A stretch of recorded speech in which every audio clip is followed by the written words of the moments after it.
Hypocrisy. Hey, what's up, guys? Welcome to Law-Splaining the Interwebs. I'm your host, Nick Ricada of Ricada Law, a small actual criminal law firm in central Minnesota. With me today is the inimitable, the unstoppable, and the unfathomable Robert Barnes. How's it going, man? Oh, well, it turns out I should be disbarred. Candace Owens says any lawyer that says that she has no chance to win should be disbarment. The only thing I would suggest for Candace is if you're going to defend free speech, you probably shouldn't be calling for the disbarment of lawyers based on their speech. But good luck with all that. I'm hearing on the. Now I should be on a better mic. Good. Yes. Okay. Sorry about that, guys. Yeah. So you need to be disbarred. Because, you did say, and this is why I immediately wanted to talk to you, because you said Candace is cooked. And anytime you use slang that my kids use, I want to talk about it immediately. Exactly. I think Queen Candace is in a little bit of trouble.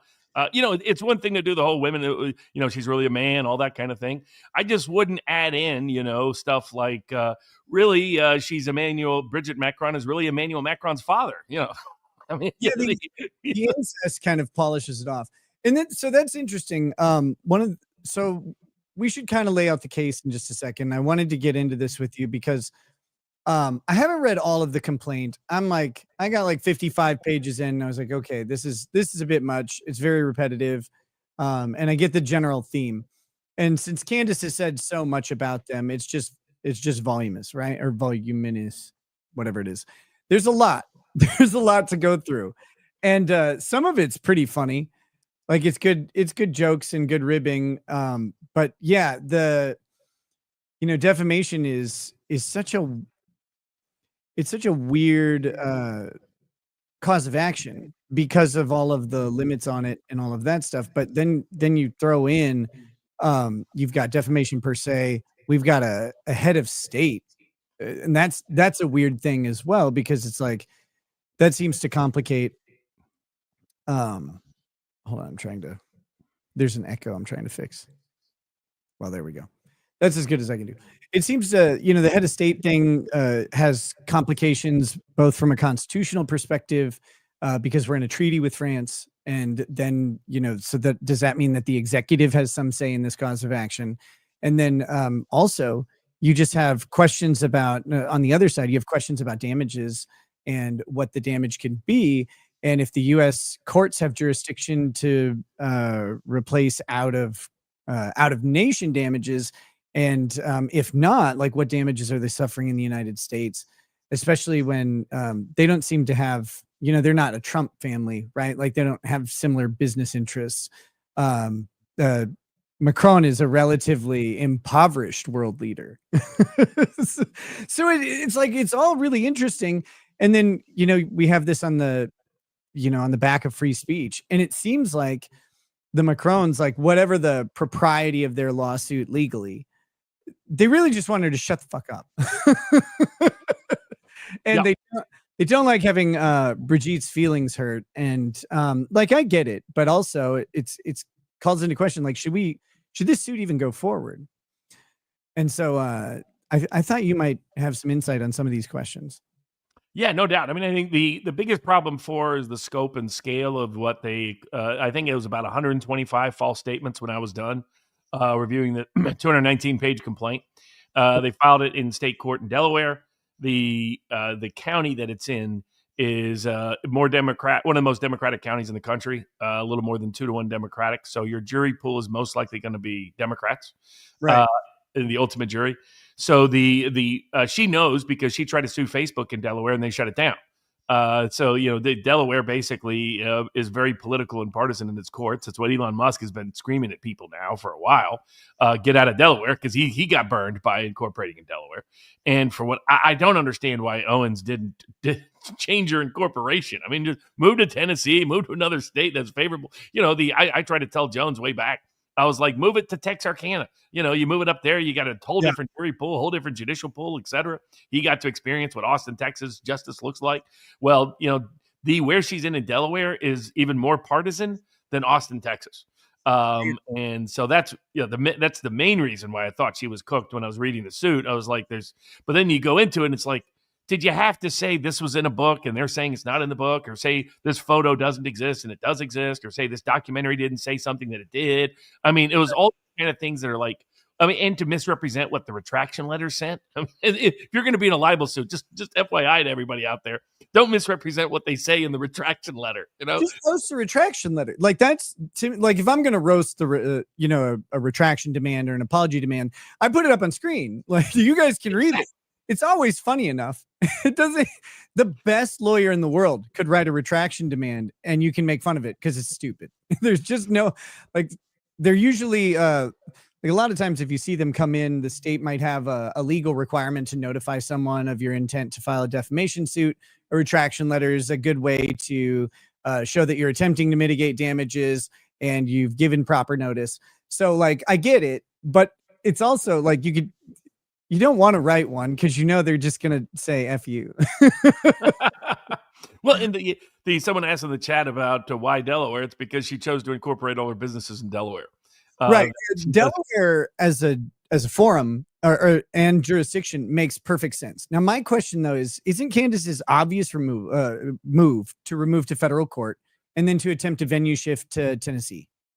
The hard part is getting, because Alex Jones attempted that in Connecticut, and the federal court rejected it because they threw in a domiciled Connecticut defendant as it was a purely bogus way. That was the most bogus domiciled defendant ever, because that guy was like an Uber driver basically. Yeah, and he drove one cameraman or something to out to the Sandy Hook school to take some pictures. And that was considered, they included him in the lawsuit, which destroyed diversity. But in this case, Brigitte and Emmanuel, we have full diversity because they're French residents. They're domiciled in France, somewhere, probably Paris. And so you're going to have complete diversity. So I think, you can remove to federal court on diversity jurisdiction unless they're going to claim less than $75,000 in damages, which that actually might be the move, right? Because if they just go for nominal damages, but also punitive damages at the court's discretion, they can expect less than 75 grand. They don't meet federal diversity jurisdiction guidelines. And then, then that way the court could award $1 billion in punitive damages if they want to. That'd probably get appealed. You still need a diversity amongst the defendants. So the problem is going to be she's got two entities that are incorporated in Delaware. So because this kind of came up in Jones's cases in Texas, because the plaintiffs that sued him were not Texas plaintiffs. And yet there was no ability to remove because there were enough Jones defendants in Texas. So I think that's going to be the other hurdle for. Now, I agree. I mean, I would try it, at some level, make some argue that, they can see that she's not a citizen herself individually of Delaware, and the court, and then try to argue some form that the corporate defendants are not necessary defendants, or that they're being joined for the purposes of defeating diversity. Now you're still in the federal courts in Delaware in the Third Circuit, so it's still not great, but it's a lot better than the state courts. Okay, so help me out, because it's been a while since I took Civ Pro. I thought the complete diversity had to exist just between the defendants, the plaintiffs and respondents. So, so long as the Macrons are not Delaware citizens, then you have Delaware citizens with the two entities, but that's still complete diversity, I thought, but I could be wrong. My recollection is that at least when we looked at it with Jones and some other cases, is that as long as you have a defendant that the state court has jurisdiction that is domiciled in the state, that it doesn't constitute diversity for purposes of federal jurisdiction. But okay. I haven't looked at it in this precise context with Candace, given she the individual. There's no other individual named in Delaware. It's just a corporate entity that's named in Delaware. So does that provide for grounds for removal? I haven't looked at that. So that's my quick uptake was, as long as there was a defendant in the state, that you could do it in state court. But I haven't looked at individual versus entity defendant and that dynamic and how much that plays out. And one of the entity defendants is a complete pass through, right? Candace Owens LLC or whatever is a pass through. They even admit it's organized. It's operating out of Tennessee. It's just legally incorporated in Delaware.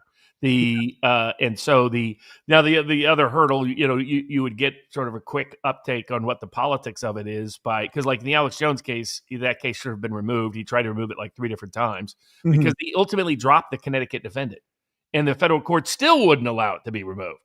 So that was clear, complete diversity, no dispute there, and yet the federal court refused to take it because it didn't want to touch Alex Jones. So that's the other factor there. But yeah, I agree. Procedurally, she would be much better off getting into federal court if she could. Transferring it by some manner. I would suggest that there's no facts relevant to Delaware for it to be the appropriate venue. So I agree. If you get it to if you're able to remove it and the federal court agrees, then move to transfer it to the Middle District of Tennessee. Right. And the big distinguishing factor between her and Alex Jones is Alex Jones wanted to move it down to Texas because forum nonconvenience or whatever, which makes sense, except they had Connecticut plaintiffs. Right. And so the Connecticut plaintiffs are like, well, yeah, but it's burdensome for us to travel down there. He's a more sophisticated, more moneyed party, and the corporate entities should allow him to come up here.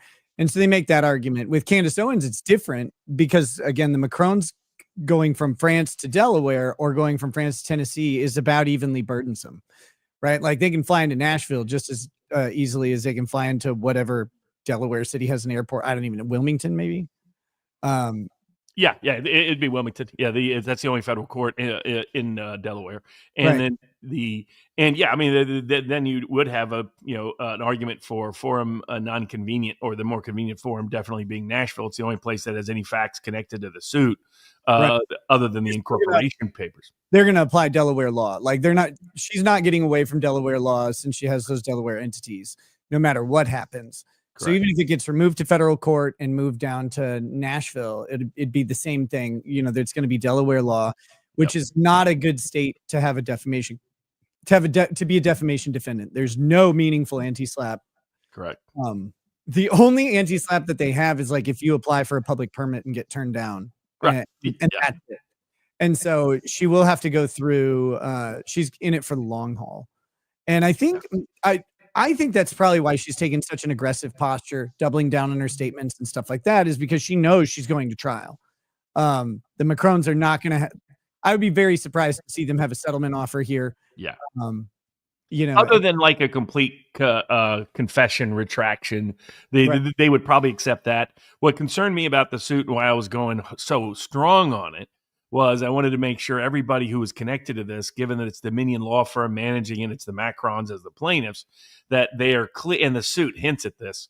They're planning on, in the law firm, the people that don't know, it's Clare Locke. I have problems with Clare Locke. Clare Locke was the one that was sending out false information. Tucker Carlson platformed him, no less, when the Covington kids case broke. Yep. And they were out there making the round saying you can't sue members of Congress, you can't sue anybody, and that's a political office, all this stuff. That was an interpretation of the Westfall Act that had not yet actually been adjudicated in the Sixth Circuit. And we were getting a lot of people to retract. We even got Ilhan Omar to retract. I mean, we got every major newspaper to retract, every major television station to retract, and they were out there trying to sandbag the suit and not disclosing to people that they represented some of the people on the Hill who could be sued. So they were making false statements. They were claiming you couldn't bring this as a class action. They were confusing class libel with class action. And Tucker, being so gullible, was sitting there, regurgitating it in mass. And so in fact, after the Clare Locke lady went on and pretended like she would try to help the Covington kids, which was completely false. I emailed her right away and said, "Hey, I saw your media appearance, and it looks like you want to help volunteer. I would love your help." And she's like, "I think it's been misunderstood." Yeah, no kidding, you fraud. But this is the law firm that represented Dominion. Right. And so I think they were using the Candace case as a stepping stone to go after everybody else. They're going to say the suit put everybody on notice, and anybody who didn't retract after the suit, anybody who didn't correct. And they named Joe Rogan, Tim Dillon, Theo Vaughn, Andrew Schultz, the Tucker, by implication, I guess. I mean, I guess Candace is going to go on with Tucker, is what I've heard. Tucker better be real careful because they would love to clean house with, because it was interesting who they mentioned, who they didn't. They mentioned the podcasters that were considered influential and independent that backed Trump. That was like the only, like Clayton Morris, redacted, right? Anybody that was considered left or independent who said anything good about Trump in the 2024 election is the ones that they're using Candace to target. And so I was trying to get the message out to everybody to, make sure they can't come after you because if you said anything along these lines based on how this suit is, because this is Dominion times 2. And it's the same pattern. It's a trap, as they like to say, the old Star Wars reference. Exactly. And so that to back off. When I see Brigitte Macron. Yeah. Well, I mean the whole dynamic of it. I mean, it's somebody were saying that they're suing because that they're saying trans to be called trans is defamatory. That isn't the case. It's because she accused them about 8 different crimes: false impersonation, identity theft, incest, rape, murder, attempted murder, extortion, bribery. That's just a start. That actually that what they claim Candace said. Candace has now said that she's going to dispute some of the facts that they claim. But the only one I've seen her dispute so far was the incorrect claim that she was a dual citizen because she's married to a British citizen. That gives her the opportunity to be a British citizen, doesn't make her one. So that part of the complaint was inaccurate. But I haven't seen her dispute the others, but who knows? But maybe she can come up with factual disputes about what they're claiming. But it's all the crimes they allege. And if you look at it from a normie Democratic leaning jury pool, some of the that won't see the Macrons as the globalist pricks that they are, but we'll see them instead as this sweet little French lady of a French family who is being told that she's not the mother of her children, that she's the secret father of her husband. It's kind of a funny thing to say. Oh, yeah. I mean, from a pure comedic perspective, there's a lot of material there. You could keep going forever in terms. I mean, especially, I don't know where I always tell people never go full Kanye. God bless Kanye, but never go full Kanye. Candace went full Kanye. And some of the things she was really mad at Ben Shapiro. You could tell. Oh yeah, completely. I was like, wow, you got some grievances there, honey. I mean, the whole she combined every anti-Jewish conspiracy theory and she just put them all together. She married them in the weirdest ways. The Jews aren't really the Jews; they're really the Khazarians, and the Khazarians, which is a whole other thing. And they're connected to this cult group that like to drink Christian kids' blood. That mingle with misunderstood. It's what I tell. It's like they're macking other people. I mean, I have my problems with what Israel is doing currently. I think Bibi's gone crazy with the hard right alignment he's got there. But it's like. I always tell people, okay, if you're going to be skeptical of Israel, that's fine. But if I see you start telling me, well, the Holocaust was really overrated, I was like, well, I'm going to kind of doubt where your perceptions of Israel come from. But the Mengele thing was not well advised. But I mean, can you imagine her answering these questions in front of a normie Democratic jury? Oh my God, yeah, the deposition tape is going to be fantastic. If they play it right. So breaking away from the lawsuit for just a minute and focusing on Candace Owens and how much she hates Ben Shapiro. I kind of called this happening. It was during the Crowder thing. Yes. Because Crowder comes out and he's talking about all these provisions in his contract that he didn't like. And he's like, no, this is crazy. And they offered him $100 million, but then the contract was so burdensome towards him. You're like, okay, $100 million isn't going to cover Crowder's show. He's going to lose money in this contract, and it's obvious. And the funny thing is, Candace Owens comes in, and she's like, no, everybody pays for their own production, right? Right, guys, right? And it's like you can see her in real time going, these guys screwed me over really hard. And she flat out admitted that she walked into the room. She didn't negotiate hardly anything. They just basically looked at the contract and said, yes, this is what we want, and signed it. And you could see her going, oh, they just boned me completely. They've been taking advantage of me the whole time. And I was the idiot who signed it. And I think that broke her. That broke her with Ben Shapiro and with all of the Jewish people. Exactly. I mean, especially like it's like I think I have serious problems with Macron's ties to the Rothschild Bank and the way they tutored him and mentored him and sort of facilitated his rise to power in France. Not a fan of the Rothschild family and their political history. There's a long history there. But I have the same problem with bankster families everywhere. Same problem with Bill Gates. Same problem with a wide range of people. It had nothing to do with their religious belief or ethnic ancestry. But she just kind of went all in on it. I mean, especially like now they're like blood relatives, but it's at the end. I mean, it'll be curious, Harry, seeing, I mean, can you imagine trying to prep her for the deposition? How to explain this? Okay, Miss Owens, when you said the Jewish people are really not Jewish people, but they're Baphomet worshiping pedophiles who like to sacrifice children, and that the Macrons are part of the Rothschild bloodline family. Could you explain what you mean by that? You know what I mean? It's like, well, What you have to understand about Jews is yeah, exactly. That'll be the answer. That'll be the answer. I want this to happen. I want this more than anything. The entertainment value will be off the charts. Right. It will be times end. I mean, to see Bridget Macron try to explain, no, I'm really a woman. I'm really a woman. What are you doing? And that's kind of the funny thing. And you have to balance this out. Like the practicality is someone comes out and starts saying, Robert Barnes isn't a man. He's actually a woman. He's got a big, giant vagina there. And you should not have to take a blood test to entertain lunacy. Right. However, like you can put it down with a blood test, except you should be able to anyway. But I'm sure they're going to do that just to enhance the evidence and all the rest. Right. But Owens is going to say, I don't trust the test. Yeah, that's exactly what he's going to say. That's a fake test. That's one of those COVID tests. That's a fake test. You know what she's going to want? She's going to want a physical inspection. Yeah, she already said, she said, take the blood sample and my doctors will take it, and my lab will perform the test. Yeah, and what she'll probably do is say, aha, I knew it. They are Jewish after all. This is woman's DNA. You took this from a manual. Yeah, exactly. I mean, it's she's already gone through a couple of lawyers, it appears, but at least what the suit alleges. That wouldn't surprise me because of now, I mean, she's made tons of money herself even before. Yes. I mean, Facebook, she was making tons of cash. She was I called her the queen of the grifters, and not in the good way that they refer to you as the king of the grifters, but more in a questionable way, because I didn't like how she would take after. I knew people that were in that sort of young conservative movement. Yeah, Black conservatives, others. She would ruthlessly libel them repeatedly. Now, her extending it to Crowder was always a gamble. You can see Crowder's paying her back in spades now. He's like, hey, let's take a look at this shit. Let's see how well this works out for you.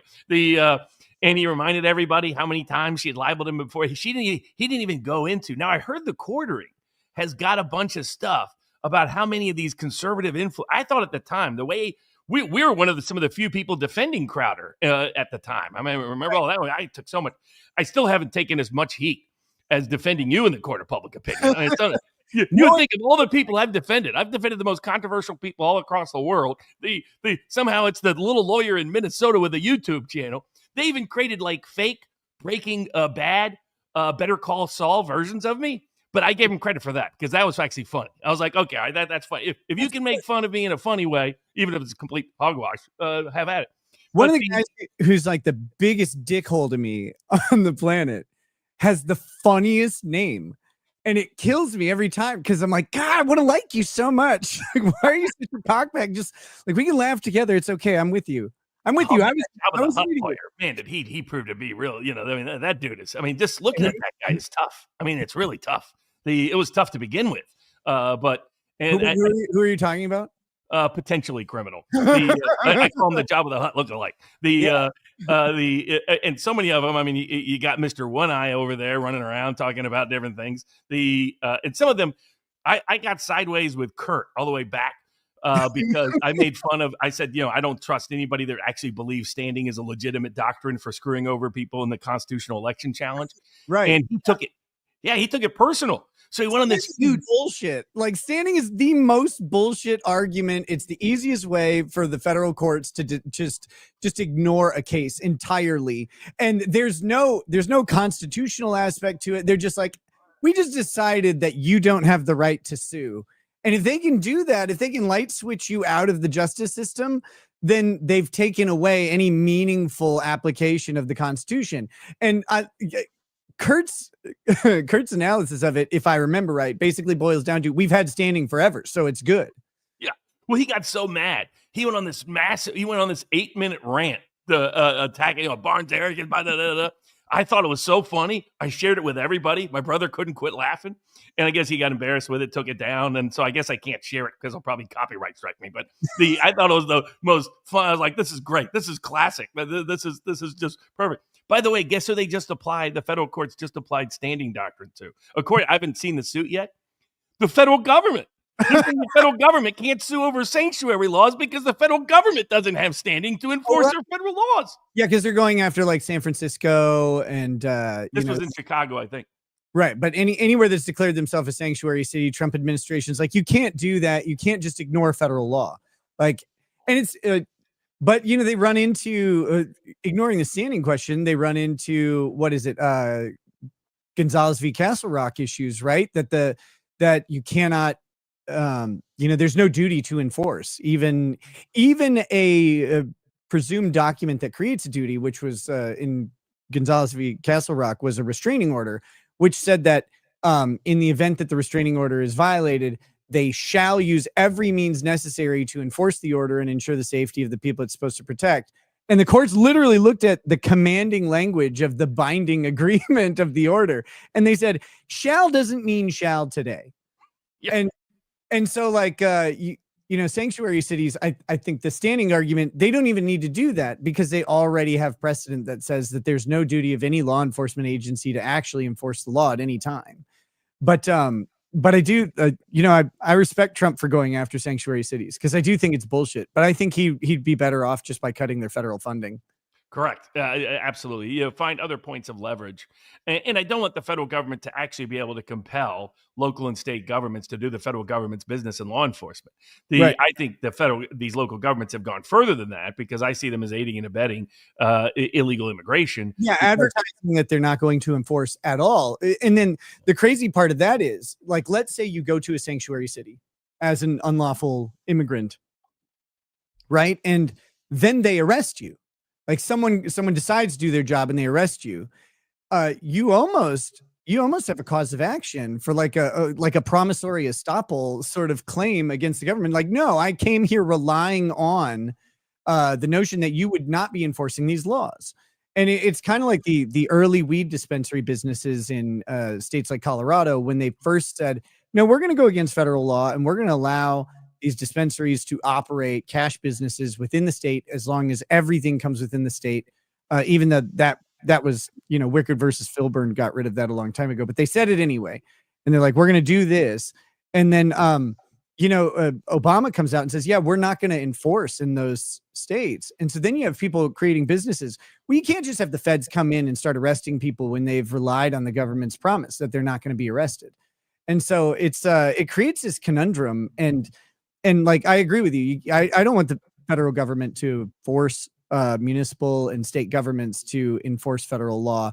And we have lots of lawsuits that says that they can't burden those institutions with that obligation. So, and I agree with those. But at the same time, like, you can't say that you're just not going to prosecute anybody. You're never going to make an arrest. And because you're then inducing people to come to that place to take the resources of the citizens that are around paying for all of this. And to me, that's crazy. Well, or you go full retard with like the Milwaukee Circuit Court judge helping the criminal defendant escape in the back room of the courthouse. Yeah, can you believe? Doesn't surprise me at all. Knowing Milwaukee County, that is classic Milwaukee County. But the courthouse is there. Oh my goodness, I got a lot of stories from Milwaukee County. But I was thrilled that she got indicted. Now the federal judge assigned to her case is so political. Judge Edelman, years ago, a colleague of mine was in front of him and was defending a political case. And at one point, Edelman looks to the court reporter and goes like this, just like this. Didn't know what it meant. And then he turns to both the other party's lawyer and says, what political beliefs is the defendant part of? Can you imagine? Then he found out what I can imagine this now. Yeah, because he goes to get the court transcript, say this is outrageous. It doesn't exist in the court transcript. It was magically gone. It had vanished. I got a case in Pennsylvania where a woman was going through a divorce proceeding, and she figured out the opposing lawyers, which were a very well connected, like Biden family connected law firm. It was that degree of political corruption, and that she realized that the court reporter was fabricating and falsifying the court record. And she first asked to have a different court reporter, denied. Then she asked to have her own court reporter, denied. So what she did is she recorded the proceedings in secret. And she caught the court reporter falsifying and fabricating the transcript. So she produces it to the court. Guess what the court does? They refer her for criminal prosecution for recording her own court recording. Can you believe that? I mean, it's like, hold on a second. The judicial corruption, let's not cover that. I can believe anything after like my personal run-in with the local government has been it's been this mixed bag. Like half the time things are great. I guess I was not going to report, like I was not going to announce this because I was going to just laugh in a couple days. But at my sentencing, and this is a big controversy at the time, the judge had sentenced me to, or not sentenced me, he had assigned 28 days in county jail as part of my probation, but it was deferrable. And people like didn't read the deferrable part. You mean the one-eye guy, the one-eye lawyer on TV, that guy? Yeah. Him and Kurt and some others. And they didn't read the deferrable part or they didn't get it. The guy who got it right out the gate was MLS, making law simple or whatever. No, Michigan law, whatever. Dave, his name's Dave. He got it right away, and he tried to tell the panel that he was on. But so I got the order today. My jail time is deferred, so I don't have to serve the 28 days at all. I've been a good enough boy to manage that. So I will not be going to jail in 2 days or 3 days, I guess, much to the chagrin of many people who thought I would. But I mean, the terms are pretty clear. It's like, as long as you comply with probation, and it was a little more than compliance, but it's, be proactive with it. So make sure you get on top of community service. But I've already done, I just have my community service left, and then it's just time. And so I'm hoping they'll let me off early at some point. Cause I'm like, as clean and sober as you can get. And I have no intention of violating that ever. There's no reason to. And, I mean, they only drug test me like once a month, if that. It's so lax. It's crazy. But that's because I haven't had any problems, and if you go into probation, you get someone who isn't a jackass, and my PO is pretty cool. But you get someone who isn't a jackass, and then you just do what they ask you to do, and then you be honest with them. Like I have an event coming up, and I can't. It's like I'm not leaving the state, but I won't be in town, so I can't. It'll be really hard for me to drug test on this day. And they're like, yeah, that's fine. You just drug test the next day if we want you to. And they probably won't even have me do it. But as long as you just keep in communication, comply with the terms, it's pretty simple around these parts. But yeah, I'm happy to report I won't go to jail. But so that's been really good. My probation's been really easy, and working with that system has been actually just fine, which is not people's normal experience. Probation is normally a nightmare. And I want to tell everybody, you don't want to be on it. It is made to end your liberty faster than anything else. But I'm a good boy. And there were other parts of my case that were not so smooth and not so good. And one of them, you mentioned earlier, it was the judge saying, now, what are the political proclivities of this person, right? There was a moment in my case where all the attorneys go into chambers, and it gets reported to me that in chambers, one of the government attorneys says, well, we really just don't like what he says online. We don't like that at all. And I'm like, it's a blatant First Amendment. There's a judge right there. And the judge is just like, lets that go. That comment just vanishes into the ether because there's no recording of these chambered conversations. And it's like, I mean, come on. That should be an acquittal at that point. But no doubt. I mean, the fact that they're willing to be so brazen and bold as to admit it publicly in any kind of setting. like that is the warning sign.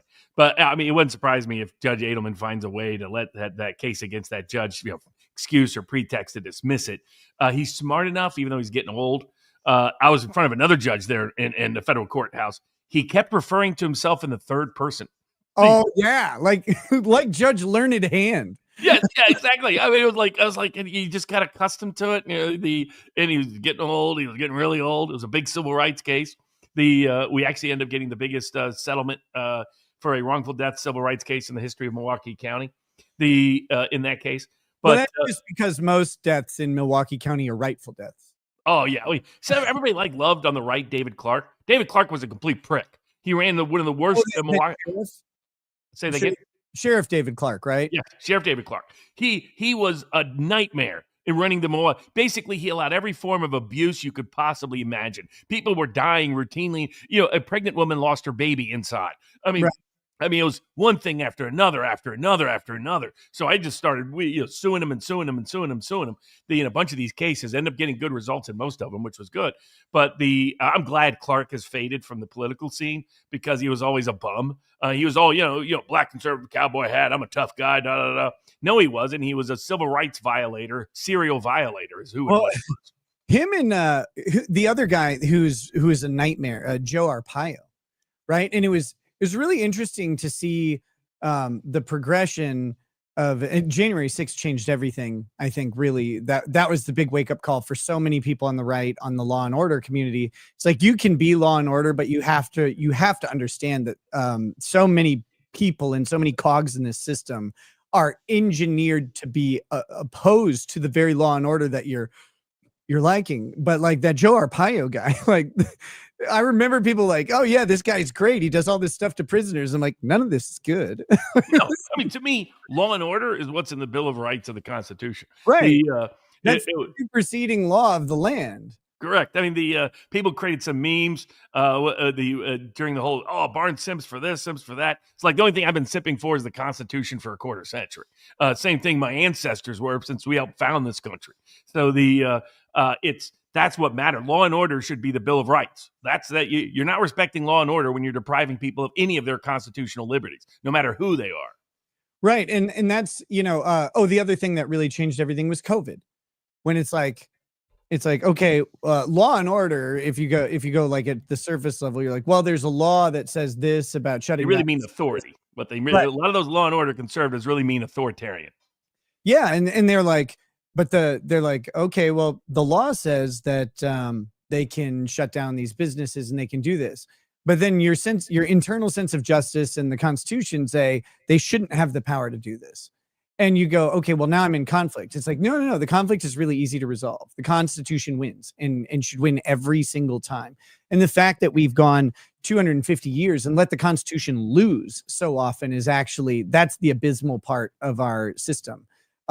It's resolute. It stays, it has stood the test of time. We're the longest running democratic constitution holding country on the planet. That being said, we have allowed many cracks to form in the dam, and we really need to be careful and start plugging them. And who's not plugging him is Pam Bondi at the Department of Justice. She was bungle this Epstein thing. Like, how could they do this so stupidly? Where they're like, no, we've got it.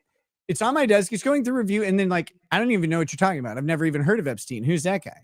Yeah, exactly. I mean, even South Park. It's become an episode of South Park. Where Satan is complaining to Trump. What about you Epstein? All right, everybody's talking about the Epstein files. What? I mean, it's become culturally radioactive across the world. I think there was a combination. I think it's the way LBJ covered up the Kennedy assassination, which is like, how did LBJ get all these people to be complicit in the cover up of the assassination of the president of the United States? And it was real easy. He told him, by the way, he goes, if we really investigate this, we're going to prove that Lee Harvey Oswald was an agent of the Soviet Union. And that means the whole world, America, is going to want us to go to nuclear war. And he goes, we don't want that. So you've got to shut this down. You got to say he was a lone assassin, shut it down. Don't follow any investigative leads. Of course, that didn't lead back to Moscow. It led back to LBJ, led back to the CIA. That's where it led back to organized crime in the United States. But that's how he got the cover up. And then once they participated in the cover up, even if down the road they doubted the original reason for the cover up, now they're complicit. So they can't walk themselves back out of it. And he implicated everybody. That's why he made sure he got everybody from all the different parts of high-ranking society to participate. Dulles has got to participate in the CIA. He had his own reasons to want to cover it up anyway, but he's going to grab Warren. And he's like, you're going to put your name on this. So the courts are completely complicit. They're one of the most well-respected within the judiciary. Justice Earl Warren, Chief Justice Earl Warren is complicit, and everybody else along the way. Every major agency and law enforcement organization. And they did the same thing. This is my operating hypothesis. So see what you think. It's that a honest review of the Epstein files would exonerate Trump and incriminate his adversaries, and particularly incriminate the deep state. Now, it would incriminate some allies. It would incriminate the CIA. It would incriminate MI6. It would incriminate Mossad for sure. But it would principally incriminate Bill Clinton, incriminate Bill Gates, incriminate Lex Wexner, incriminate a lot of high-profile, big donor Democrats. So that's mostly to his benefit, because it was Trump himself who injected Epstein as a popular a discussion in politics in 2015. He was the one running around talking about Epstein because he knew it implicated Billy Boy and the Clintons. Right. And so I flew with you guys on the plane. Bill was never fun. Exactly. He used to just disappear to the back. I mean, here's the biggest giveaway you need to know what Bill Clinton was up to on the plane. He would suspend Secret Service. He told Secret Service, no need to hang out with me on this one. I'll be cool. Don't worry. Jeff's good. Exactly. I'll feel your pain. I'll feel it. That's old Billy. So so how do you get Trump to not release the files, given it exonerates him and incriminates his adversaries? You convince him that they've Russiagated the files and incriminated him and exonerated his adversaries. Then you snooker him into hiding the documents with the worst. This has to be the worst, dumbest cover-up in the history of man. I mean, a self-imposed, self-sabotage scandal. But by doing so, now he's incriminated himself and exonerated his enemies. And he stepped on Russiagate in the process, because that was just about to come out, and they rushed the Epstein file, hey, and there's nothing to see here, disclosure, right before Tulsi Gabbard's about to reveal the Russiagate criminality of the deep state. And in the process, now I think they lied to him. The ability to doctor those files is not that easy. The files are in multiple locations, etc. But who was running the files? Maureen Comey, the daughter of James Comey, at the Southern District of New York, had functional control over most of the Epstein files within the Justice Department's control. And so but the key here is you need people that are really on the slow side of slow. You know, people who didn't qualify to ride the short bus to school, and at least politically. And that's what Bondi is. Bondi is notoriously corrupt. You know, she was a pay-for-play person when she was the Florida Attorney General. I wish I was one of those. Correct. Oh, yeah. Exactly. She was pay for play. I mean, right now they're canning people at the Justice Department and the Antitrust Division because they're making that pay for play.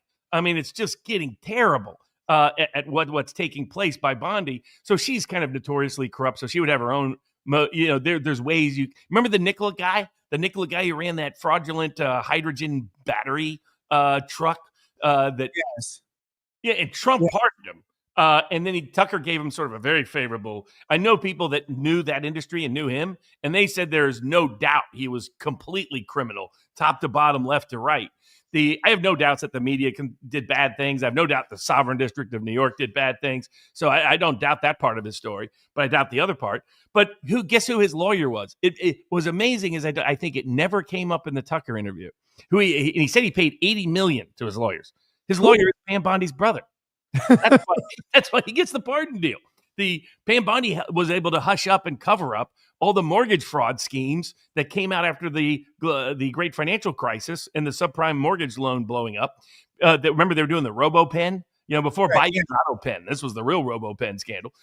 She managed to make sure that never went anywhere in the state of Florida, because it was almost all done out of the state of Florida, given how the structure was working at the time within that industry. She covered all that out.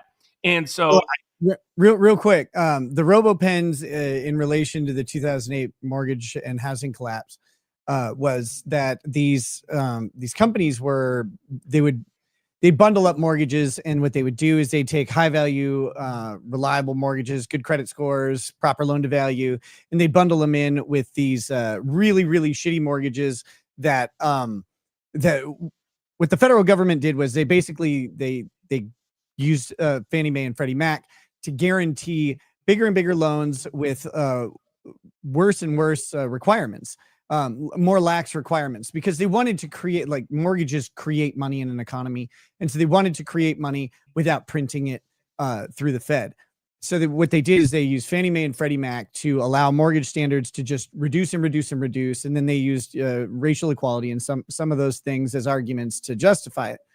But as they do that, what became crazy was that the banks, who are in some ways more secure financially than the federal government, they said, hey, what we can do is we can create private products that go steps and steps farther than Fannie Mae and Freddie Mac will guarantee, because we have such a huge stable bank account, basically, with all the good mortgages that we've had, that, these are 30-year payoffs. So we can use what we have that's good, and we can sell a bunch of high risk stuff. And they bundled it together, and they would start transferring these things around. But then the next bank that gets them, they would take those bundles apart, rebundle them, and they got riskier and riskier, and they got higher quick returns for the banks that could move them. So you'd have middlemen banks who are moving these things on to their final destination, but they were moving these things so damn quick that they literally couldn't get someone to sign the documents. And so they had this RoboPen, and they were automatically signing these documents with no review, no analysis, and no safeguarding of it. And this is what a lot of the homeowners used when they were foreclosed upon. They went, yeah, that they can't even prove what bank owns this. The banks themselves don't know. And banks, truthfully, were suing people over mortgages that they didn't hold, and they didn't know they didn't hold them anymore because they had moved on. So just wanted to clarify that for people out there to know, like, what this RoboPen thing was. It was one of the most abusive things that could come up. The mortgage scandal was completely evil, and nobody went to jail. Not a single person. It's like, God. And one of the key reasons for that was Van Bondi. So what I think they did is somebody convinced Trump that they had Russiagated the file, and that he and his wife were all over it. This goes back to rumors and innuendo that Melania Trump was was a high-end prostitute, all this stuff. It was completely false. There's a lot of reasons to know it was false, but that they convinced him this will humiliate you and humiliate your wife and sabotage the agenda. And, oh, by the way, it might cause some problems for Israel that might not be good at the moment. So I think that was the combined pick. The Bondi is a huge Israeli hawk. Bongino is a massive Israeli hawk. Patel is a massive Israeli hawk. And they don't know their way around this kind of corrupt deep state operation. They did good work in exposing parts of Russiagate and other things when they were podcasters and independent writers, and when Kash Patel was working with Devin Nunes, but they always saw it as this discrete little area. Like I always tell people, it's not Russiagate for it. That's not by happenstance. That was as much about derailing U.S. relations with Russia as it was undermining Trump. Right, it's marketing. Correct. Exactly. I mean, it's the reason why we have a war in Europe, and Trump is talking about in 10 days, he might issue massive secondary sanctions that would sink the U.S. economy, not Russia's economy, in the name of this continued conflict. All of this is a continuation of Russiagate. Russiagate derailed the ability to have a détente with Russia that could put us on better geopolitical terms globally, and there never would have been a war in Ukraine had that happened. There's hundreds of thousands at least dead today, mostly Ukrainians, not Russians, contrary to the public narrative. But because of Russiagate, people died because of this. I mean, that's how horrendous it was. That's why there's got to be accountability. Now, I don't think there's no way Pam Bondi has the cojones to go after Barack Hussein Obama or Joe Biden. But hopefully they at least have the guts to put Comey on trial, put Brennan on trial. These two creeps, these two bums, these bottom barrel gutter people that are the personify all of the sickness that is the deep state, this parasite on our constitutional republic. They have got to face consequence if people are going to have confidence and trust in our government going forward, and if there's going to be any deterrent to the next James Comey, to the next John Brennan wanting to do the same sort of scam on the American people. So I hope there's consequence. Unfortunately, I have zero confidence in Bondi because I think she's the one that lied to President Trump, either deliberately or she was lied to and just was too dumb. Now, I mean, they couldn't even get their story straight on what's in the videos. There's 10,000 videos seized of files, according to initial reports from the hard drives, seized from his homes at the time of the various raids, including Virgin Islands in New York and in South Florida. Apparently, they never raided his New Mexico ranch, which is unbelievable. I mean, that was where he was setting up his whole eugenics thing, where he was going to impregnate a bunch of women and create a bunch of little Epsteins. I mean, this guy is so wild. Exactly. I mean, the guy was financial advisor to like world domination. Oh, absolutely. And what was he was early recruit. I mean, you can't even make it up, right? You go back, Bill Barr's father, Donald Barr, is the guy that hires Jeffrey Epstein when he's utterly unqualified to be a math teacher at one of the most elite schools in the country, giving him direct access to some of the most privileged kids in the country to corrupt them or do other things. And the Epstein didn't qualify for it. He was a college dropout, so he didn't qualify to be a teacher at that school that usually hired Ivy League graduates for it. But then you read about Donald Barr, and then you find out he's got deep state ties going all the way back to the OSS. And then you read Barr retires, decides to go into writing, and he writes books about what? Where the science fiction fantasy, the ultimate fantasy, is to be an oligarch that has a bunch of underage girls as sex slaves. I mean, it's like, it's stuff that when you say that, people are like, no, that can't be true. And there it is. That didn't happen. No, it did. Exactly. And I think normie Americans would be shocked to discover the scale of the kind of corruption our elites are capable of, and the deep state and the intelligence agencies are capable of. The idea that they would see young girls, I mean, Ghislaine Maxwell called them trailer trash, so they don't matter, young girls from working class communities as literal cattle, as literal fodder for their abuse to enrich and empower themselves. It was like Podesta's stuff. It was one of my issues with Candace. I was like, there's some legitimate areas to go into the Macrons, but the way she's done it, they're going to Pizzagate any investigation into the Macrons now. They're going to, because what Pizzagate was a legitimate concern. WikiLeaks releases these emails. People, your old grassroots nerdy journalist is online, and they start putting together, some of this stuff doesn't even make sense. Then they start looking at what those terms mean. They figure out the terms, what the pizza term meant in these weird places within these emails, including with the Podestas. That was wild to read. Man, yeah, remember that? I mean, it was the lexicon, and I'm like, I thought almonds meant almonds. Exactly. It was stuff that made no sense on paper. And then all they did is they went to the FBI terminology, and they're like, is this code for anything? Yep, it turns out it is. It's code for pedophilia. It's code for child pornography. And so what they do is they put it together, and then they start looking up Tony Podesta's incredibly sick art collection, where he loves to wild. Unbelievable. I mean, the guy loves it. I mean, he's one of the most powerful lobbyists in the country. He and his brother, one of the most powerful people in Washington, D.C., and he's collecting art made by people who have been traumatized by child abuse. And they put that in the art. I mean, this is this is so sick. Even the Nazis would be disgusted by it. That's the level of sickness we're talking about. Right. And then what did they do? They sort of they sort of put in the seed into the movement. The idea that actually what Pizzagate is this little restaurant, Comet Pizza in DC, where they're doing everything bad in the basement. And then, they get somebody that goes there, thinks he's going to free the people in the basement, gets locked up. And all of a sudden, Pizzagate, you couldn't talk about it anymore because, oh, you mean the pizza restaurant? That's been debunked. Not realizing what the whole story was. Pizza or whatever. Like, no, it's fine. Comet Ping Pong. No, that was wild. Okay, so you have been opening doors that I want to talk to you about. I like what you're saying about the Epstein stuff. Real quick, the one thing that stood out to me that I really needed to say is like Trump's like, oh, people are still talking about Jeffrey Epstein. Well, that's very strange. Can't imagine if that story's old. He died a long time ago. But like, people are still talking about Russiagate, and that's what you brought up. I'm like, I read a thing the other day, and I'm reading this article, and like Russiagate is mentioned like 50 times, and like this, like this is still going on. This was 4 years and then 4 more after he's out because they're trying to use Russiagate from the previous election to keep him from winning when he ends up winning in 2024.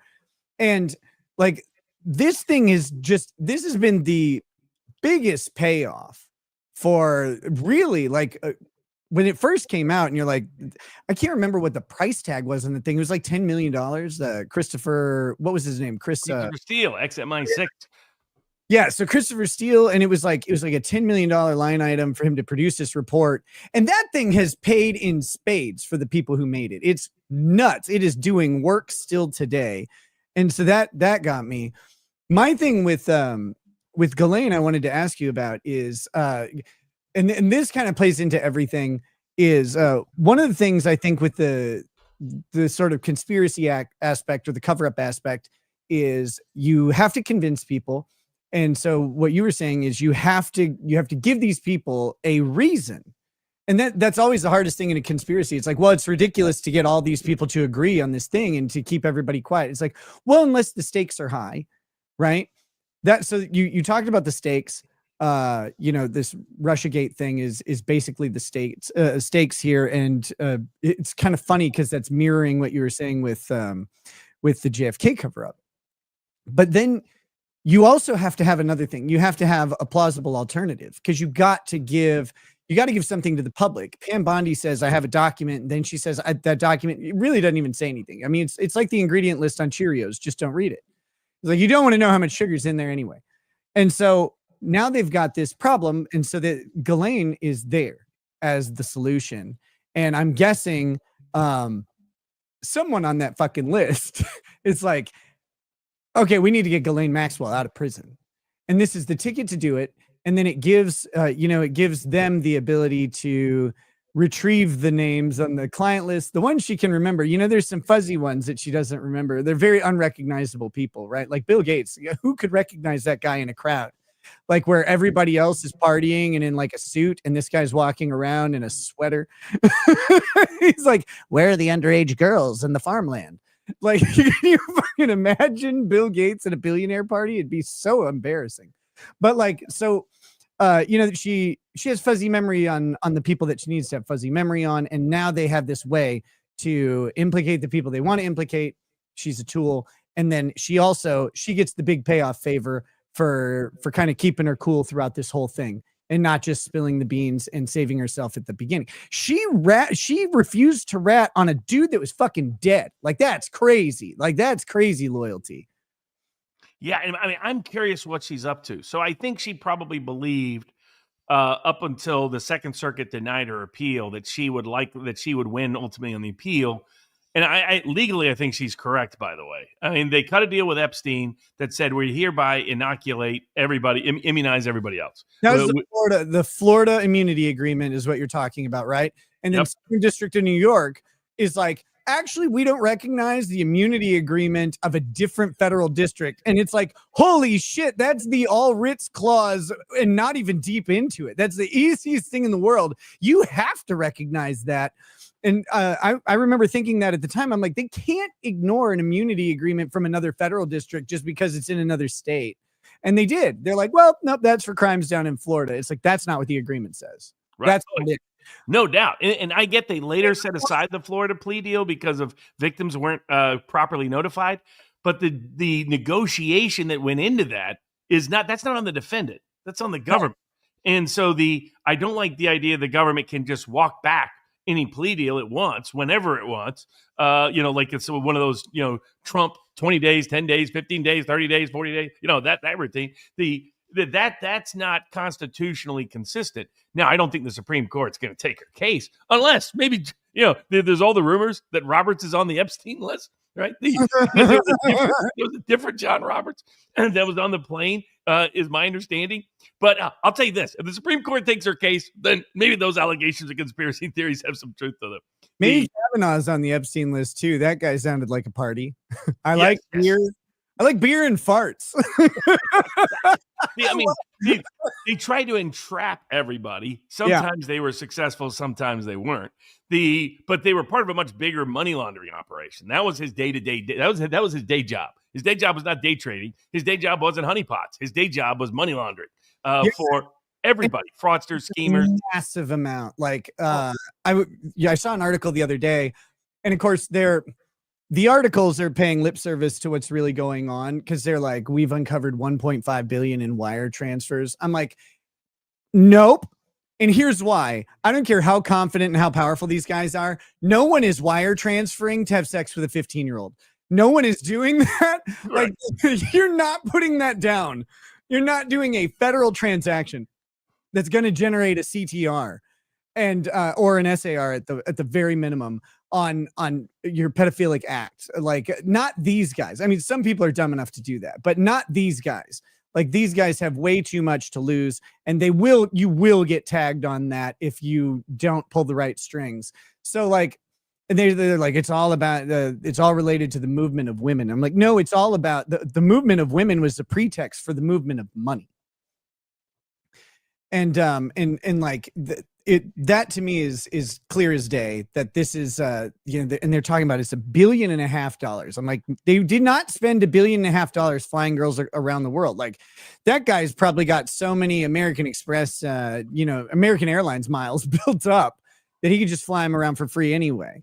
But and he had a private jet, so this is insane, like talking about how much they were spending on it. But oh yeah, he lived a billionaire lifestyle, and no one has ever been able to explain where his income ever came from.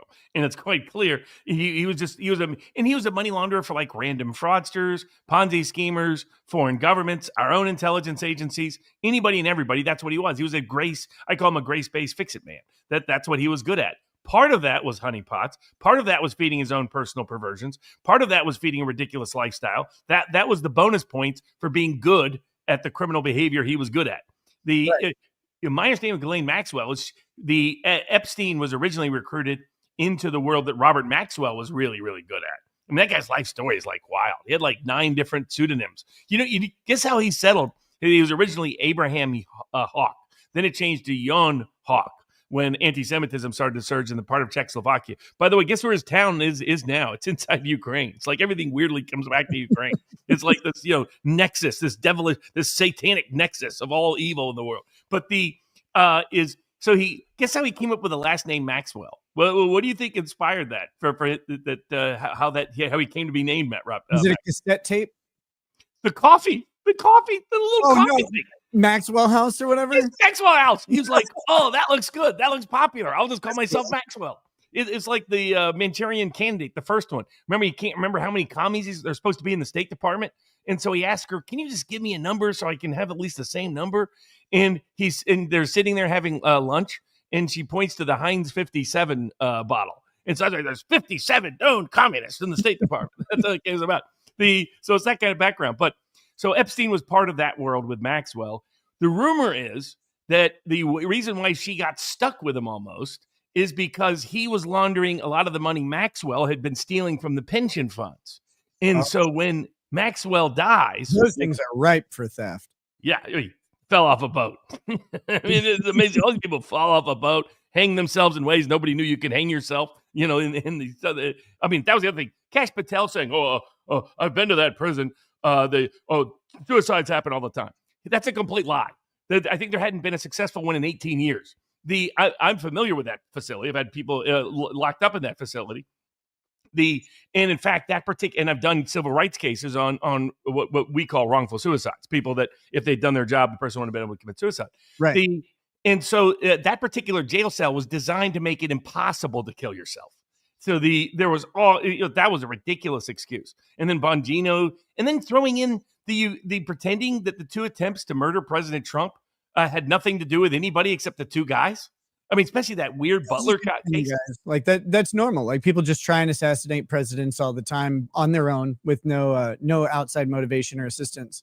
Exactly. And they usually have like 8 phones and multiple forms of encryption, and you go to their houses and everything's wiped down, and they happen to go at, shooting ranges where all the feds hung out. And the last time that is clean. Yeah. Oh, completely. This is like crystal clean. There was a chance, and maybe I'll come back and revisit it. One of the people who got shot that day was looking at possibly suing, not for monetary recovery, but to use the discovery in the suit to get to the truth. And I was thinking that would be interesting. Of course, if my theories are right, I need to jack up my own life insurance policy as part of that. I don't believe a word this guy says, actually. This guy's crazy. Exactly. It was like whenever my technology doesn't work, I apologize profusely to the Clintons. No, never meant to accuse them of any Clinton death curse or anything like that. So we'll see how all that translates. But I think that that Ghislaine Maxwell. Well, how would you, thinking it through? How would you play it? I was like, let's say you're Ghislaine. You now know that you're probably not going to get, unless you have inside intel, like something about some of the justices. So the first thing I do is, I start filing for extensions in my in the Supreme Court case. Actually, I don't know the proper procedure to do this or if there is one, but I would make it up anyway. Yeah, you can file a request to extend your filing it for your petition for cert. Right. I would request an extension on the petition for cert. I would request an extension to allow for supplemental briefing and also for, to allow for amici to file as well, because of the unique and novel nature of the law, that they should be given extra time due to the burdensome amount of research, because she needs to push that window out, because that window of time on the Supreme Court case is leverage. The ambiguity of the Supreme Court taking the case means that she has leverage against the federal government. And I think her lawyer coming out asking Congress for immunity was smart. What they need to do is they need to market Ghislaine to Trump for a pardon. They've asked for a full pardon, so they're upfront about it, which I think is good, because Trump is a direct dealer in that way, and he likes the idea of making a deal, and this deal makes a ton of sense for him in every single capacity. So advertising her as desiring a full pardon, being fully willing to comply. She's allegedly already had 4 discussions or something with DOJ, and has given up over 100 names. And so she gives up the safe ones, the ones that have been publicized. And so she's giving them the news story. They know it, but behind the scenes, her lawyer and she are playing hardball with stuff that the DOJ wants to see. And DOJ is going to, it's going to get kicked up the chain. And I think the Chad move by Trump is to basically play that they're going to do something for her and then commute her sentence. I think that's the way to do it. I think a full pardon is going to play really, really poorly with his base, but I think they could commute the sentence. He can cite that there was there's a dispute over the immunity agreement's validity that was dodged for political purposes, in sort of a compromise on upholding the notions of fair play and justice, but also getting the information the government wants. She'll remain a sex offender. She'll remain a felon. She'll be branded for life as these things, which she already would anyway. So that's a free giveaway, and say, we're going to commute the sentence. So she doesn't go to jail. She can be protected by whatever billionaire is pulling the strings on getting her in there anyway. And Trump doesn't have to have egg on his face with a full pardon of this horrendous monster. She's a monster. She's a fucking demon. And it's like, but she has info we want. So everybody's like, oh, well, blah, blah. No, she's a demon. And if you're going to make a deal with the devil, fuck him over in the end. Just turn the knife at the last moment. And I think that's commuting the sentence rather than a full pardon. That's my theory. That's how I would play it from Ghislaine's side and from Trump's side. Yeah, no doubt. And I think that my thought process was that she is helping orchestrate some of this. Like, for example, when the leak about the birthday card came out, well, she organized that birthday party. I mean, I don't believe that was Trump's birthday card, but it wouldn't surprise me, by the way, if she would have actually all the way back faked I've it. never drawn a naked woman. Why would I draw a naked woman? I'm looking at them all the time in real life. I don't have to do anime. I don't even know what that is. Yeah, exactly. Enigma. That's not a word I ever use. So I think that I don't think Trump ever did that, but I think she was the source of it. And yes. My guess is she or her connected people were putting the word out to Trump. Look, this can go 2 ways. You can ignore me. You can not commute my sentence. You cannot issue any kind of pardon. And I'm going to leak until the day is long all kinds of ways incriminating you and incriminating Milan.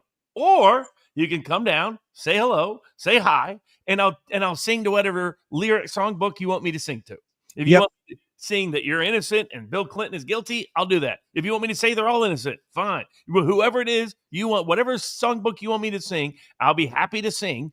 And the deep state gets protected because she doesn't incriminate everybody and doesn't incriminate, because when people forget, this was a story of how crazy Ghislaine Maxwell was. She was with this younger journalist, going back to her place, who she knew had this obsession with her father and all the deep, dark secrets that went buried to him in the ocean there off the Canary Islands back in 1991. And she told him, come inside and sleep with me, and I'll tell you all the secrets of my father. So she's got secrets at all kinds of levels that go back 50 years that could incriminate powerful people in all kinds of ways. Because it's not just the honeypots. It's the arms trafficking. It's the human trafficking. It's the money laundering. It's the systemic fraud. It's rigging elections. It's civil wars. I mean, Robert Maxwell is the reason why Israel exists. And you can just take Israel's word for it. They buried him at the Mount of Olives. A man who wasn't born in Israel, wasn't a citizen of Israel, never lived in Israel. They gave him one of the most well-recognized state funerals in the history of the nation of Israel. And the only reason that happened is because he used Czechoslovakia in 1948 to get critical arms to Israel right in the middle of their most critical founding war, and then continued to assist them in all kinds of ways. I mean, he got Senator Tower. Senator John Tower had two proclivities. He was an alcoholic. But the other one is he liked young girls. And so he got Senator Towers well-connected, almost became Secretary of Defense.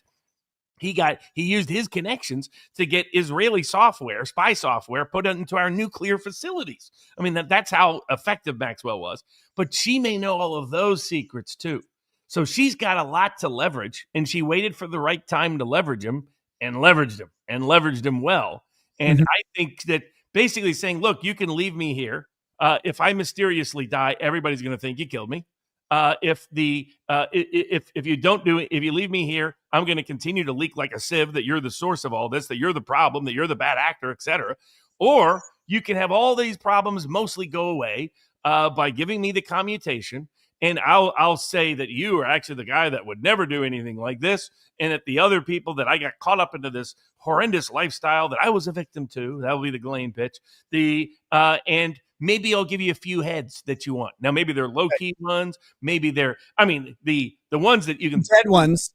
And that's like Epstein's operating for a while, and he's operating with, old money and billionaires. And a lot of these people probably are gone, like, honestly.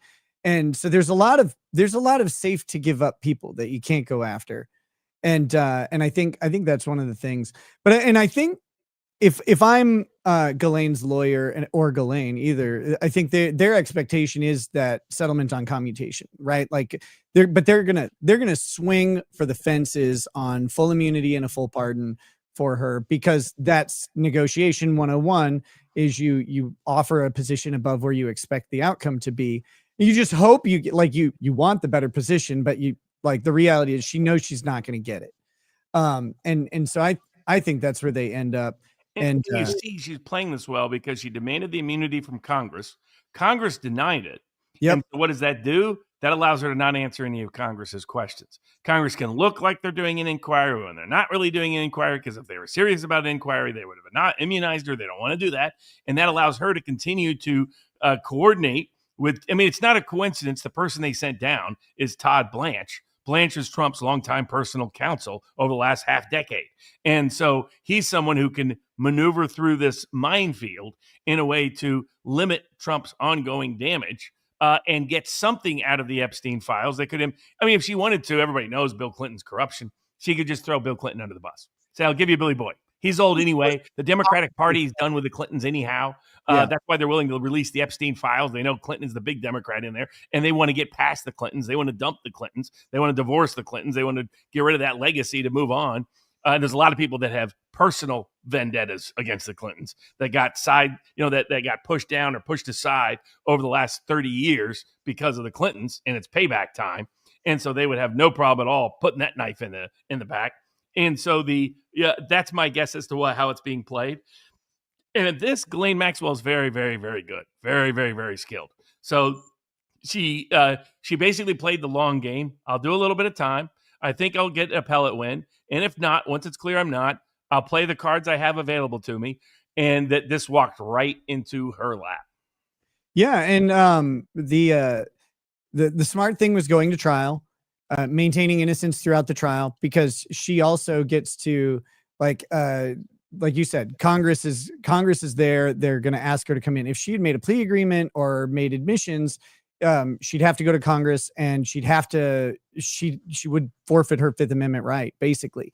But now, since she's maintained her innocence, and especially as long as her appeal is still in the window of, on its request for cert before the Supreme Court, she can still go in and credibly plead Fifth Amendment. So Congress knows they can't get anything. She can stonewall them and completely ruin everything. And if they keep calling her up, eventually she can make a claim that it's overly burdensome and onerous, and it's oppressive. And so Congress is really like snuffed out. But that moves the ball to the president's plate, unless the Supreme Court acts early. But they're not in session till what, October?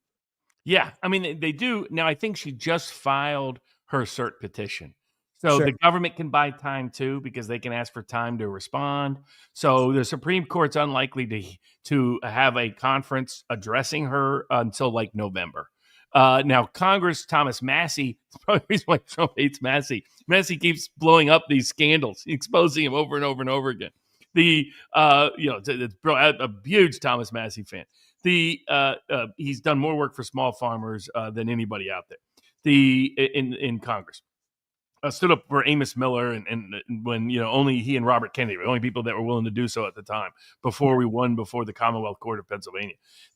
So what happened is he's put it on the clock with Ro Khanna, so that he and Ro Khanna is trying to resuscitate the populist version of the Democratic Party, the populist left. He saw what a great opportunity this was and jumped on it, pushed it hard, pushed it heavy.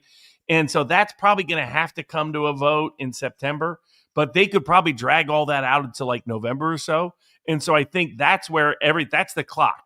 By November, they've got to get some sort of deal in place that lets Ghislaine Maxwell point the fingers where they want.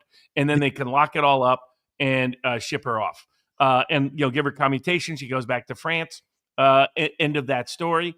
And as long as she kept her mouth shut about the right people, she doesn't have to worry about falling off a boat. The crazy thing is, like, you would almost think that Congress would want to go, they would want to, frog leap the president. They give her immunity. They get her testimony. They were serious. You're exactly right. But this is for once they denied her immunity, it was like, know that they're on the list. Been on it. This is the House committee trying to look like they're doing something, but not really do something, giving Trump enough leeway on the backside so that he can cut this deal. And I think the other goal is minimize the damage to the deep state. That's minimize the damage to Mossad. Yeah, and the deep state protecting itself is the standard motif of the 20th and 21st century, and that's not going to change anytime soon. I do want to get back to Candace Owens, but there is one thing you touched on that I think is a really interesting question, and I want to talk about it because this is you're like such a constitutional guy, and it's hard to get like high level discussions on the Constitution out of people, and so there's a really interesting question. You mentioned going after Obama, going after Biden. This has been bandied back and forth a little bit. There was a hypothetical that I think Joe Good Logic put out on Twitter, and I talked about it a while back, but it was basically, what if they make the case that there's conspiracy to influence an election or whatever between Biden and Obama, that they would go after on, because the conspiracy would be to interfere with Trump's election in 2016 and then presumably in 2024. And so then the question is, if you add that conspiracy charge, you don't toll the statute of limitations. It doesn't take effect until the conspiracy is either completely foiled, or there's a public basically a public withdrawal, either public to a government official or a withdrawal to the co-conspirators. And you have to be able to prove the withdrawal to the co-conspirators. It has to be unambiguous. It has to be notorious. So you've got this opportunity to go after two former presidents separated by 4 years of Trump on on this thing, and you mentioned going after them. It wasn't on that issue, but it was on something related. But the question is, of course, Trump has been pushing presidential immunity to its limits.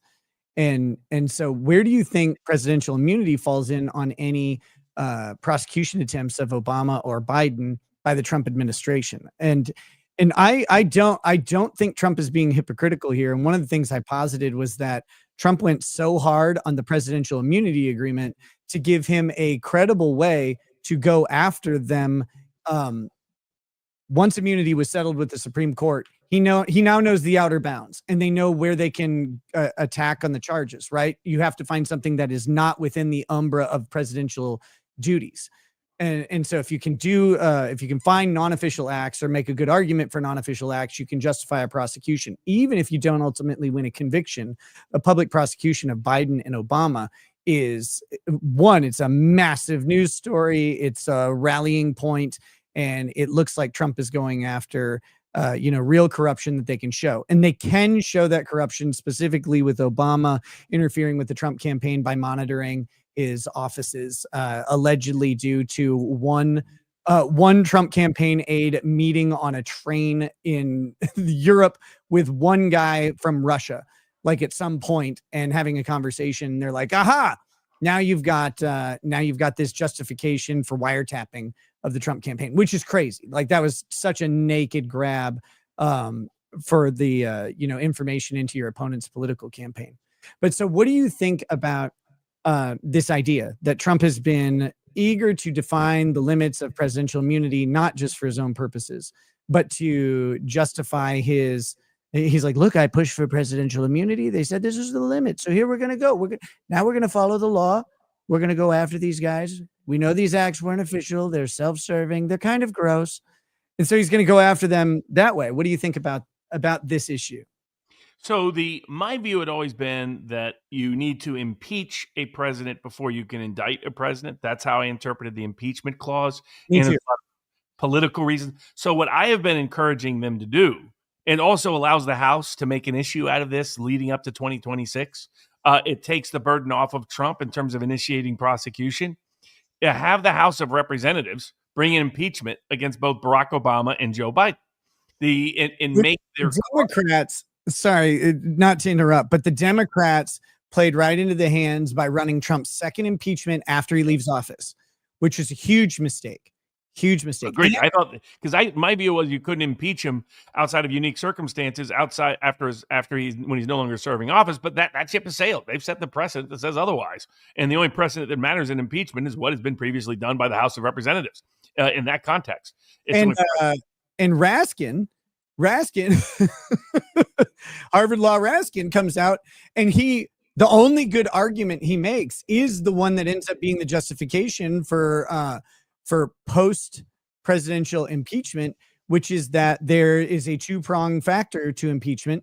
The first prong is removal from office, and the second prong is upon justification of removal from office, which is not the same as removal from office, but upon the justification of removal from office by the Senate vote, you now have the second option, which is to prevent any service in any governmental position.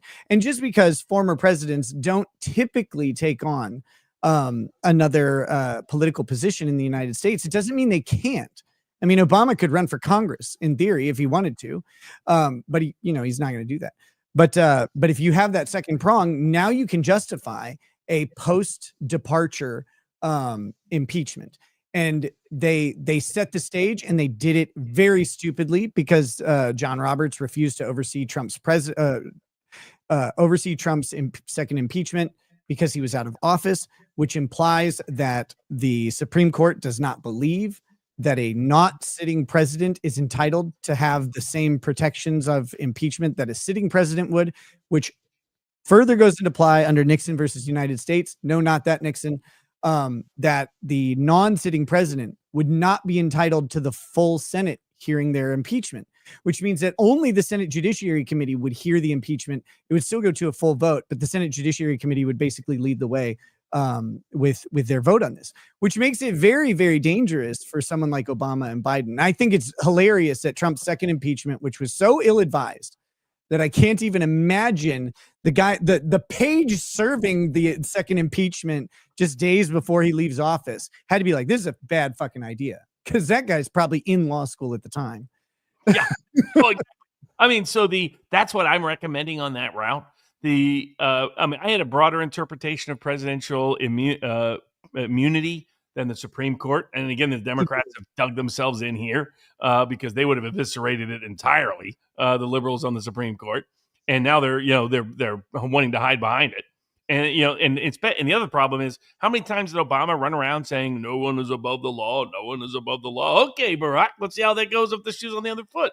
So that's what I would look at legally. I would locate the Russiagate cases out of the Southern District of Florida, bring in a strike force. That's the right move by Bondi, but the key is who you bring in. You need to bring in people that are the honest version, the honorable version, the aggressive version of Andrew Weissman. Right? As soon as Mueller brought in Weissman, I was like, this is going to be a nightmare for everybody connected to the Mueller inquiry. They get subject to it because the guy's one of the most corrupt prosecutors, ruthless prosecutors, but very aggressive prosecutors anywhere in the history of the country.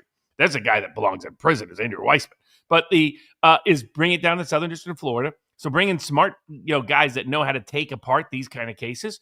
One, two, use the grand jury pool down there, the jury pool down there, but also you can make it a related case because the Mar-a-Lago raid was all about covering up, as Devin Nunes has confirmed, as we talked about back at the time. It was about covering up Russiagate. They thought Trump had files that we now know how embarrassing these files are. Because what happened is they went down there, couldn't find them. They opened the safe. The safe is empty. I'm not even sure if Trump actually took anything. But they thought he did. And so they were like, we can't get him. So now we can't destroy him because he might have copies of it. And then we go to jail for that. So they couldn't destroy him. Tulsi Gabbard gets in and she's like, holy cow. There's, always never in writing, always in cash. I mean, these people are like email. Oh, there's actually no basis for this. Well, let's just lie. Just over and over and over and over again. Smoking gun after smoking gun after smoking gun. She's been able to identify. These guys are long-standing, lifelong criminals anyway. James Comey's been connected almost every FBI corruption, DOJ corruption scheme going back 30 years. He and Robert Mueller. To all kinds of things, BCCI, you get into other laundering, you get into Epstein list. There's going to be connections to James Comey in that. That what Trump is saying is accurate. And that's where you get those guys, but go after using the Democrats' own precedent, go after Barack Obama and Joe Biden right within the House of Representatives. Now, do I think they have the guts to do it? No. But that's what I would recommend. That's the path to pursue because the Democrats have created the precedent, as you point out.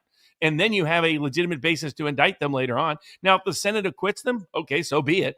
But at least you went through the process of documenting and trying to hold them accountable and documenting and detailing to the world who and what these people are. And I think that would be very helpful on a go-forward basis. I don't think they're going to do anything, to be honest with you. But I do hope they do something because we need it to have confidence and faith in any aspect of our government going forward and to have some kind of deterrent. Because if all the bad faith actors, future bad faith actors, see everybody walk and only get book deals and media deals and think tank deals and corporate board deals and speaking fee deals and become they're giving Biden $10 million to write a book. Nobody's going to read Joe Biden's book. Biden's not even going to write the book. That's just a post presidency bribe. That's what that is. Unless the book is 4 pages and in crayon, Biden didn't write it. Like, there's no way. The guy can't think through a menu. No doubt. I did like Hunter Biden explaining how easy it was to make crack cocaine and how it's much better than alcohol. That was an interesting little side point with things I learned from my father. That'd be an interesting Hunter Biden book. I started watching that interview and I'm like, this is unreal. Like, this is wild. He's just sitting there. He's like, yeah, no, like crack cocaine's great. Everybody says that, but you're not supposed to say it. And then he even goes further and he's like, I don't want to give you instructions about how to make it at home. Oh, never mind. Here's the instructions on how to make it at home. Here's how I did it, though. Exactly. Just unbelievable. By the way, someone connected to, I'm not absolutely sure this is correct, but somebody connected to me on the locals chat. It appears guess who a lawyer is for South Park that got that sweetheart deal. The lawyer and if you notice, South Park really never made fun of Biden, which is really weird when you think about it. Now, granted, they were in there, off the air, all the Paramount, HBO Max was happening dispute at that time. But it is kind of weird. I called I call that shit. But yeah, who's the lawyer? Sorry. Oh, it's the lawyer who is the that a lot of people suspect was the de facto money launderer for Hunter Biden. He was the one paying Hunter Biden's tax bills. It's that guy. I was like, how did South Park hook up with that guy? It's maybe that's why they got the $1.6 billion deal after they shit canned Stephen Colbert.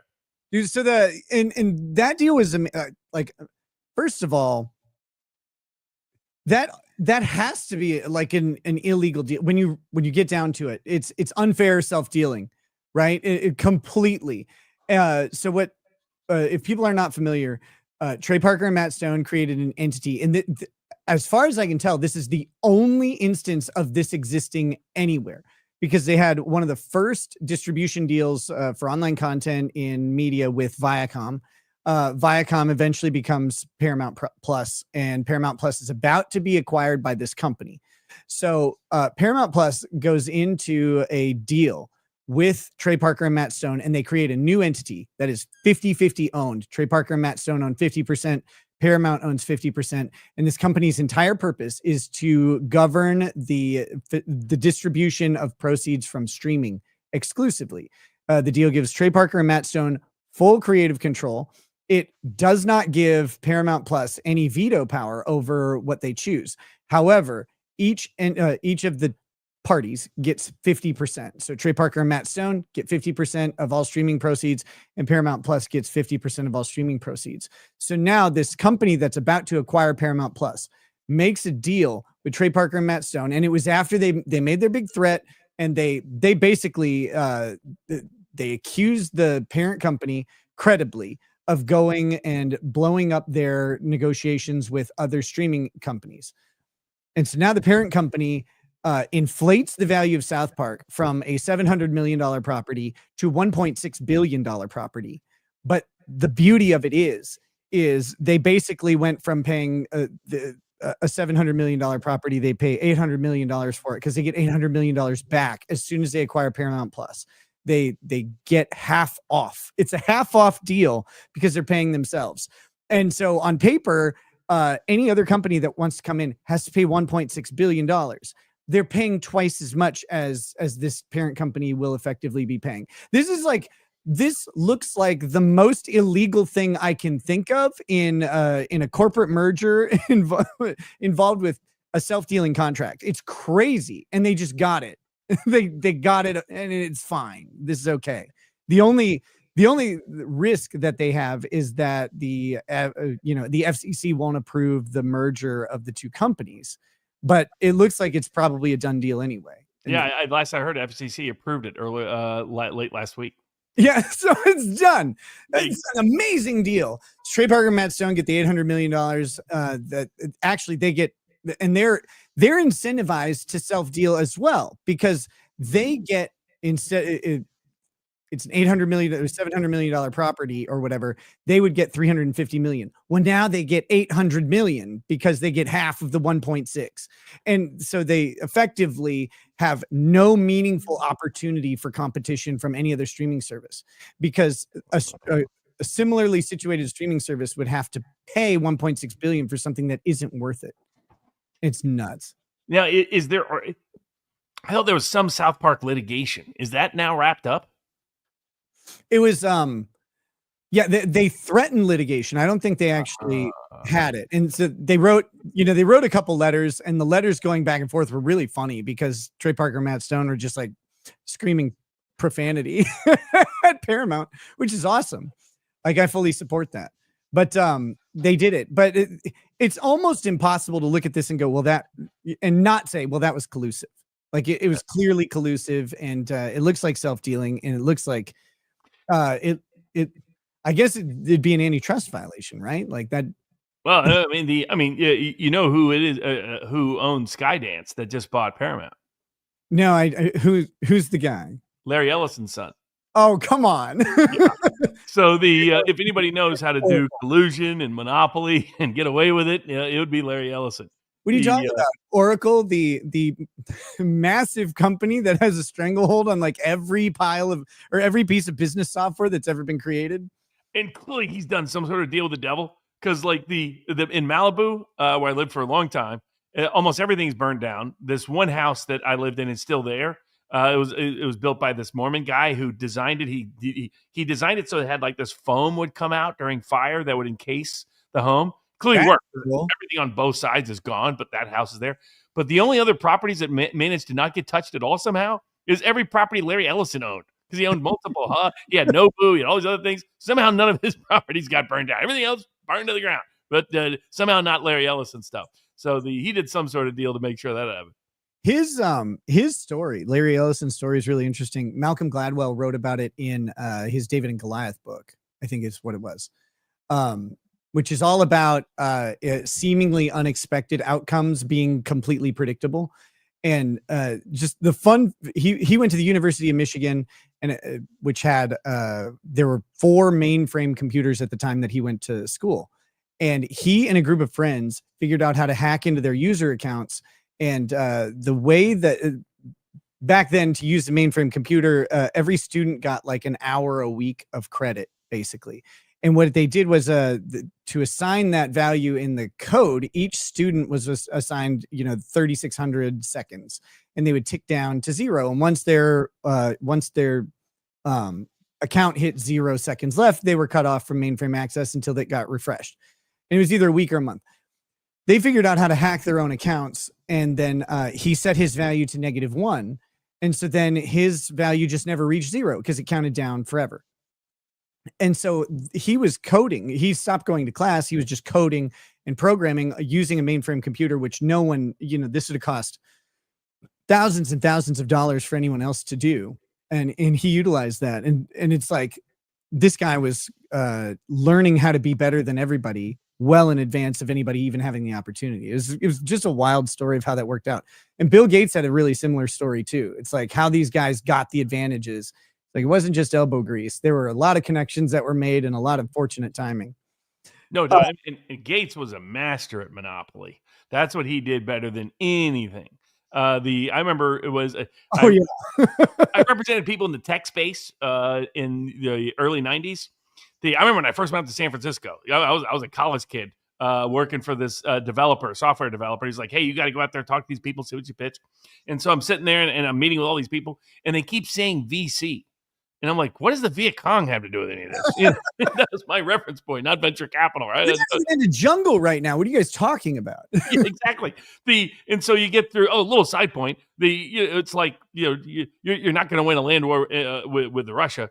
One of my favorite points about Vietnam, I was like, why it was always idiotic to think that we could win in Vietnam, aside from them beating the French right before us, is that they are the only civilization in the world who not only beat Genghis Khan and the Mongols once, they beat him twice. I mean, if you beat Genghis Khan twice, maybe don't invade there. Just, word of the wise. But as part of it, all of them kept telling me, met with this defense contractor guy. They were trying to divorce themselves even then from Microsoft. What led to the U.S. Department of Justice and David Bowie's doing that famous deposition of Bill Gates in the late 90s to take away their ability to enter the software space and the phone space that Microsoft was planning on entering. That got derailed by that was because Gates was so arrogant. That guy, he actually put in a back door to software he sold to the Pentagon. Like, can you imagine? That's what I would love. I mean, if there's one Epstein list guy, I would back door. Well, exactly. If there's one guy on the Epstein list I would love to see go down, even more than Bill Clinton, it'd be Bill Gates. Because of COVID, a lot of COVID is because all the crazy policies are because of Bill Gates. A lot of the disasters in food are because of Bill Gates. The disasters in pharma because of Bill Gates. I mean, this guy touches the dystopian control grid of big tech, big media, big food, big pharma. This guy sits at the center of much of it, particularly as it translates to public policy. Because people can watch the Corbett report about the Rockefellers, and then he did a 4-part documentary series on Bill Gates as well. I recommend both. How the Rockefellers contaminated so much. I mean, it's one of the reasons why Robert Kennedy's focused on the food dyes and petroleum in food.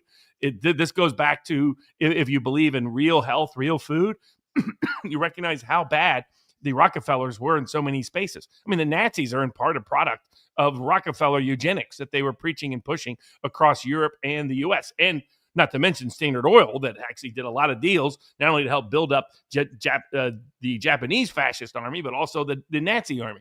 So, I mean, Bill Gates is Rockefeller-esque at sitting at the center of so much evil in the world.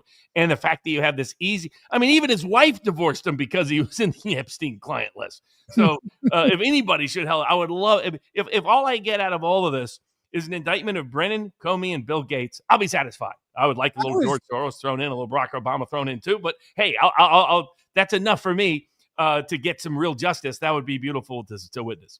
You know what I want to see, Robert? What we're looking for is really to just prove that Epstein truly put the cum in Comey.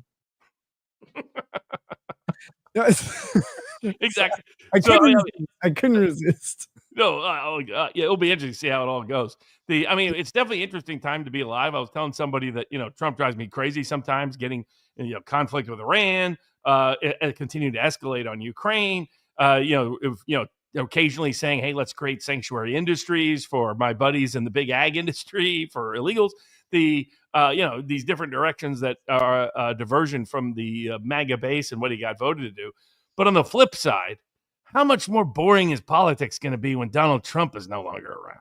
I don't know what to do. And like boring from the entertainment perspective, sure. But also one of the things I've said a lot is like, I do not agree with a lot of Trump's policy in whatever. I'm generally not like as protectionist as he is. And I know he's using it for leverage, and there's a lot of explanations about it.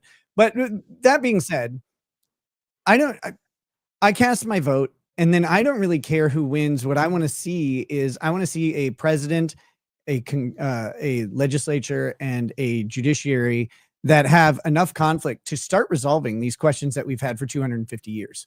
It's amazing that there are parts of the Constitution that are untested and undefined in any real capacity. And Trump is out there, like he has created presidential immunity, and we're going to get a question, I think, by the end of his term on whether or not a president can pardon himself.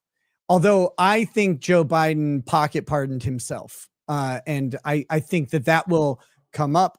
I'm kind of the mind in a similar way to what you were saying with impeachment, that every president should be presumed to have pocket pardoned themselves upon exit of the office. Because it makes sense for a president to be able to do that. And that also, it falls right in line with what Hamilton wrote in the Federalist paper. I can't remember which one it is. It's like 57 or something, but where he talks about presidential immunity and the pardon power and just the broad scope that they wanted to put in. I mean, Hamilton basically writes down, yes, even if a president, we can prove that he had people falsify an election to get him elected, we want him to be able to pardon the people who conspired with him to do that. Like, that's actually contemplated by them. They thought about using things like having things like treason in there that they couldn't pardon.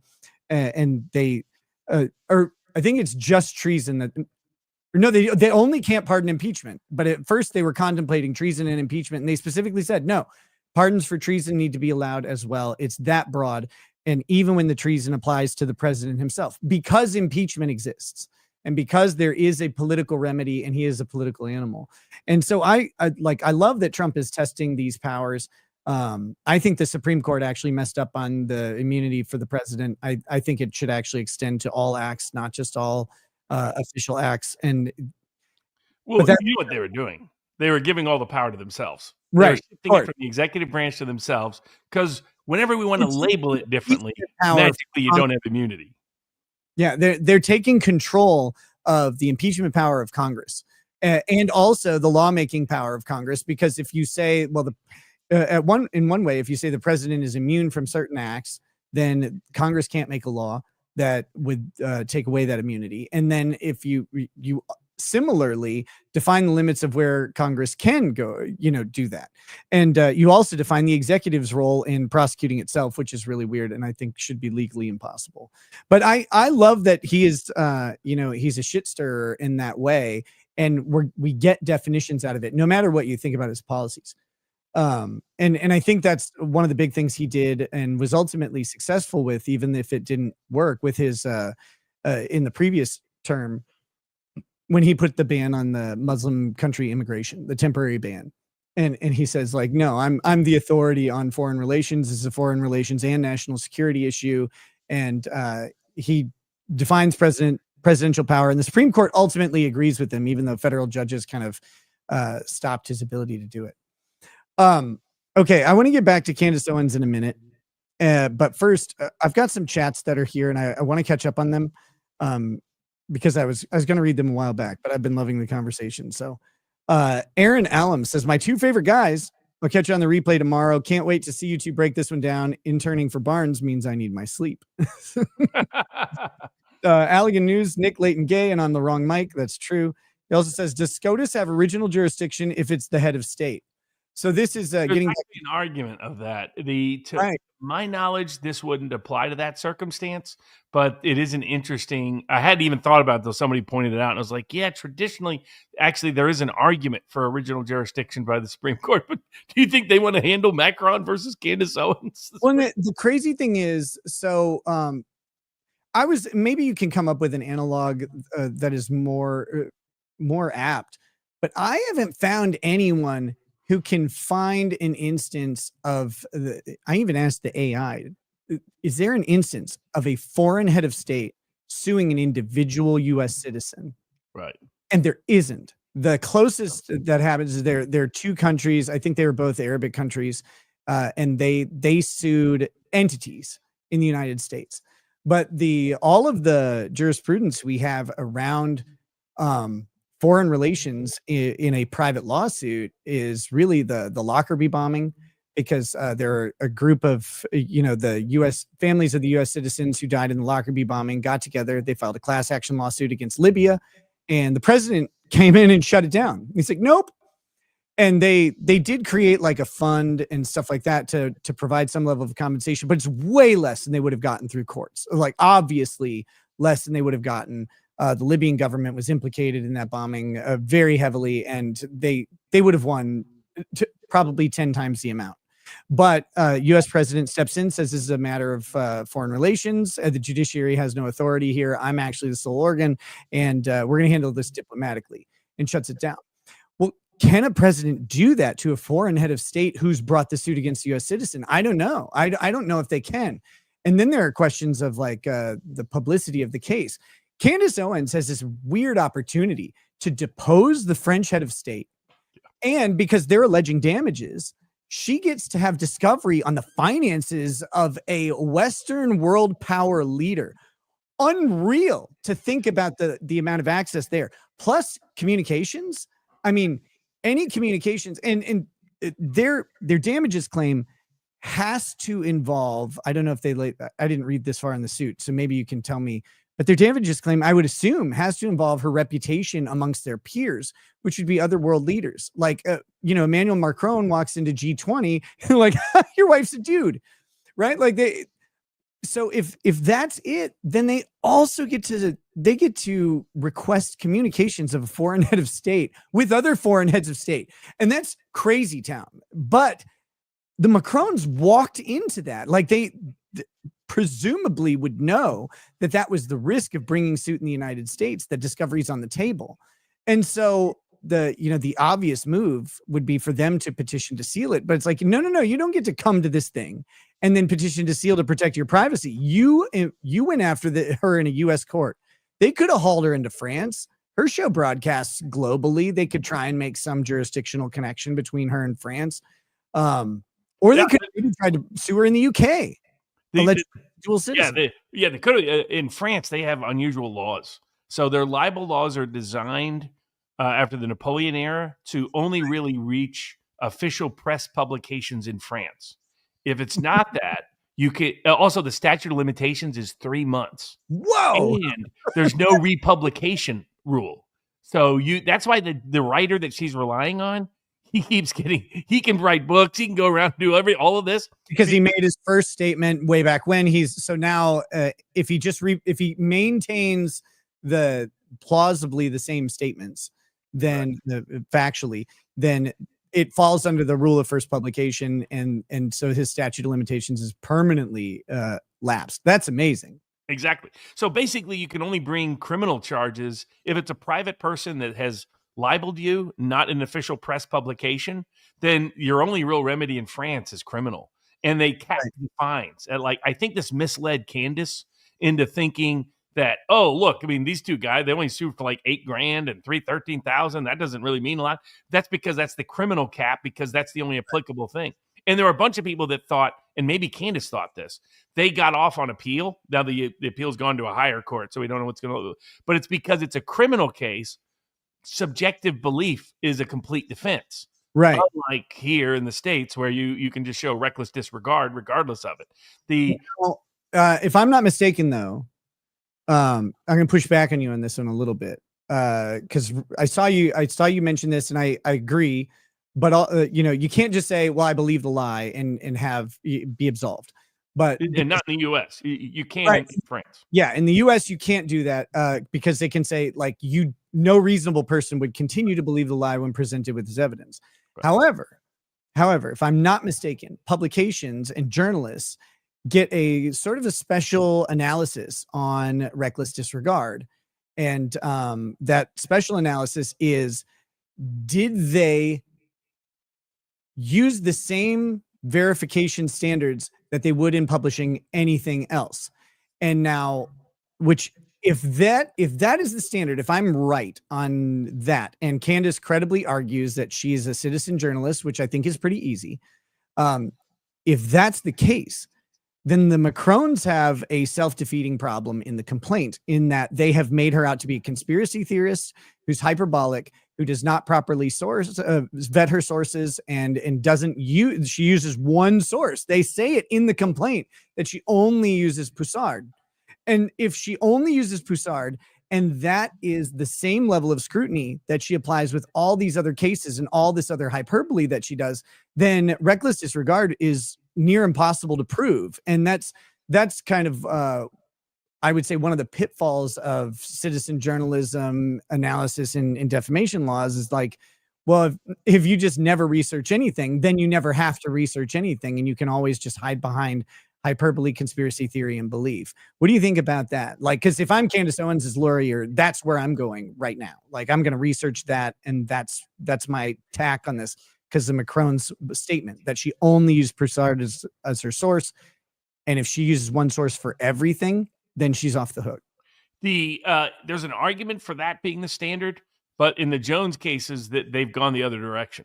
So what they've said is that you have to conform to corporate standards of journalistic due diligence. So Jones was held to the standard that the New York Times would be held to. See, that's crazy, yeah. Right? Like, because I agree with you, but it was the problem. It's also the problem of the venue that she's in. That that makes it even worse, because you're right. There's an argument that if my due diligence is this, that as long as I meet that standard within particularly the industry I'm in, which is citizen journalism, that's a different expectation, in part because the policy argument would be people interpret your information differently than the New York Times. That they interpret, okay, this is Candace Owens, this is her own opinions, this is what she does, this is, so like, Alex Jones had an even stronger argument on that, given certain public perception of him. And so, but in order to get around that precise problem, they've reversed gear and said, no, now we're going to hold you to an even higher, the highest possible standard, because you called yourself a journalist. If you call yourself a journalist, we're now going to bring in our little liberal ethics journalist professor who's going to go through all the ways you breach the standard of care. In journalism school, this is what we teach. Correct. Which is hogwash, by the way, but they've got them all lined up. There's people now that all they do is testify in these defamation cases against dissident journalists using their corporate lefty standards, but they sound good because I'm a professor of journalism at the Columbia University, all that jazz. And they hammered Jones on that all the time. Well, you should. Of course. It's like, well, that's not what Jones. Like, Jones' point was, I'm a commentator. I'm a talk radio host. That's what I do. I read a lot. I review a lot. But that's what I do. Everybody knows what I'm doing. Jones's defense is great. He's like, literally, no one believes me. Well, that's according to their own complaint. Nobody believes me. And yet what they did is they flipped that on its head. That's another reason why I think she's screwed. But she can try to argue that she needs really competent, capable, creative counsel. The risk is that you get some sort of mid-tier corporate kind of counsel that will bill the heck out of her, thinking, hey, this is just a cash cow. It's Now, a the other thing is, multi-million-dollar defense case. correct. Yeah. And she's moneyed. She can pay it. Like she'll pay it, and she will, because I think they're going to get a gag order on discovery. I think that is, and I would not be surprised, given that Candace has said that, if we're taking her at her word, that Trump called her and said, Candace, I need you to stop this. Like if that happened, I think that's an indication that there will be, we'll probably get some new jurisprudence on it, but that will be a thing to have Trump step in and say, no, in the interest of national security and foreign relations, this has to be sealed, and they'll take the power away from the judiciary. If the judge wants to fight Trump on that because it's like a super lefty judge, I think they'll put up a weak fight, because I think they'll actually want that, anyway. Well, the other thing is, to your point of discovery, what's interesting is, even though he's generally speaking, it's very difficult to subpoena a foreign government. You've got to have the subpoena here, try to record it in the foreign place, and then try to get it enforced. There's letters of marque. There's these other old traditions that exist. We've used them in international investment fraud recovery cases, but it is incredibly technical. And what will likely happen is the Macrons will probably say she can only request, and they can only be required to disclose things in their individual personal capacity, but not anything in their official capacity. No, even that would have a broad berth of potential discovery on the damages claims. Right. Now they're pursuing defamation per se, for which they don't have to prove damages. They can, and it Well, would you have to prove them for the judgment, though. correct. I mean, you should. There's some law out there that suggests you can have just what's called not a kind of nominal damages, but that the kind of harm is you don't have to, not only do you not have to prove the damages for the purposes of as an element of the claim, but that there's some that say the jury can simply assign damages, almost like punitive damages, without any empirical evidence of your actual monetary harm. This kind of happened in the Alex Jones cases. I mean, they really produced zero proof of being financially harmed. Yeah, show me how these people who are not who might be low-level millionaires are damaged to the tune of $40 and $50 million because or 130 million. Right, and that guy didn't even lose kids. Exactly. Had nothing to do with it. I mean, he just showed up briefly at the scene. That was about it. He admitted Jones never even talked about him, never even referenced him. And he got 130 million. So I think they're going to try to use the Jones predicates to get the same insane thing, and that's where where the court holds court is critical in this context. So but I agree, it presents unique. That's why she needs a creative, smart legal team that knows how to try to make new law in this space, including being able to discover all kinds of. For example, they say in the complaint that it is false that he is extending the Ukraine war related to this. Well, doesn't that make everything he's been doing with the Ukraine war relevant, at least on paper? That would be fascinating discovery to get into. Now, do I think a commie judge in Delaware is ever going to allow it? Probably not, but it would be fascinating. And then if I was Candace, I would play this out in the court of public opinion, and I would be going to these key points, not so much the salacious stuff. I would instead focus on the stuff that's of actually broad public interest. And say, I'm trying to find out, I'm trying to prove that this is actually true, and they're hiding it. And the judge is helping them hide it. Put the trial on trial as a way to motivate the courts to not be as prejudiced, or to at least preserve some part of her own public reputation in this. Because even if they get a bankrupting verdict, her husband, my understanding is her husband's very independently wealthy. And as long as he didn't tie up his assets in a foolish way with her entities, then she'll be able to be just fine. She'll be able to keep going for as long as she wants to do. She won't be able to make money herself individually, potentially, but because defamation, when it's a public figure, is non-dischargeable in bankruptcy. You can't get rid of it. It's an overt intentional act by the nature of actual malice, and which is also why insurance claims won't cover it. So it's like, man, you don't want to lose a defamation case on public figure doctrine. No, it's an opportunity to do stuff. Who would you who would you think? I don't know a ton of like high power law firms. I look at Harmeet Dillon, the firm that Ron Coleman works with. They represented James Damore, and they fascinating. Ron Coleman, Jewish Ron Coleman. Can you imagine Jewish Ron? He would probably do it. He would definitely he doesn't. He's the First Amendment guy. Like, he is, and a very smart guy, very skilled. Right, tried to help Laura Loomer in some of her cases that were kind of difficult. So no, I mean, I think she's got a conventional Nashville law firm. Oh, here's the other thing. It's like a Better Call Saul moment. I mean, ideal lawyer, find a Saul Goodman that with a little bit higher IQ. But that's the creative, outside the box, has no fear. But if you're Candace Owens, do you hire a Jewish lawyer? I would. That'd be the first lawyer I would hire. Like I'd be like, who's the Jewiest one of you? Remember, that's the Saul Goodman line. He goes, people believe I was more credible when they thought I was Jewish. So he tends to be a Jewish lawyer. Because criminal defendants only trusted more the Jewish lawyer. I want to find the guy in the Yellow Pages who changed his last name to Edelman with 4 A's just so he'd be first in the Yellow Pages. Right? Like that's the Jew for me. Like if I'm Candace Owens. Oh, somebody said hire Ben Shapiro. So he'll talk too fast and bore everybody, and you'll win by default. Correct. Yeah, I mean, she could try to hire someone like Randazza. I'm sure Randazza would take the case. I don't think that would necessarily work out the best for their personalities.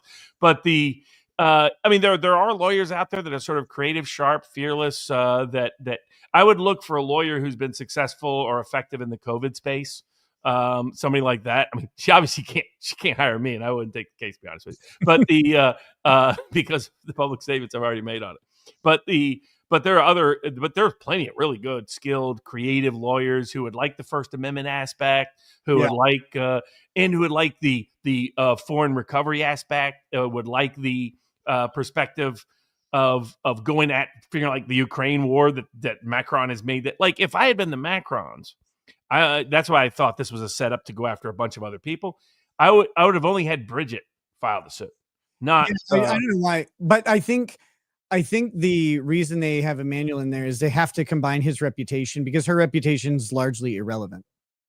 Right. Yeah. I think it's probably right. Someone put in the chat, everybody needs a Jew on speed dial.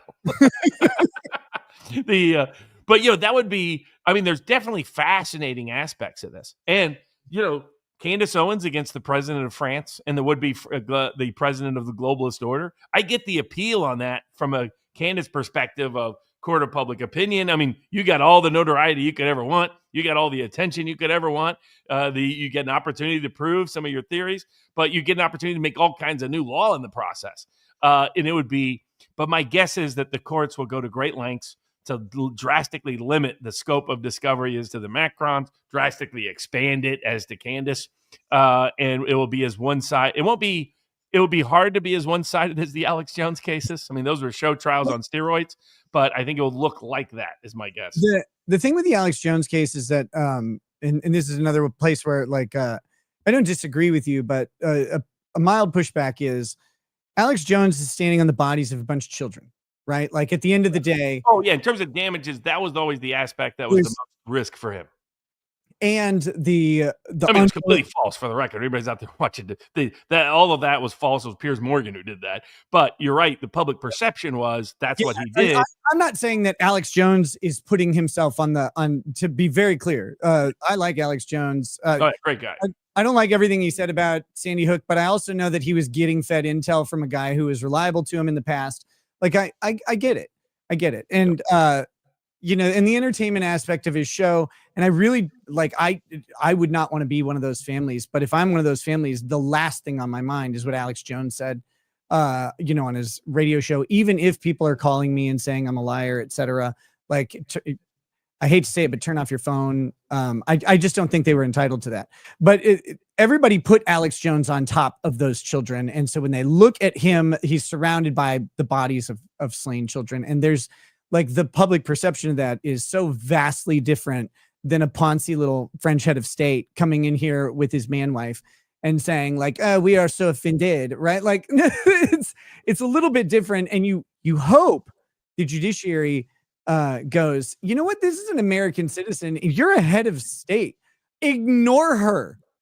Like, ignore Candace Owens because she's a fucking lunatic and you're the head of a Western power. Like, what are you doing? That's why I thought it was a setup. Like, that's why I was like, I think they're using this to take out high profile, impactful, dissident podcasters who went off the res in 2024, especially when they started naming them. I was like, okay, who would those podcasters be? And it's like each one they're naming in the case. Clayton Morris, Redacted News, taken over, has a global influence, become very populist. Theo Vaughn, Joe Rogan, Tim Dillon.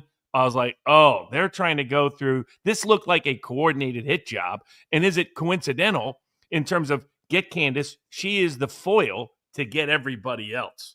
That's why I think the goal is Candace. The goal is everybody else. Right. The silence legitimate criticism of the Macrons, part one, permanently Pizzagate it to where it's affiliated and associated. Any Macron criticism is a full Kanye Candace criticism. But the other part is to set up a bunch of people. Like somebody in the chat said that that Tim Pool was repeating some of this stuff. I don't know if that's the case or not, but that's the case. Timmy boy, be careful. The whatever hair was left is definitely going to be gone at the end of this. Oh, that was so brutal. Beanie Gate. Yeah, Beanie Gate. Yeah, exactly. So I mean, but that's where my advice to everybody. Like, and there are people keep thinking it's that she's suing because she's called trans. That isn't it. It's all the crimes she's accused of committing. Well, yeah, and the defamation per se is how they get past the myriad issues. Because like the trans stuff it's like you can't, especially as the head of a Western European country, there's no way you can pull off being called trans is offensive. It's like when they tried this in the US, you cannot sue anymore for being called homosexual when you're not. Like used to be defamation per se because it was considered an aberrant sexual behavior, and aberrant sexual behaviors or loathsome diseases were defamation per se, and the same as incompetence in business.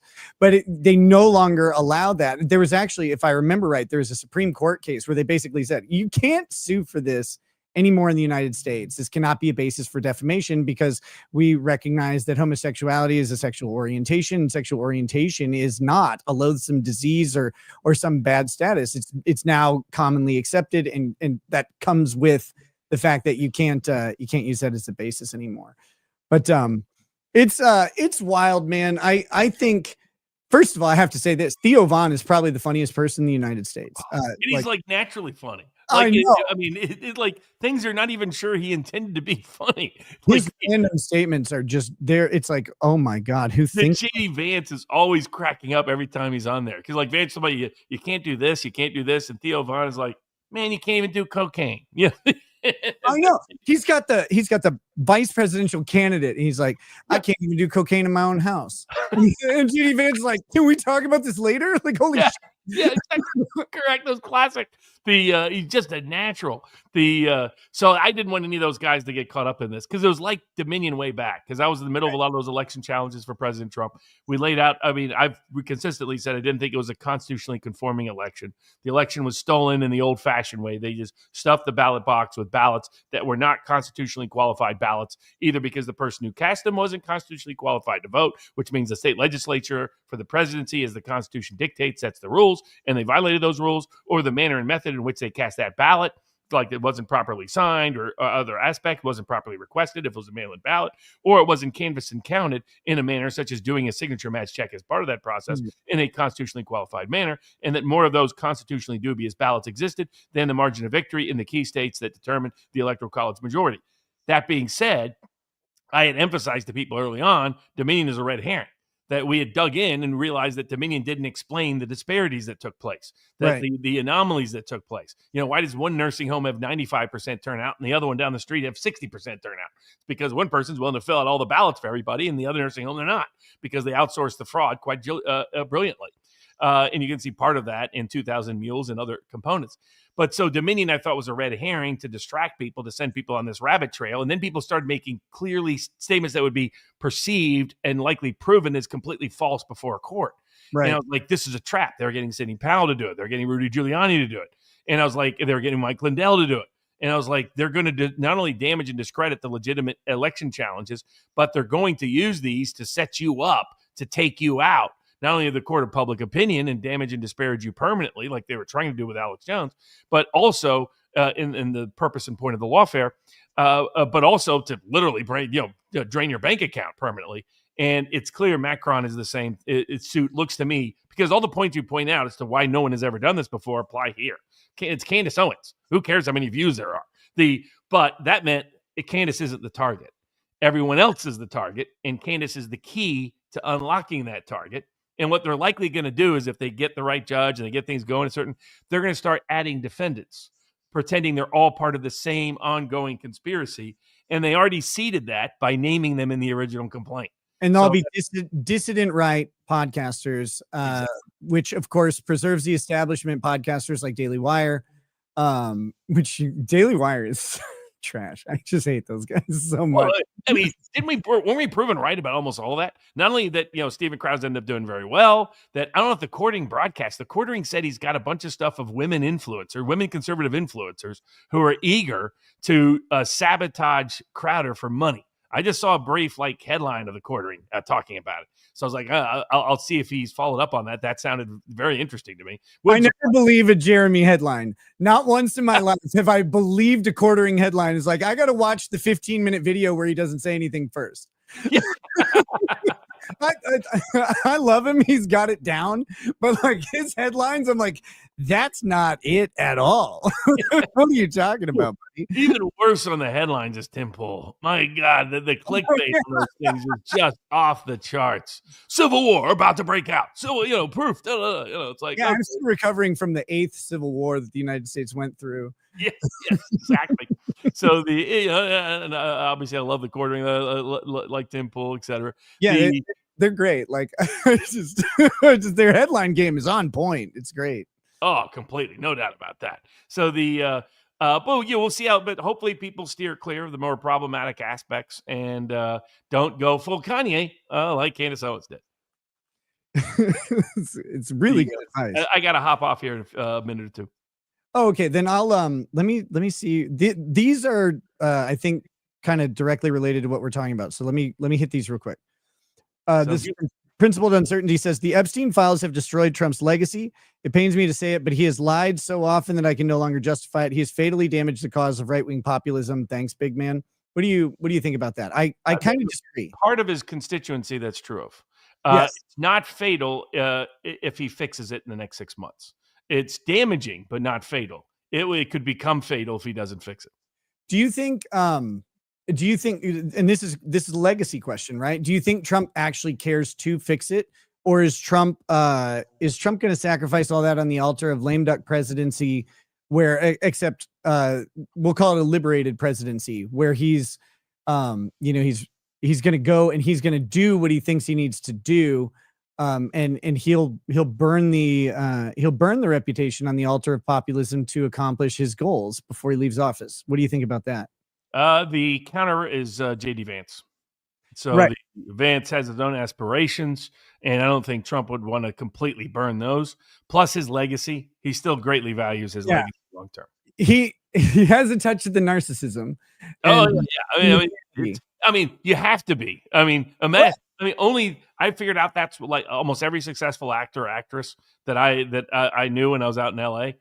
They were really almost all narcissists. I used to tell the joke I could just have set up a shrink office in L.A. and it would just be a recording. You're a narcissist, because it would apply to about almost everybody out there. But because you think about it, you have to be your typical great actor is rejected 200 to 300 times before they get a single job. What kind of ego do you have to think the next one is going to be the one that works? You know what I mean? You almost have to be that. Trump has to be that just to get to where he's got to in life. But I think that will be a limitation on the worst decisions he could possibly make.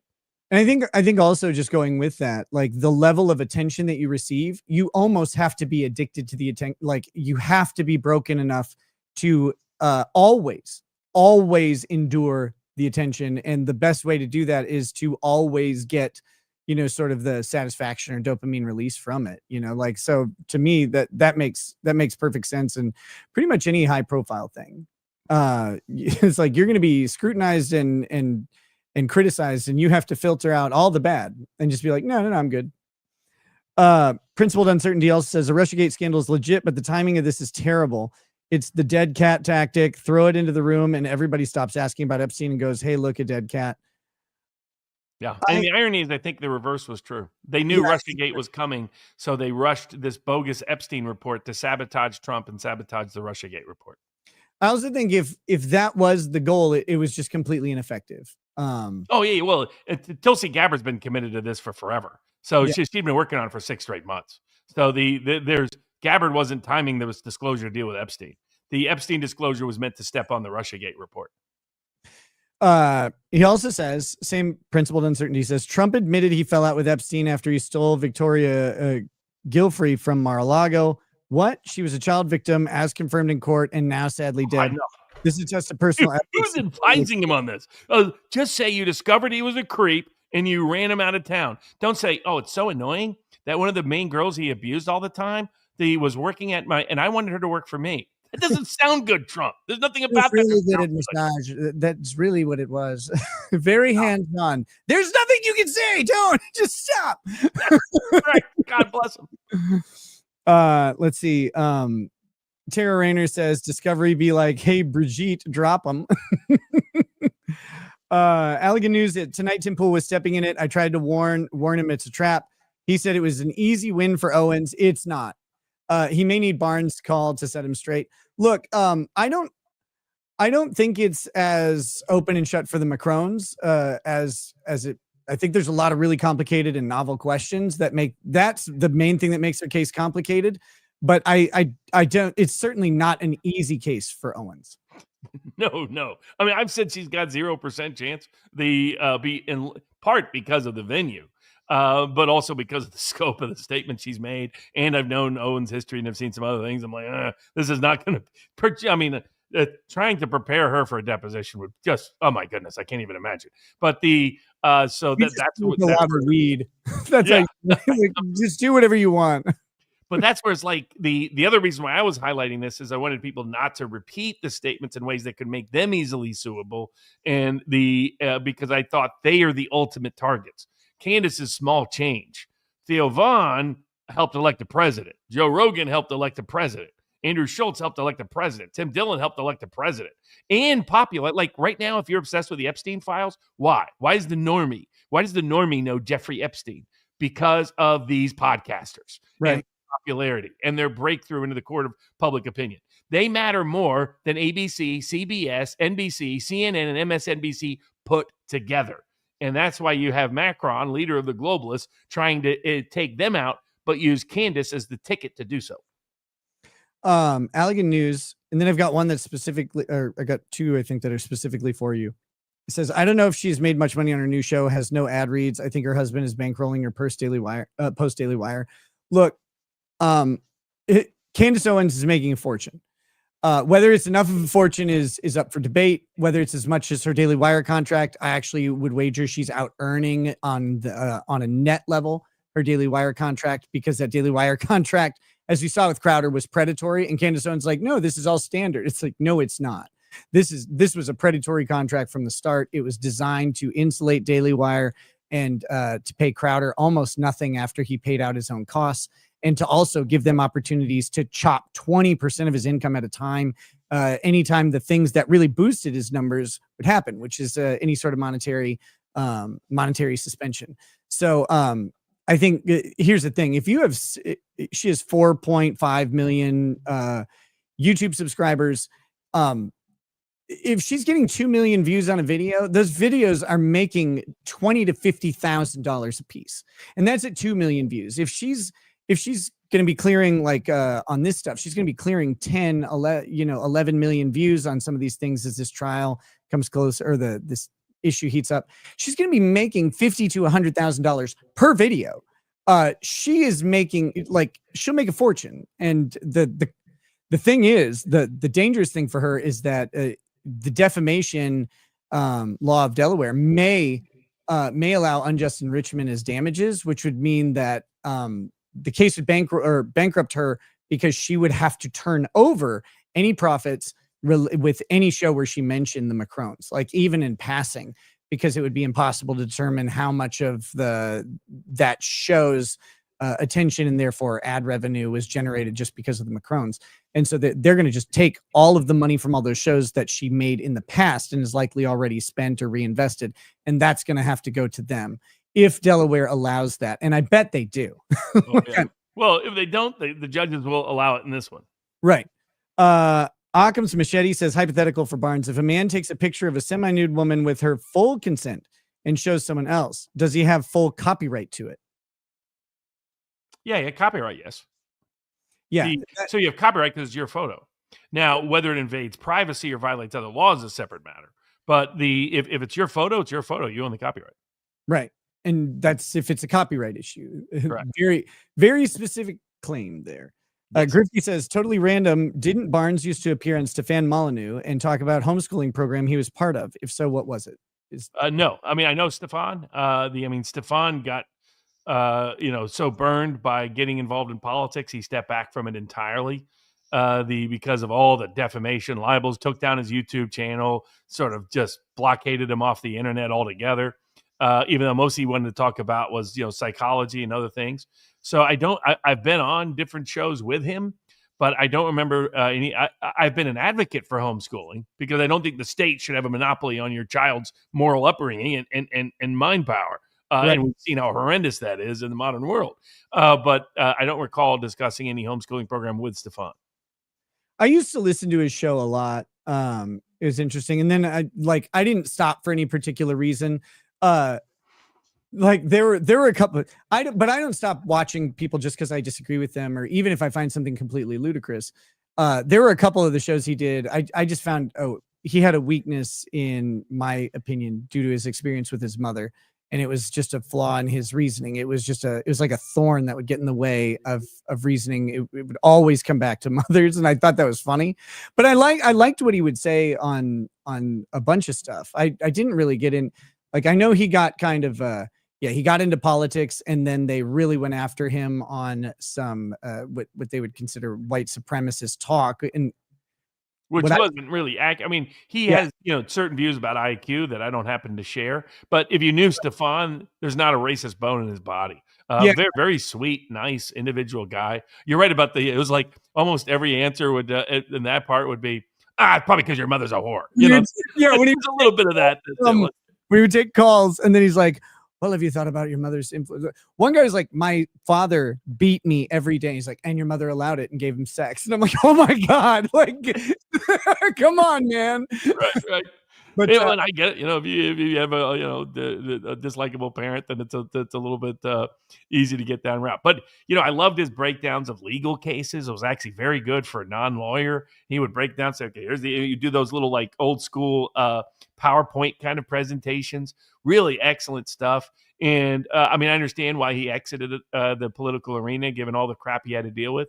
Yeah. Also is because almost everybody else in that community, there are people like Mike Cernovich who stood up for him, but a lot of the other people in that community abandoned him when it was convenient to abandon him. The way people forget, a lot of people originally abandoned Alex Jones. I was told not to represent him. I was told if I do, no more Fox, no more this, no more that. I had a lawyer leave, 2 clients leave, so on and so forth. He was considered persona non grata and radioactive. They did that to Molyneux as well, and I think that's what burned him on politics. It's the people that are supposed to be your allies don't have your back when they should have your back. Okay, and last topic, and we can keep it quick, but we had talked about this pre-show, and I find it really interesting, and so I'll relate it though, because the time in which Stefan Molyneux is dealing with that is not today, and there's all this controversy right now over the craziest thing to have a controversy over, and that is a really hot chick putting on a pair of jeans on a flat stomach, and which is suddenly like white supremacy. And I'm talking about Sydney Sweeney and this American Eagle ad. And I've been noticing in general that we're having what appears to be a legitimate cultural shift. We're seeing a tone down of the nonsense coming from even like Marvel Studios and Disney.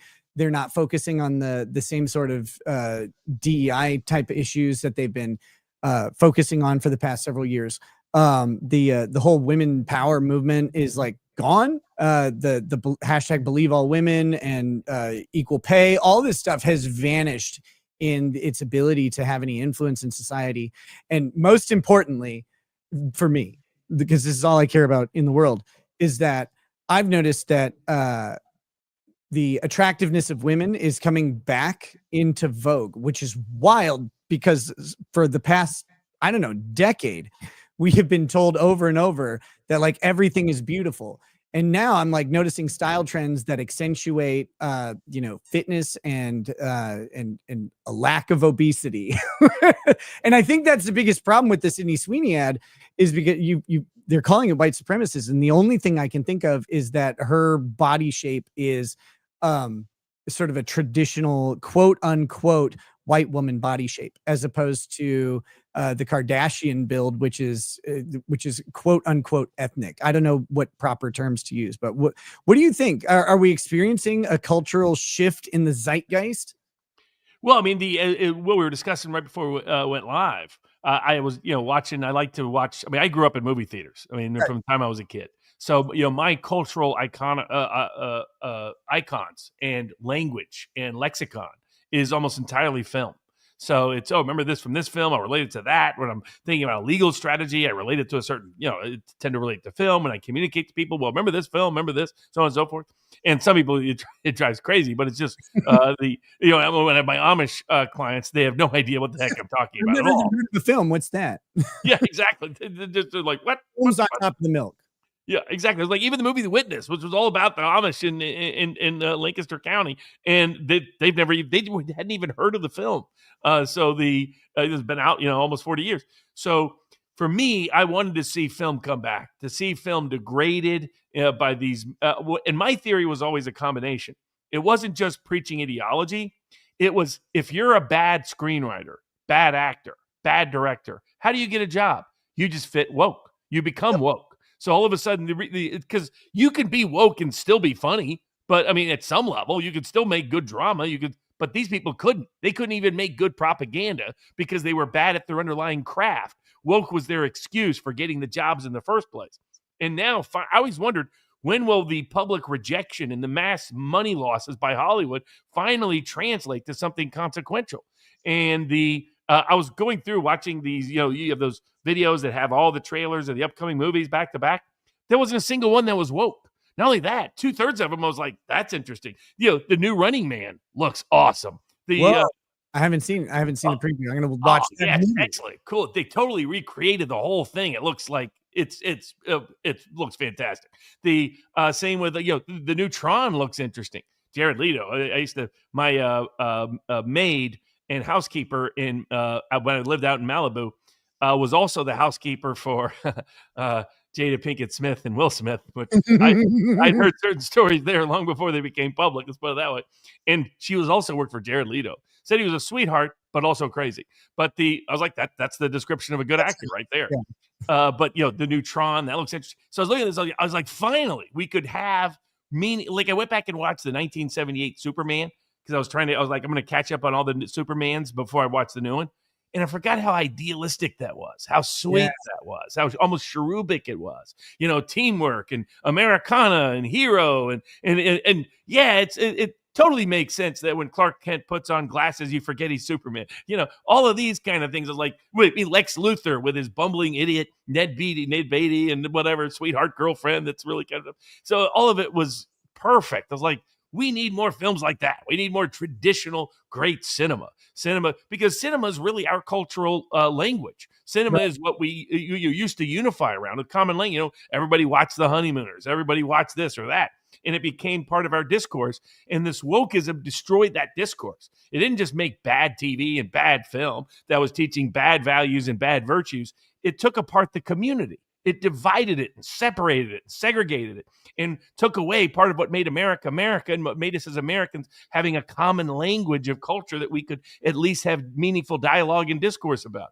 So I'm hopeful that we are restoring traditional ideas and ideals in filmmaking. Just tell good stories that we like to see and hear, and it looks like that is making a comeback. Yeah, it really does.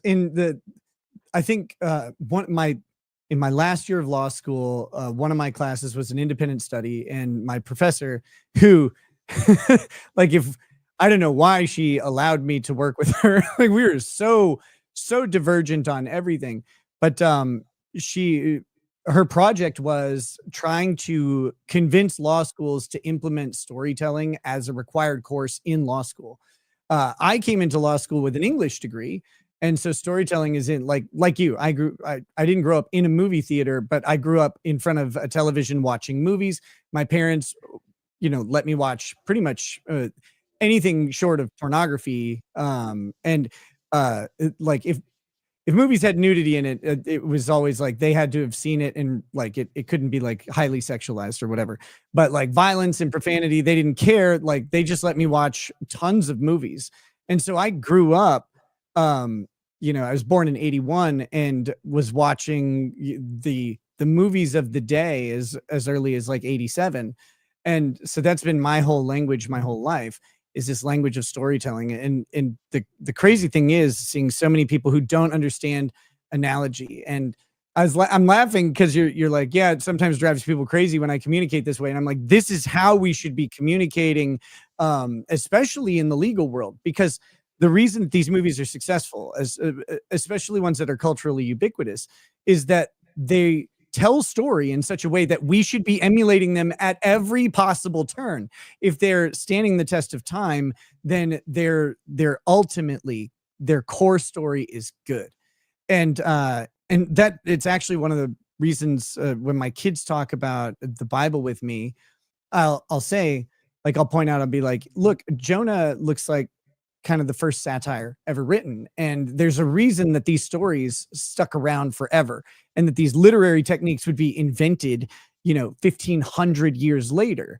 And it's like, that's because like this storytelling mattered. And there's tons of contemporaneous writings that we have to assume, literally infinite contemporaneous writings that we have to assume didn't survive the test of time because they weren't storytelling devices. And the Bible tells great stories. It's the first allegory. Like, come on. And so like going back into the well of American storytelling is something that we have as one is such a young society. We have that advantage over Europe in this field, but also as the pioneering society of cinema, is like we have so much resource here to tell stories in a way that no one could fathom before. And you go watch Eastern movies, and like their storytelling is very hard to like conceptualize a lot of times until you get to Korea now. And Korea now is like producing movies from like the American 80s and 90s, basically. And it's like they're emulating our storytelling techniques, and that is to be valued and praised. And like I'm a full supporter of using American cinema to convey ideas, because it's done it better than anything else in recent memory. So. Absolutely. All right. Thanks, man. Thanks to the crowd. Great to be here. It was a lot of fun, and we'll definitely catch up soon. Absolutely. Peace, brother. Have a good one. That was Robert Barnes. Whoa. What a wild discussion. It went nowhere that I expected at all. We went and touched on so many areas, and that's a Barnes stream, man. He's I know he rubs some people the wrong way. That's fine by me. You know how my policy is. Like, I want interesting people on. Barnes is an interesting guy who's seen a ton, done more than most, and he has unique perspectives, even if people may disagree with him. And I hope that you found something in that discussion that was worthy of your time, because I know, like I did, of course, but I always want to bring you guys a good and entertaining show. And it's really late for him. Like he's Eastern time zone, so it's almost 3 a.m. for him. So I really appreciate him coming on and hanging out. Here's the thing, guys. I'm not done yet. We got a little bit more to go. There's some more chats and stuff, more discussion to be had, but I have to go to the bathroom. And so I'm going to play the bathroom song I'm not leaving, but I'll be back. See you guys in just a second.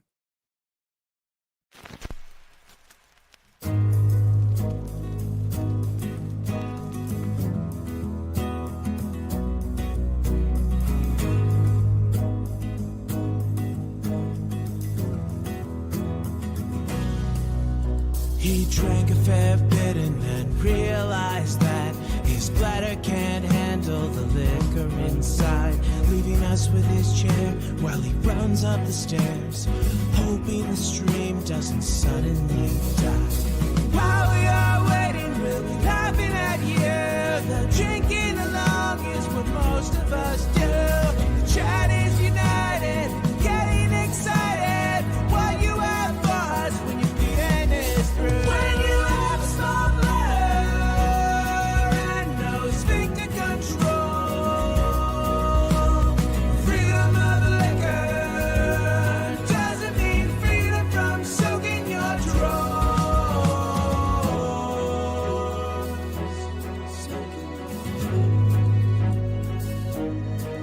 Now you're washing your hands and you realize that you've forgotten to scrub both the front and the back. Then you'll grab a quick bite, kiss your lady goodnight, and remember to thank her for all of the snacks.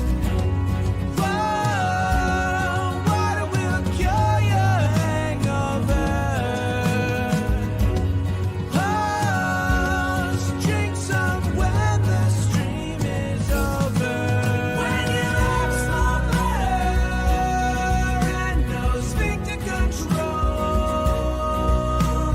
freedom of the liquor doesn't mean freedom from soaking your drawers. Soaking your drawers.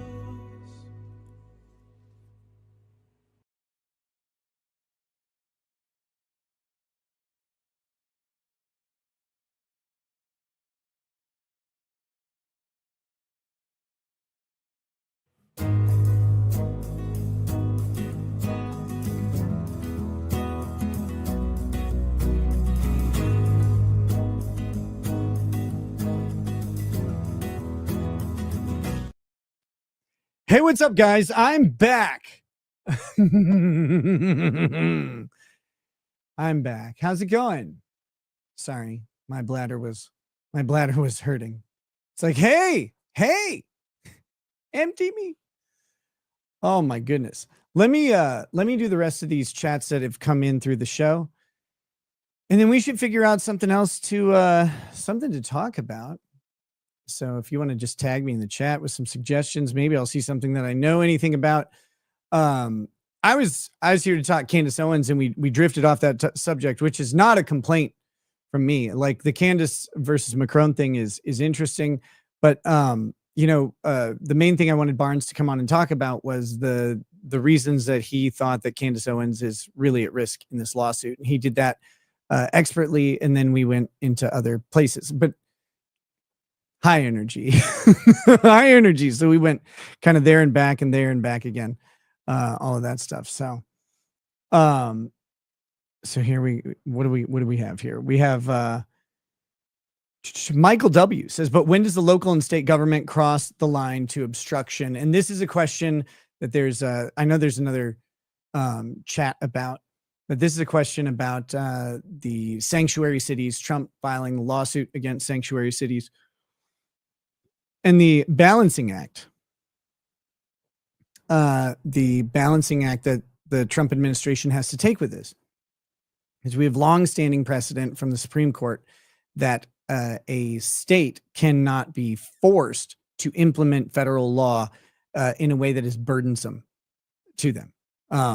They can't do that. The feds can request cooperation, and they may be able to induce cooperation, but it typically comes with a consummate exchange of federal funding, and not burdening the state is the key. So you can't just like pass a law and expect the state to go out and enforce it and expect the state to do this. But when does it cross the line into obstruction? And that is a question because the states cannot be opposed to the federal government. I mean, they can, but there is always a limit to this opposition because the states have a compact with each other. If you're opposed to the federal government, you're opposed to any one of the other 49 states. That's kind of an important part of it. And being a state does, as part of that compact or contract or however you want to say it, it does impose duties upon you to do certain things. This is what the Civil War was fought over in the legal sense, is not the issue of slavery necessarily, but the issue of the North had a duty placed upon it by the Constitution, or the non-slave states, I should say. I shouldn't just say the North, but the non-slave states had a duty to return an escaped slave to its owner, and it was at that state's expense, not the home state's expense. And they got tired of doing that, right? They got tired of paying for escaped slaves to be sent back down, and so they kind of stopped doing it, and that's a big part of the reason of the South's secession. I'm not saying it's the only reason, it's a big issue, but that's a big legal issue, and that's if I'm not mistaken, that's what's part of what's argued in White v. Texas, but that there was a breach of contract and therefore no union existed, et cetera, et cetera. So there is some burden here, and the state government may not always have to do what the federal government says, but it also there is the other side where they're not allowed to interfere or obstruct the federal government from its law, its constitutionally mandated power. So it's a good question. Let's see, what was this is the related chat from the Squid, which came in. He says, you say the feds can't force states to enforce federal law, yet the Biden administration sued Missouri for making a law that says Missouri won't use state resources to help the feds. Yes, and the one thing you're not considering here,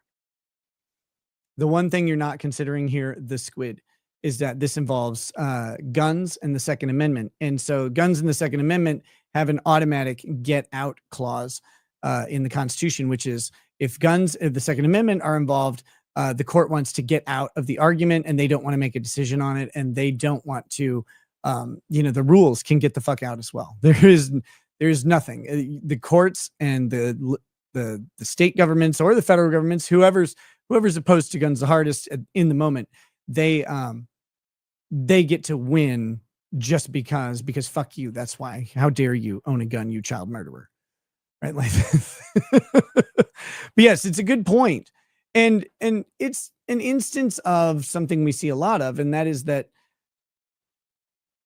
at the end of the day, just like people, because governments are made of people, everything's a rule until it isn't. And the rule is not the rule when it becomes inconvenient for the rule maker. Right? Like that's the that's the Beastie Boys song, right? Like the mom takes the smokes away and then the hypocrite smokes 2 packs a day. When the rule becomes inconvenient for the rule maker eventually gets to go, fuck you though. I want to do it this way. All right. We also have LJ Basgall. It says, what do you guys think of Promethean action out of Michigan? What the fuck is Promethean action?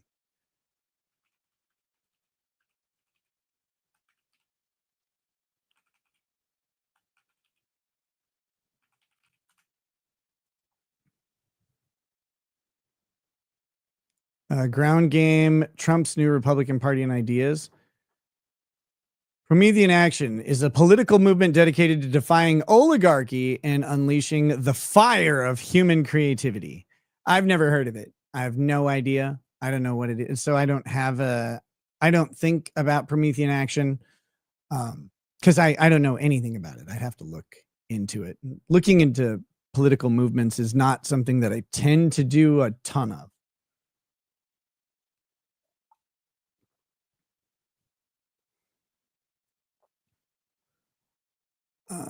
Let's see.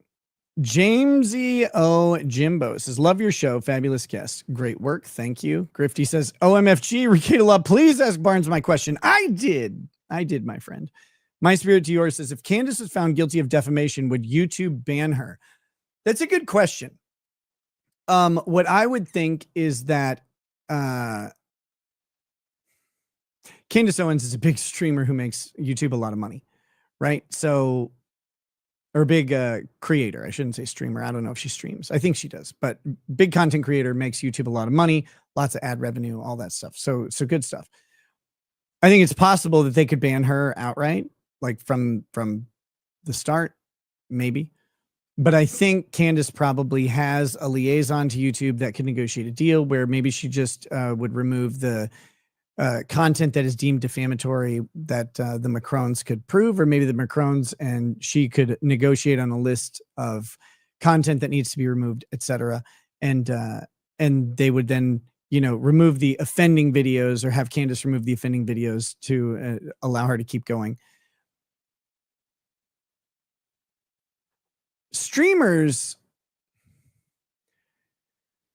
can make a lot of money for themselves through like super chats and stuff like that. Of course, I'm a person who's made quite a bit of money through super chats, disproportionately high based on subscriber count.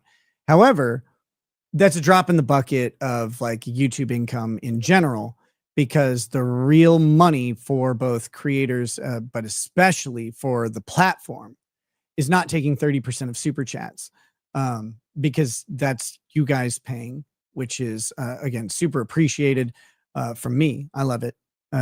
It's what allows me to do this and has given me the greatest job that I could possibly have. But from YouTube's perspective, they want to sell ads, right?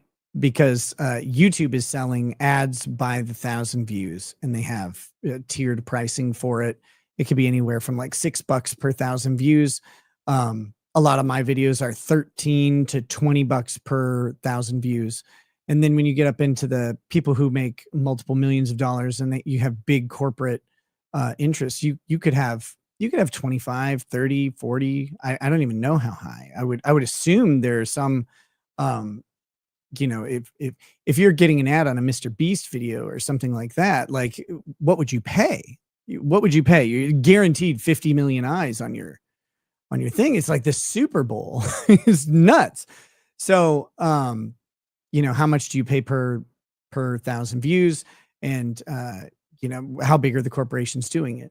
So that's, as you get into the millions of subscribers, where you're going to have almost guaranteed millions of views coming in, if you're an active creator, then you're getting ad rates that are really high. And that's where the money is for YouTube, is my main thing. Like super chats are one thing, but the ad revenue that they're getting from corporate payers is the real stable revenue. And it's the high end of what they make. So I don't know if they'd ban her.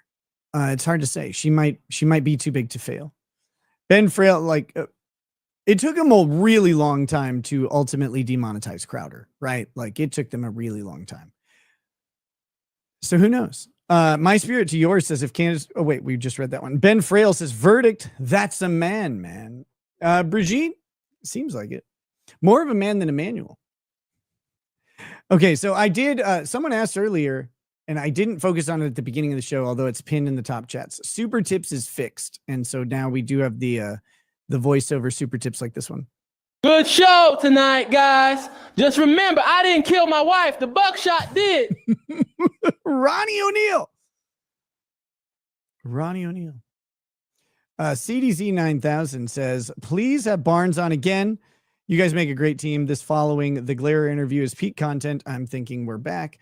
Look, I always love having Barnes on. I love having guests in general. I just, I never want to burden people. And one of the things that I hadn't been scheduling a lot of guests early on, mainly because I wanted people to understand that I was here, and both from the audience perspective, like, hey, I'm here. I'm working on getting more and more showtime, getting back to the old schedule, so to speak. And it's just tough after a year of not doing it, because your life kind of drifts into the places where I would have streamed, and it just sort of changed around the past year of the stuff we've had to do. Like, for example, I have to be up at 8 a.m. to go do community service tomorrow. So in the old days, I almost never had to be up at 8 a.m. to do community service, like to go work an 8-hour day. I might have something to do, early in the morning. And a lot of times I just stay up, do the thing, and then go to sleep. But third shift and government work doesn't really work together. So it's one of the things I've had to adjust to as this has gone on. But I wanted to show people that I'm here, that I'm building up back into a consistent pattern. And then I also wanted the people who I'm going to invite onto the show to realize, like, that I recognize what I was doing to the show before before everything fucking collapsed. That I was not engaged in the content. I wasn't producing good stuff, and it was there's a whole lot of reasons for it. I've talked about it too much, but that being said, I wanted people who I'm going to invite onto the show to be able to reliably say, okay, yeah, Nick's not crazy. He's not doing a bunch of drugs. He's not going to be like insane like he was. I'm just going to be a special new breed of insane that is completely sober. So, but yeah, love having Barnes on. We'll definitely do it again. And more guests are coming.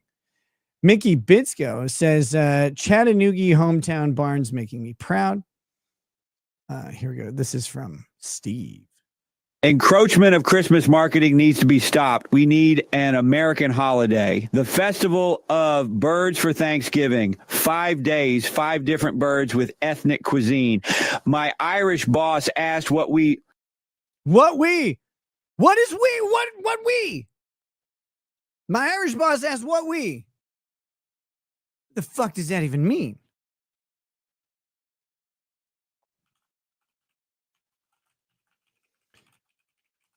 That's the question.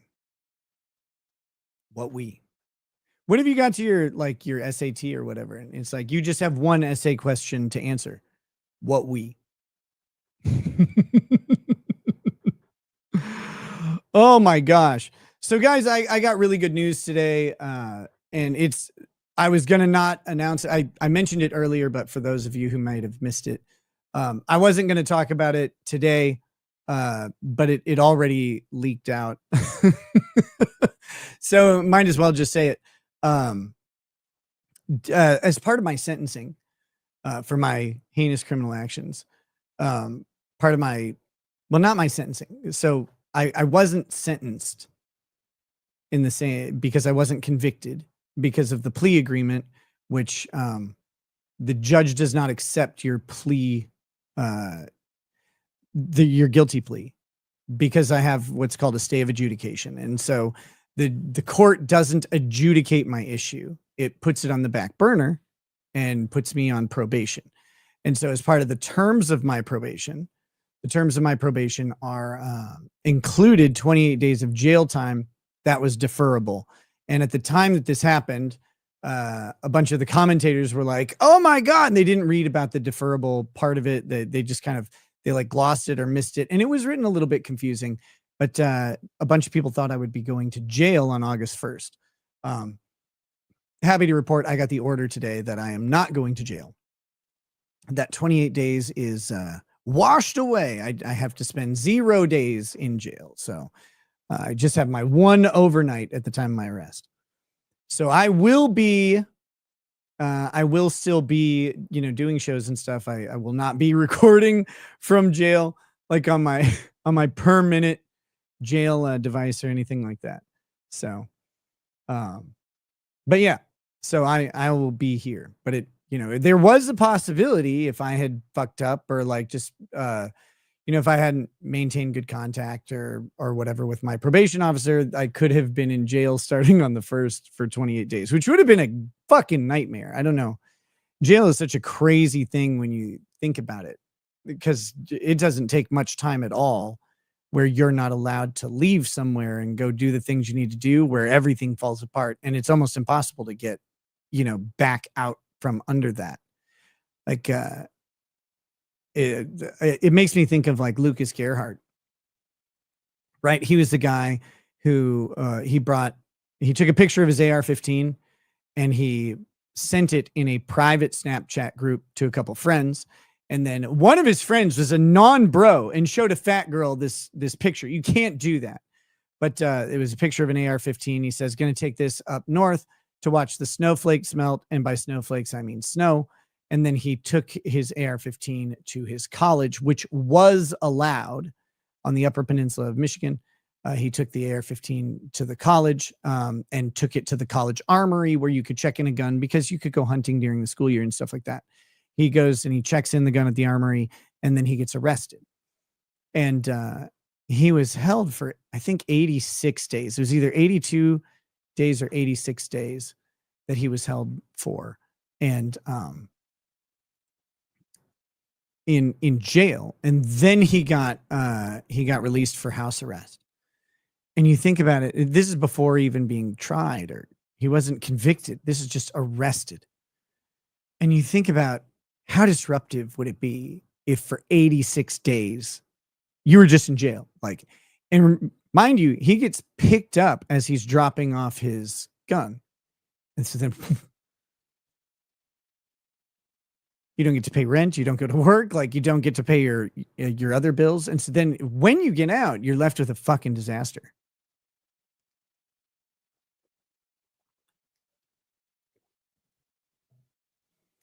Duck Fat says, so you bleached your ass and shaved your sack for no reason.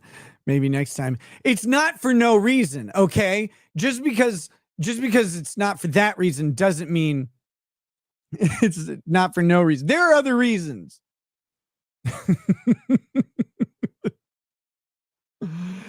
Yeah, and the crazy thing is the Lucas Gerhardt story. And Lucas is he's a friend. And he's been one of the people who has consistently checked in on me and stuff during all of my legal endeavors. And he's been such a bro.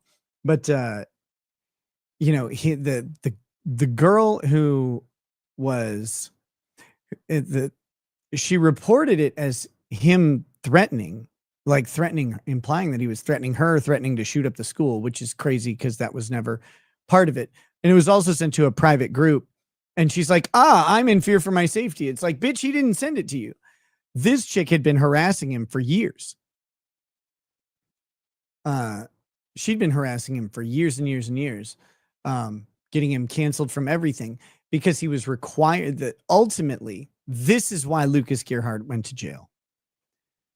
Lucas Gerhardt, as part of his class, I think he was pursuing like a criminal justice degree or something like that. And as part of his class, he was required to answer the question on the class page forum of whether police,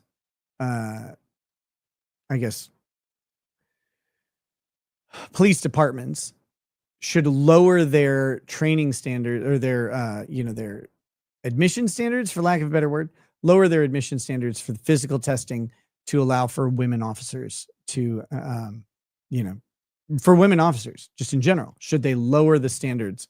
And his argument was no, this is a physical job. It involves, rescuing people or potentially fighting people. And so like these physical attributes that are the standard for men to be admitted into the police department should be the same for women. He didn't say women shouldn't be police officers.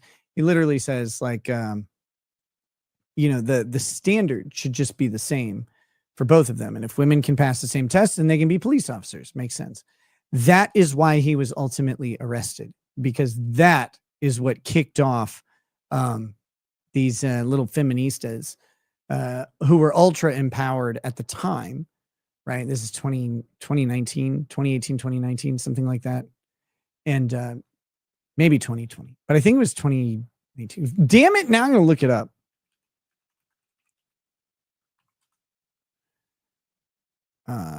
The case is 2021. What the hell? When did this?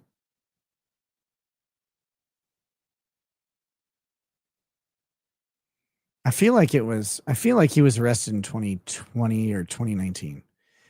But anyway, It was because these little empowered feministas on a college campus, they just hounded him. They went after and got him kicked out of every club. They said he hated women and all this stuff, which is of course not true. Oh, let's see.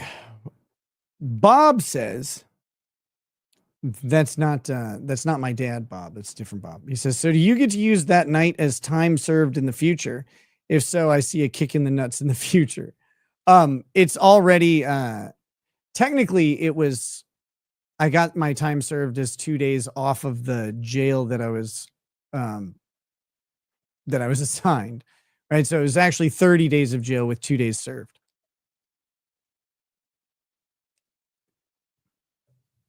But no, I wouldn't get to use it for a different offense.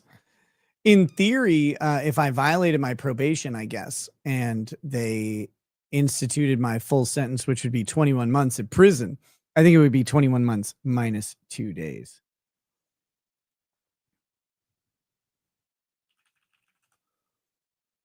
To answer your question. I don't want that at all. Holy shit. That's crazy. That's why it always weirds me out when people are like, oh, this is how you can get around like a drug test, or this is how you can do this. I'm like, I'm not going to even try. What the fuck are you talking about? I don't want to go to prison.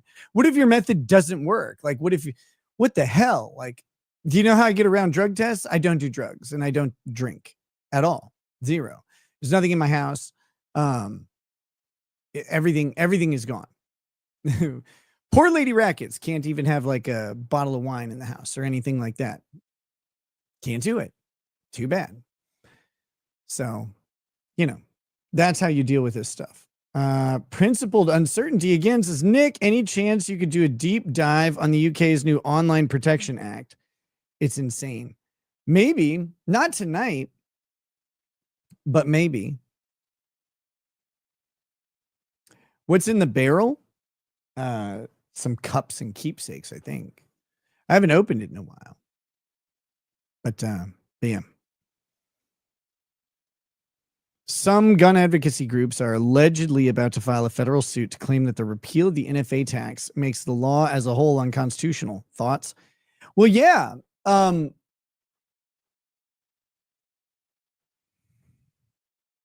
an interesting. Okay, so if we use Obamacare as an example, Obamacare was originally passed under the Commerce Clause with this idea that non-participation in the insurance market is participation in the insurance market. Therefore, the government can regulate it. Therefore, they can force you to buy insurance. Which was a shitty argument. And to John Roberts' credit, it's about the only thing he did right on Obamacare. But instead, what he said was it was actually brought under the tax and spend clause, which was not argued by either party in Health and Human Services versus Sebelius, I think was the case. It was not argued by either party. The Supreme Court actually assigned the argument about the tax and spend clause and Obamacare as a tax. They actually assigned that to a separate lawyer, outside counsel. And so that guy comes in, he wins the whole case because Obamacare was upheld under the tax and spend clause of the Constitution rather than the Commerce Clause.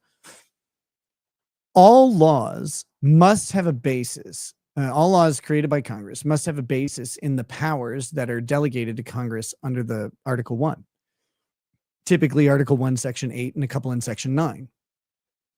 And so Congress has the power to, for example, create a national bank, borrow money. They have a power to create a postal service. They have a power to do all of these things, power to regulate commerce, power to tax. So since Congress has these things, you have to bring a law under one of those powers. And if you take away the basis of the law for the National Firearms Act, for example, you take away the ability to tax the firearm. What are you regulating at this point? Are you regulating the firearm in commerce? Or are you taxing the firearm? And regulating the commerce of the firearm kind of sounds like it violates the Second Amendment. Taxing and having a complex tax structure and requiring a tax stamp and approval that requires all these background checks, et cetera, has long been upheld as the basis for the National Firearms Act. So then you have the question, if you take away that part of the law, does it sever out and preserve the National Firearms Act, or does that trigger a catastrophic failure? Can the law even exist if it's derived from a non-power, like from congressional non-power? The answer should be no. So that's an interesting argument. We'll have to see. What do we got here? When are we going to get cooking with the ogre? I need a slop pot in my life tonight. I wasn't planning on doing Cooking with Kurt tonight because I knew the Barnes interview would run. Well, I thought the Barnes interview would be like 2 hours long, but we got 2.5. And now we're 3 hours into the show. And I do need to get some sleep because I have to go do 8 hours of labor tomorrow. Oh, so this, I don't know if this is funny. Hold on one second. So glad we have the nighttime Nick back. Multi-year supporter and part of the 5K Locals Club. Looking forward for many more years. Hey, thank you, USSJ4 Broly. Of course, I recognize the name. You've been around forever, and I really appreciate that. So here's a funny story from my community service work. Maybe it's not funny to you guys. It's funny to me. So two things happen. When my probation officer was first like, let's get going on these community service hours. So I'm like, okay. And she's like, so pick a day and it's 8 to 4. And I was like, okay, so it's always 8 hours. Like, do you ever have like 2 hours or 4 hours available? Because I'm thinking this way. I'm going, look, if there's like 2 hours and 4 hour shifts, it's way easier for me to pick those up than just 8 hour shifts. Because I'm much more likely to have 2 or 4 hours available in a block than 8 hours. And so I'm like, do you ever do those? And she's like, why can't you work an 8 hour shift? Well, I can, like, calm down. Like, I can work an 8 hour shift. Not a big deal. Happy to do so. I was just thinking I could work more shifts more frequently if there were 2 and 4 hour shifts available. But I said, you have to understand, like, for 15 years, I have worked from home effectively. I've been home. My life is incorporated into the home life, particularly of our children. I'm here. I don't go away for 8 to 10 hours a day. I might go into my office, and work on things, but I don't do that. And it's been that way for 15 years. It's not that easy to just switch.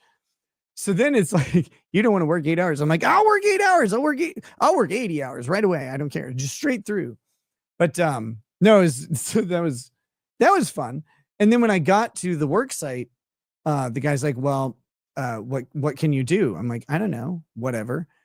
And so then he's like, is there anything you can't do? And I'm like, no, I'm fine. Like, I have a heat allergy or whatever, but like, it's okay. It kind of kicks in if I do a bunch of manual labor. So then we're driving around later and he's like, are you okay? I'm like, yeah, I'm fine. He's like, well, you told me you couldn't work. And I was like, no, I can work. I'll just be itchy. It's okay, man. Like, it's funny because I think they're just so used to people who make a bunch of excuses to try and get out of work that they thought that's what I was doing. And I'm like, I'm not trying to get out of work. Like, I'm just having a conversation with you because you asked, I get mildly uncomfortable when it's warm. It does not mean I can't do work or work in the heat. Like, of course I can. But tomorrow looks like a perfect day to work, actually. You want to do Cooking with Kurt? Do you know how to use a typewriter? I do.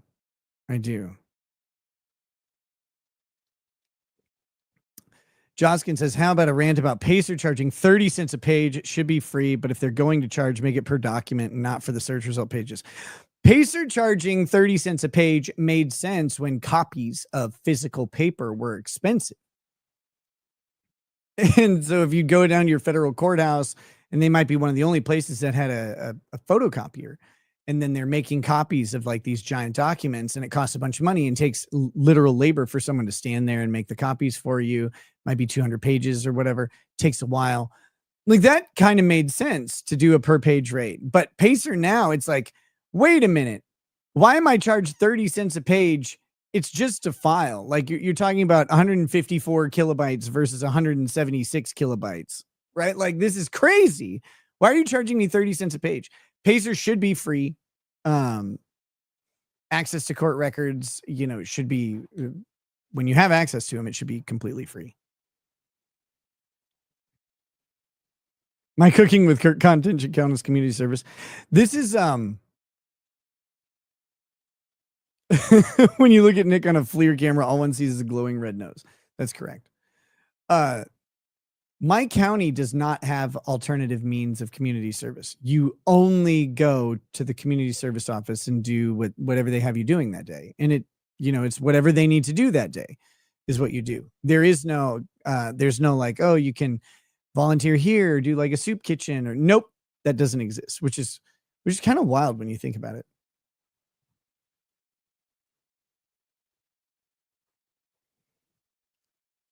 They should have you help unsolved cases. Well, my law license is suspended right now. So, but they don't let you do that. Like, even if it wasn't suspended, I couldn't go do a clinic, like a legal aid clinic or anything. You're limited to very specifically what they're doing at the community service office. No cooking with Kurt? Holy shit, I might actually be able to eat tomorrow. So the problem I have with cooking with Kurt videos right now is all of the rest of them are 2 hours or longer, I believe. All of the ones I've seen on the channel. There might be an hour and a half one left. We could, what have I had to do so far? The first day was really easy and chill. So there's two guys and they each take a crew out, and each crew is 3 or 4 people. So there's only 6 to 8 people doing community service work at a time in our county. That's the capacity. And it's actually like, this is why I'm not actually done with community service work, is because there aren't enough days available. I only have to work 10 total days of work. That's my requirement. So 80 hours, 8 hours a day, 10 days.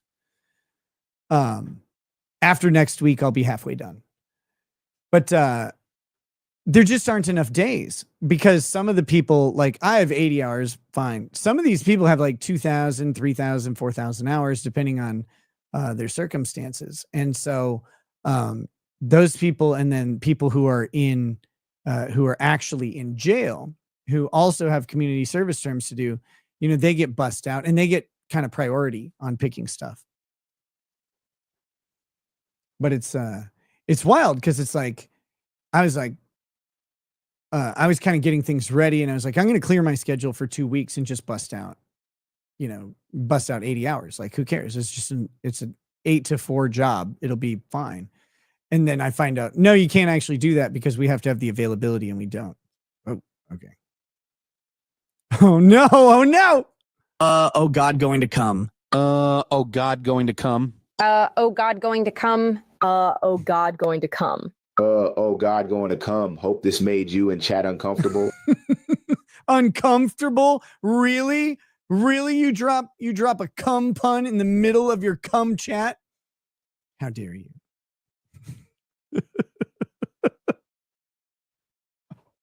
I'm gonna come. All right. I think I wasn't gonna do any. I wasn't going to do this, but should we do a teaser of a Cooking with Kurt video? We'll do a teaser of this.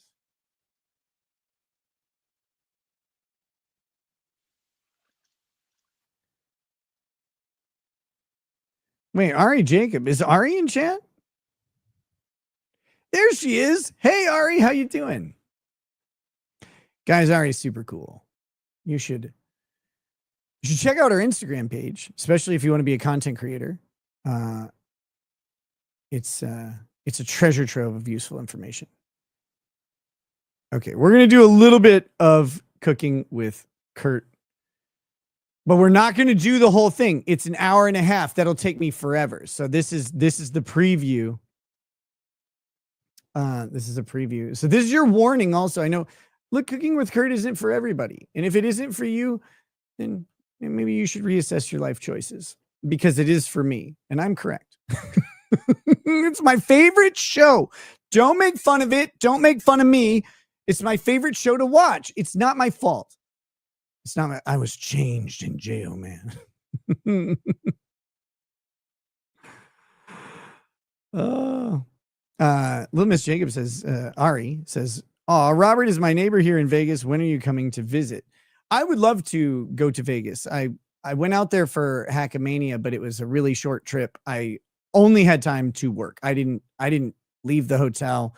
I was at the event, and then I was in my hotel room to sleep for like 4 hours, and then I was at the event, and then I was in my hotel room to pack, and then I was on a plane.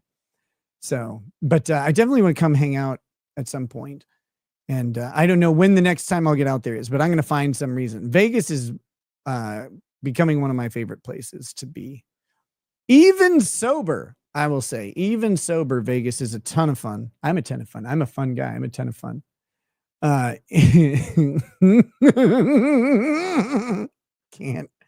take it.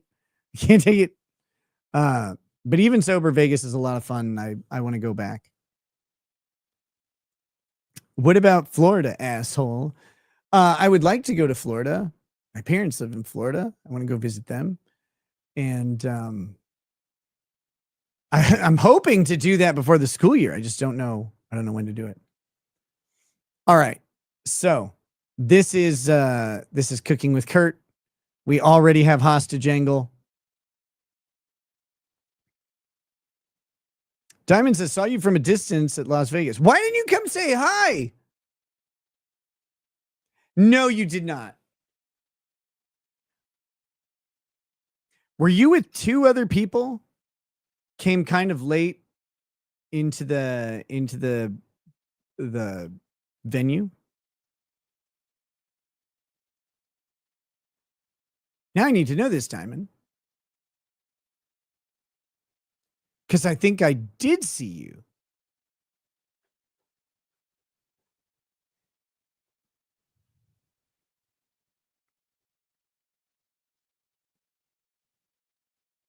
Yeah, with your husband and one other person, right? It was you, another woman, and your husband. Is that correct? Or did I see someone different? I don't know. We'll have to see. Let me know. I'm going to start this Cooking with Kurt video. That's wild, because I know I saw someone. I was like, I feel like I recognize this person. But anyway, yes, that was you. Someone had on stripe, like black and white striped pants that were like length, like the stripes went lengthwise. Anyway, here we go. USSJ4 Broly says, "Please add a I'm a ton of fun clip to the intro." See? I was like, I feel like I've seen that person before. Holy shit, that's crazy. That's wild. Oh man, what an opportunity. I wish I would have said hi. I was like, I don't know. All right, here we go. All right, hello everyone, and welcome to Uncivil Law for another Cooking with Kurt episode. So for today's episode, we are going to resume what we tried to do in our last episode of Cooking with Kurt, where we tried to make this chicken dish thing, and I didn't have the tools I needed, so I bought myself, I couldn't find the blades for my chopper. Use a knife. Just use a knife. I couldn't find the blades. I couldn't find the blades for my chopper. Next time, Diamond. Next time. That's wild. It's great to retroactively see you. So that was cool. Get to the chopper.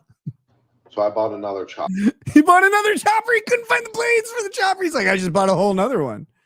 Compact multi-chopper slicer.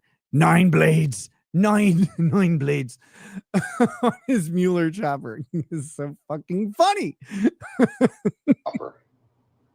Bought a chopper slicer with different blades. It's got all kinds of different blades. It's got small dicer, large dicer, slicer, wavy blade, fine julienne, coarse julienne, grater, coarse grater, and a fine grater. So that's cool. If you want to slice stuff or wavy slice stuff or julienne stuff. You want to wavy slice stuff? Now you just close the thing down. You're fucking blowing up a building. What is happening? That's cool, but we're probably just going to be sticking mostly to the small dicer, to be honest. But, you know, options are nice, I guess. So, yay. Yay. USSJ4 Broly sent 5 give memberships. And Diamond, I agree. I'm going to add you as a moderator, but, you know, don't screw up. If you screw up, not only do you get fired as a moderator, but also you get executed. It's a really tough policy. Sorry. I've now made you gay also, because all mods are gay. And we're going to cut up some stuff. I hope so. Okay. So we're gonna cut up some stuff and we're gonna see what is going on. So all the rest of it.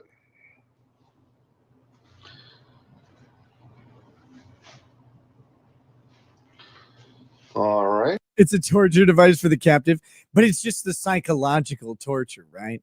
It's not actually going to chop up like a finger or whatever, but going to definitely make the hostage think that the hand is going to sit there and just get mashed in and chopped into this fucking bin fed to the dogs. So anyways, we previously cut up. Did I get a new chopper? I did, as I just showed on screen. I did. Got a new chopper with new blades, and I'm pretty excited. So we're going to cut this up. It's like a new razor, like a face. So first thing I'll do, we'll just redo the mushrooms. You know, make sure that they're cut, you know, small enough. So we'll just run that through again. So I got myself my new chopper. Exciting. You know, goes in the grate. Why do you cook on the stove? Why do you prep on the stove? So makes it nice and small. Okay. Yeah. And we'll just take the mushrooms and, you know, they're already chopped, but, you know, just to make sure they're small enough and stuff, we'll just run it through again because why not? What are you doing? Why would you do this? It's like you've already got microscopic mushroom slices that are just going to dissolve into whatever you make. Like you've already got that going on. Now you're going to chop them again? What, for the show?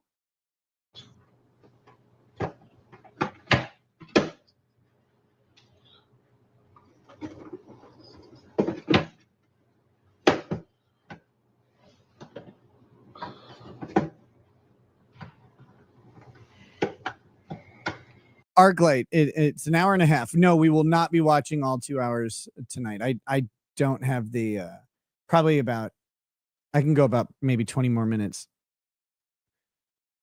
That's what she said. I've maybe a little longer.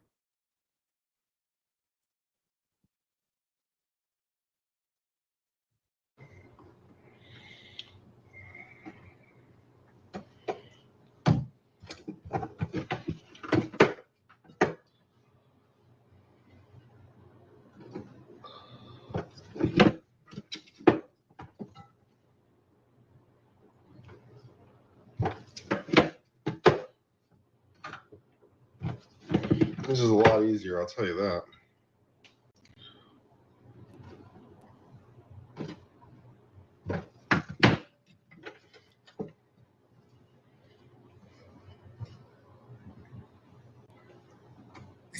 Yeah, it's a lot easier. They're already cut. Why would it be hard?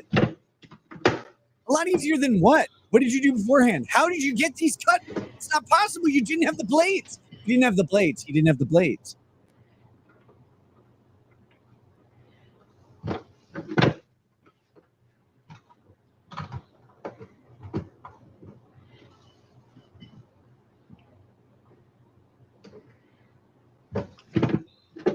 right. So already, just like making our life a lot easier, you know?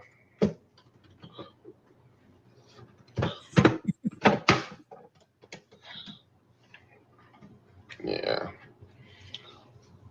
Sweet. Easier than giant peppers. Yeah, Excellent. no kidding. That's how he's Okay, I'll causing just us go tidal clean waves. this all up in a little bit, and then we'll reuse it for the next time. Did you just get that to chop up the mushrooms?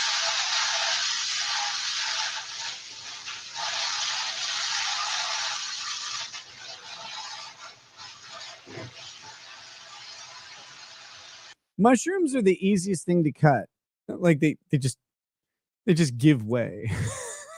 He's like, I gotta get my chopper thing. That's what I gotta do. Can't possibly just chop it on my own.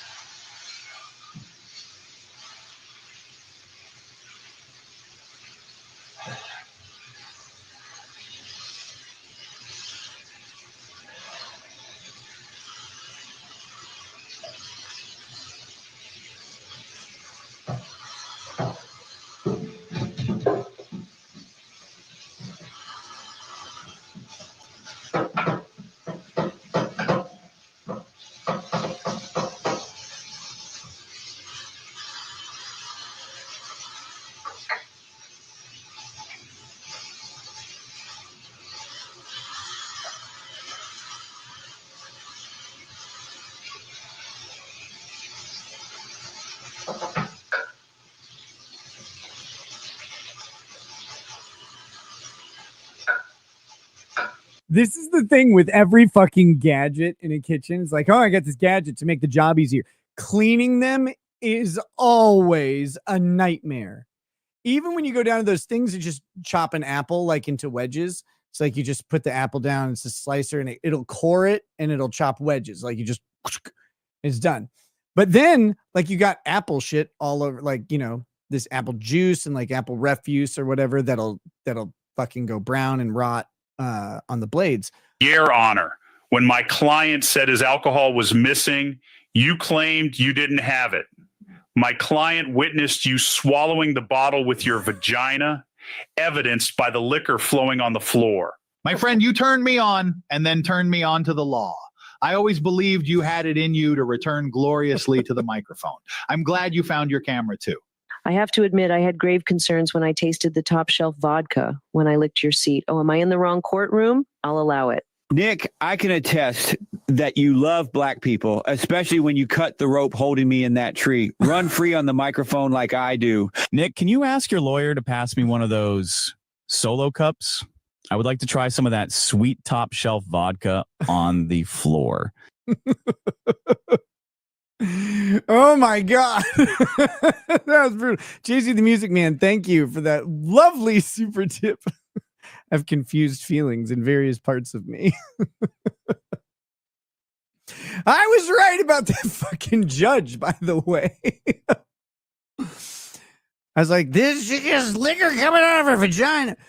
She's a bad judge. She's a bad judge. She's getting disciplined by the Judicial Ethics Board. She's a bad judge. She always was.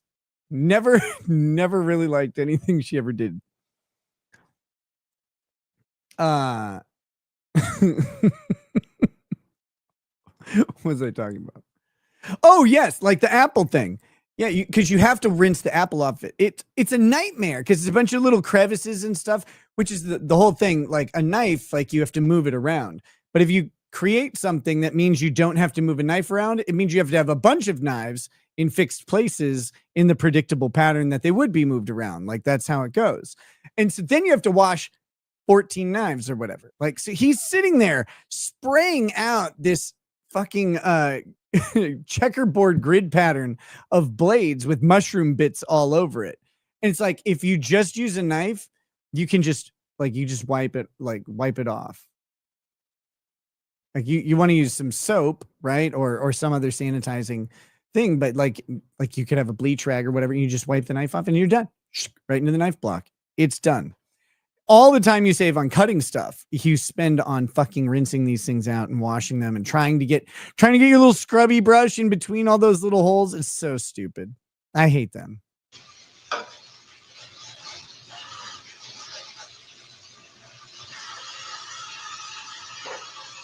Excellent. Fantastic. Okay, great. Nice. That was easy. All right.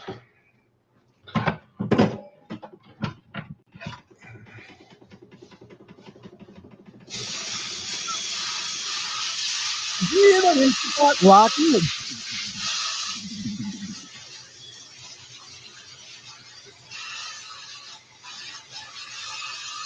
What are you washing now?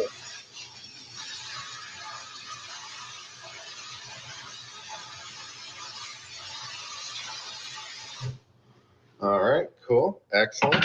Very good. All right, let's get some bell pepper action going. Oh no! It's even better because he's going to take his potato masher that's in his hand. He's going to mash his way through this pepper. And then he's going to put the pepper in the chopper thing. What's the point of doing that? Just chop it with the fucking knife.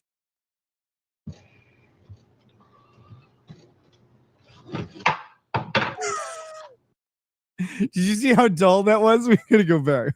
We have to go back.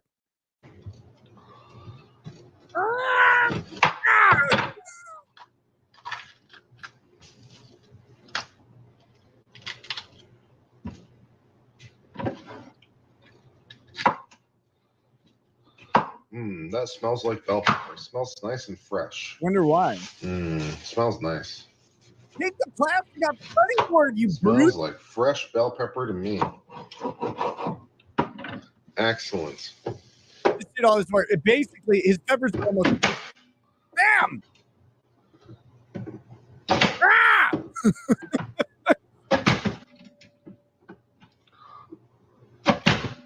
Oh my God. So violent.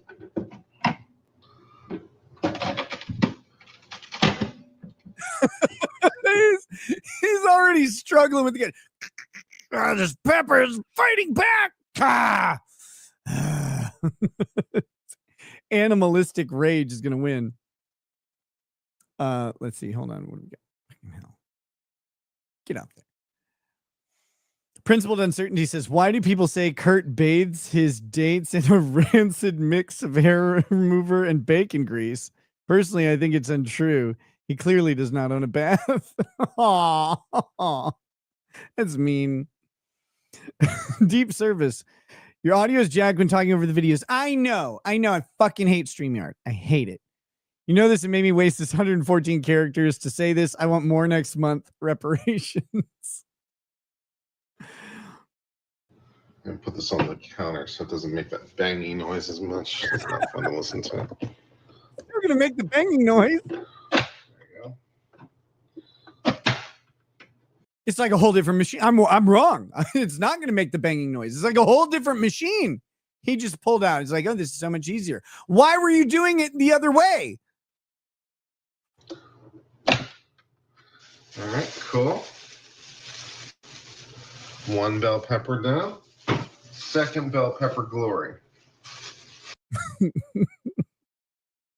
You studied the knife while I perfected the blades, Nick. While you wasted away with mushrooms and knives, I was transcending the blades. I honed my rage to perfection. Fucking A.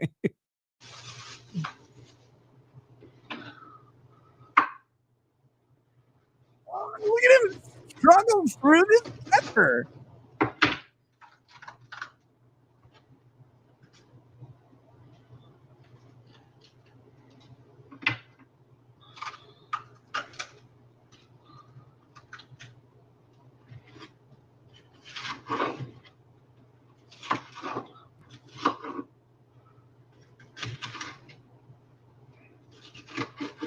All right.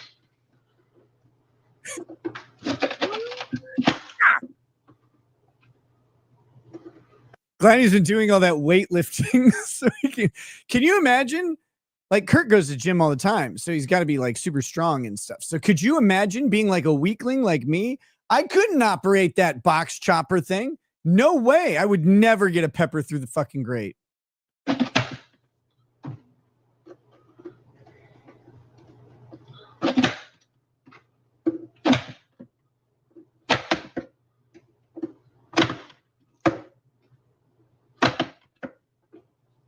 nice. Diced bell pepper. Diced bell pepper glory. It's time. It's the green pepper time. Nice.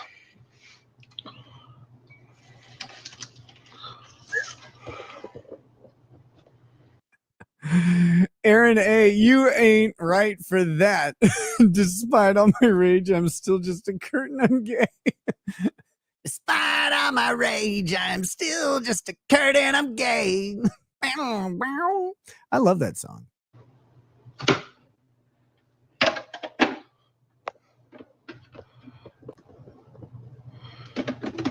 All right, let's see what else we got. We got ourselves an onion. Sweet onion, of course. I like sweet onion, so I almost always use sweet onion as opposed to white onion or yellow onion. Yeah, don't use those racist onions. Gotta get that sweet onion, man.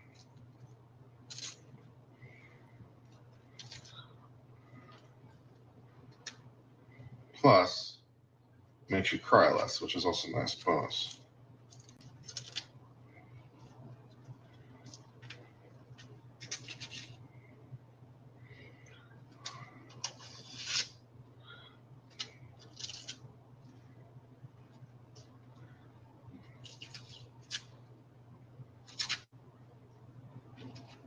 This is great. Riveting.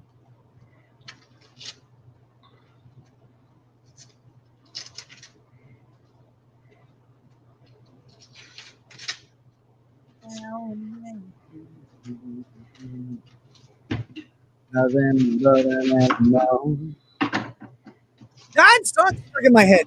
Fuck, I'm done. I'm boned. The entire night I'm gonna be thinking about that fucking song. Do we have a sodium estimate for this dish yet? No.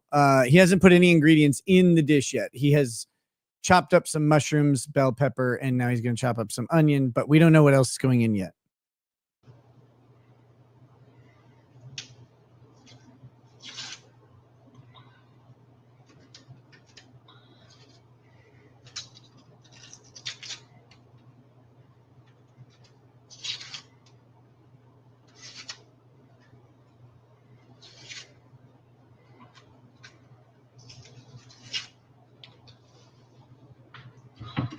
Okay.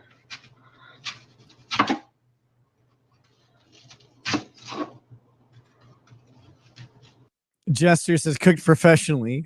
Was gonna you shouldn't be here. Was gonna rant. The longer I watch, the more it's just don't fucking do this. Any of this. So wrong. So wrong. I know. I know. I know. Excellent.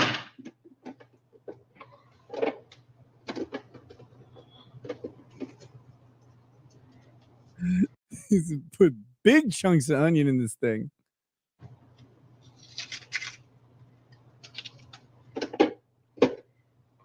My man has got to stop drinking. Look at those shakes.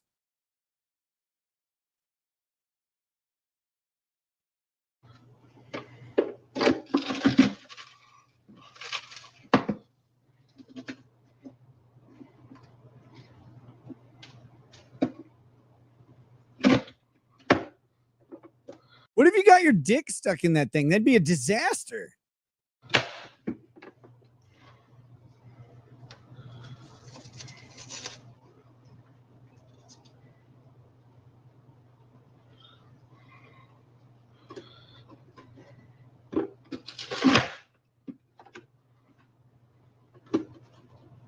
He just puts a whole fucking quarter onion on this tiny grid. What is the point of this chopper? It's the worst fucking tool I've ever seen. Like, it is so useless. It is this tiny space. Like if the whole thing was like one big grid of blades and you could just like chop big chunks of vegetables at a time, maybe I could see it. I wouldn't use it, but I could see this. Like, you got to fit it in this little frame. It's like, okay, chop your vegetables down so you can chop them down. It's such a, he's putting a fucking quarter onion on there. Ah! Just misses some. I'll just try that. He didn't even. I'm mangling the shit out of this onion.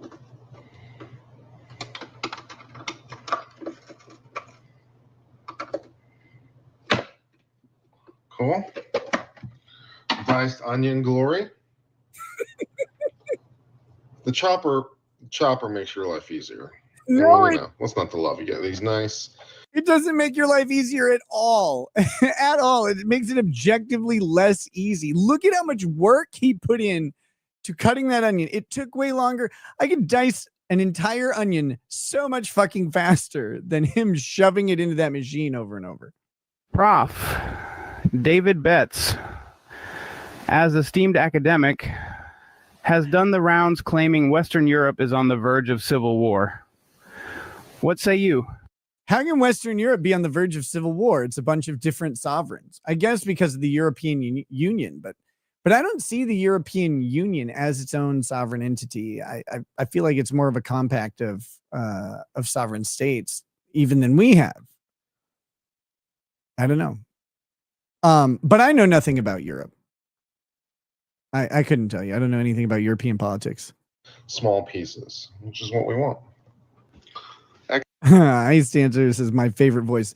The Matt voice. People don't use the Matt voice enough because I think it's very loosely tied to my personal drama, and I haven't talked about it. But that is it's up there with Ronnie O'Neill for me. It's one of my favorite voices because man, you just get it to explain sciencey stuff, and it is endlessly fucking funny.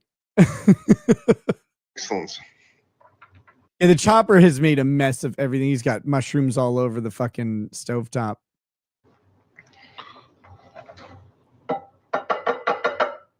Very good. All right. Final ingredient, I believe, is celery.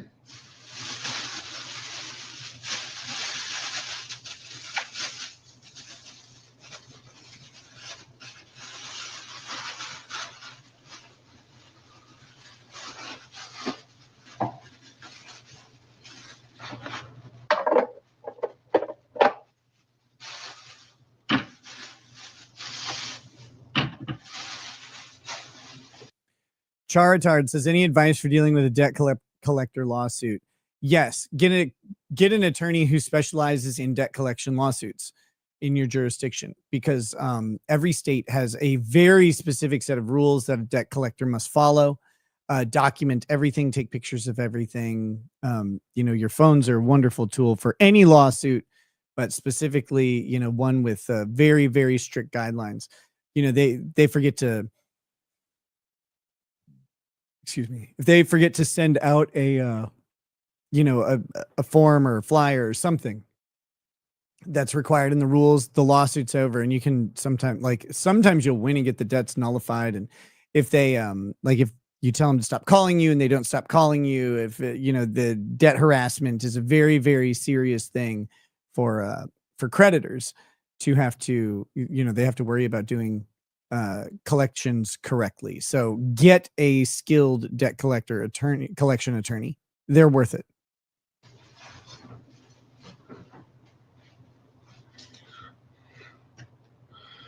All right, how you guys doing over there in chat? He's standing over us more than normal. Am I just curled up on the ground crying? Processors and electronic processor would definitely work. How do you sharpen the blades? You don't, as far as I'm aware. They just, when they go bad, you eventually do it.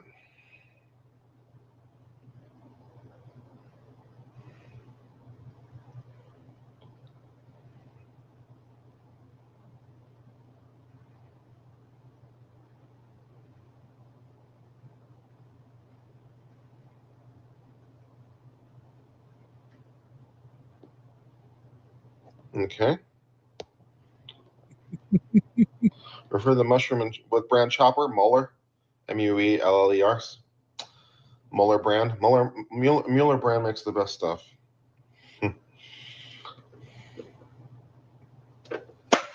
Not sure whether they pronounce it Mueller or Mueller, but either way. All right, let's cut up some celery.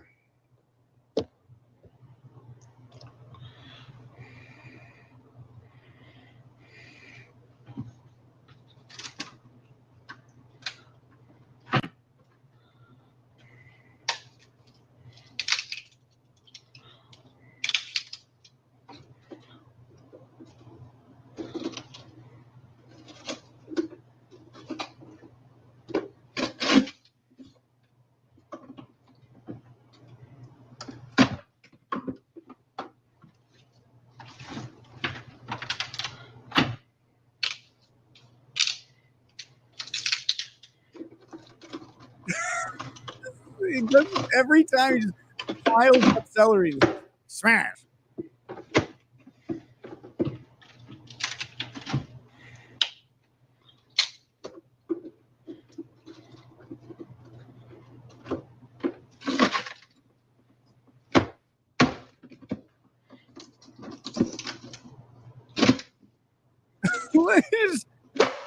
It's like the most fibrous vegetable. It does not. It just doesn't work with this thing. He's like, I just keep doing it until it works.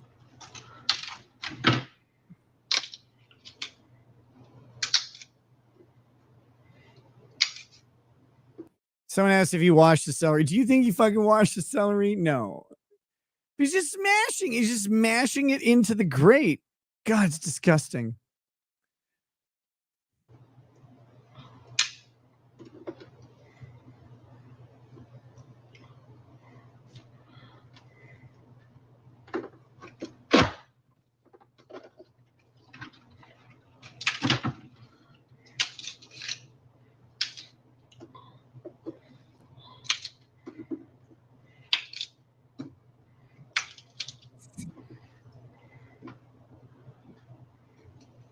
You can floss with that fucking celery. What are you doing, brother?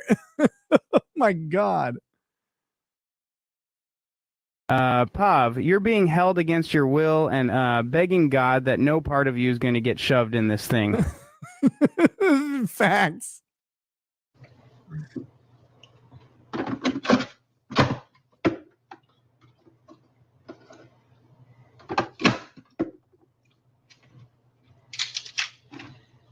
Jester says there are videos, don't take my word for it, that show how to cube an onion in under a minute. Yeah, of course.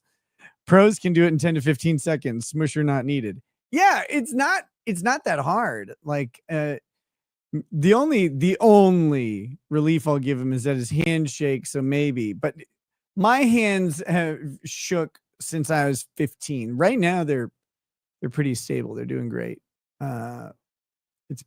There's little jitters, but not much. It's been a minute since my hands were this stable. So like my knife work is really good right now. But like even when my hands were really shaky, I could I could easily dice an onion and all sorts of other vegetables really quickly.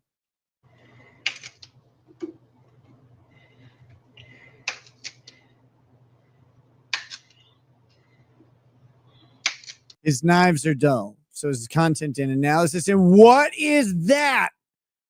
What is that? I hope that's a leaf. Like, I hope that's a celery leaf, but it looks too fucking dark. Ew. He's going to do it. No.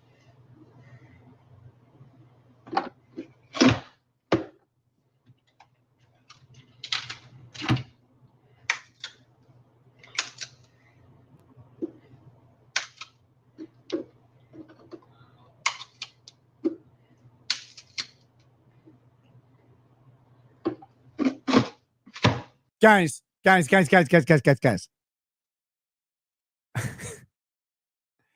When he opens this thing up right in this area, just take a look. There's a surprise in there for you. He left the fucking label on. Maybe the whole label came off right there. Maybe, but maybe part of it's in the food. He just left the label on.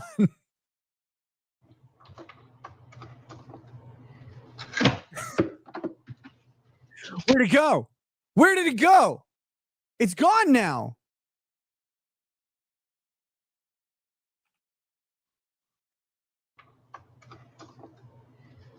Oh, he grabbed it. I didn't see him grab it. Holy shit! I was like, no, Kurt, no.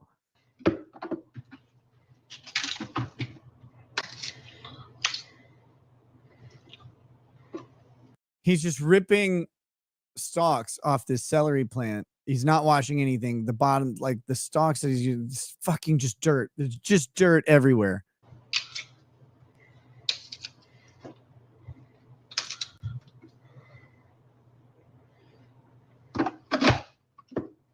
All right, let's see what we got.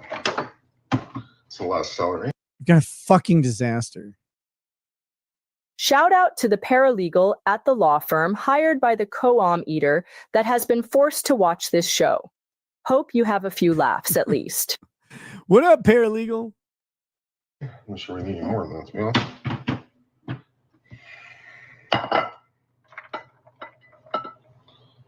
We're not going to use all this probably. We're going to save like at least half of this for another dish another time.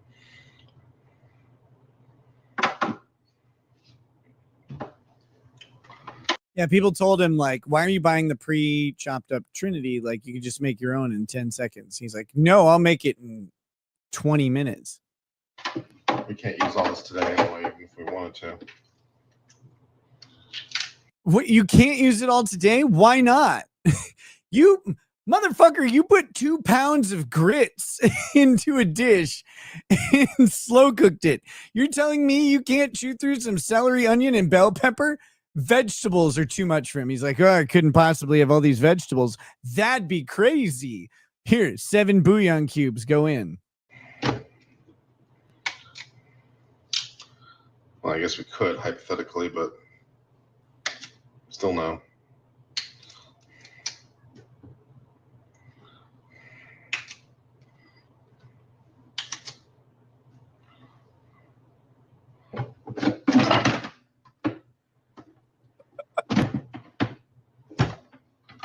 It's the angriest kitchen utensil I've ever seen. It's more violent than a meat mallet.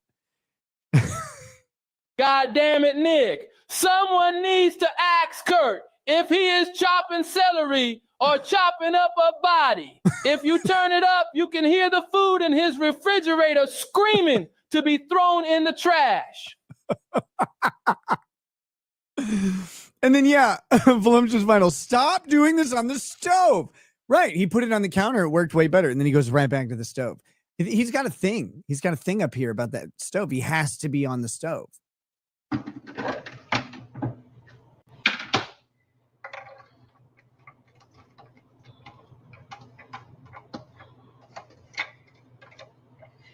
Okay. Callie Dime says, isn't this a lawyer guy from the Krama? I think you mean drama section of YouTube. Are you talking about Kurt, Uncivil Law? That's Uncivil Law. I don't know if his channel's in the drama side of YouTube or not. Like, I don't know. He does his thing. I don't know how to describe it. I don't know what it is. I can't categorize it. Good. All right. Celery goes back in the drawer for another time. You can wash it. Just wash it. All right. Let's see what we got.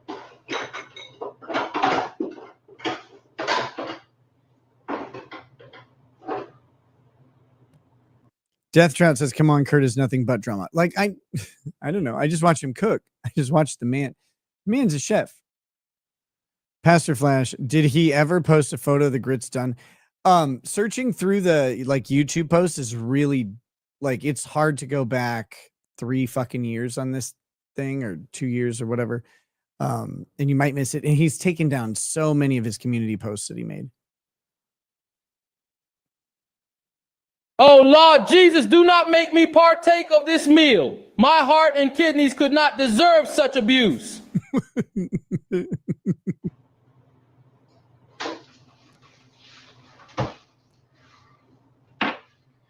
I made a bit of a mess over here. No. No, you didn't. Onion skins all over the place.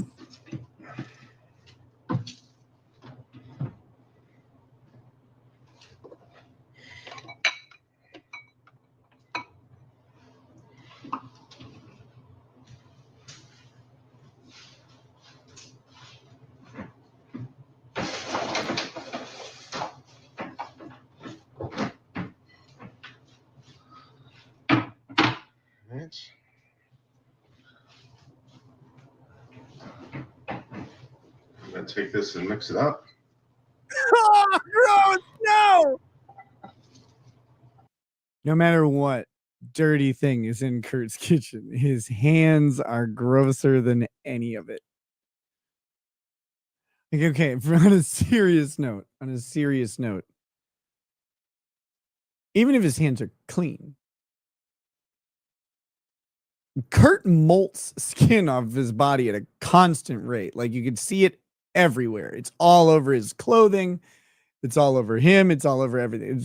That shit's flying around just naturally. So you're already getting some human DNA in whatever dish he's making. But his hands, and you know the back of his hands are dry and flaky as shit. So he's sitting there he's just putting all that skin right into the dish.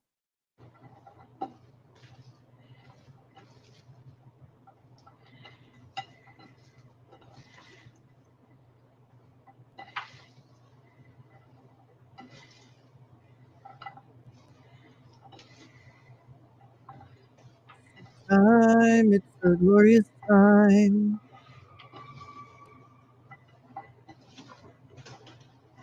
Did you hear the car squealing in the distance?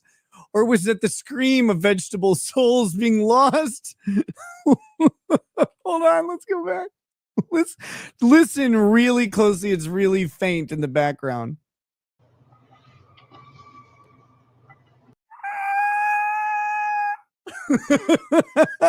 One more time.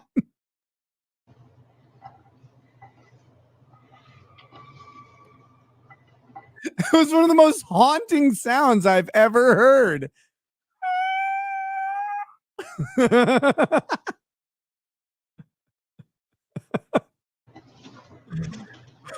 Now I got stuff all over my kitchen floor. What? He's got his meat mitts in the fucking vegetable tray. Just mix. He's spilling shit all over the fucking floor. What a disaster. Why are you even mixing it? Why are you mixing it?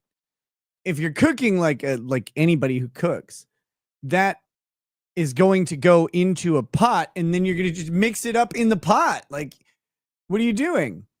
Why? You don't need to mix it in the bowl. It's not a fucking salad.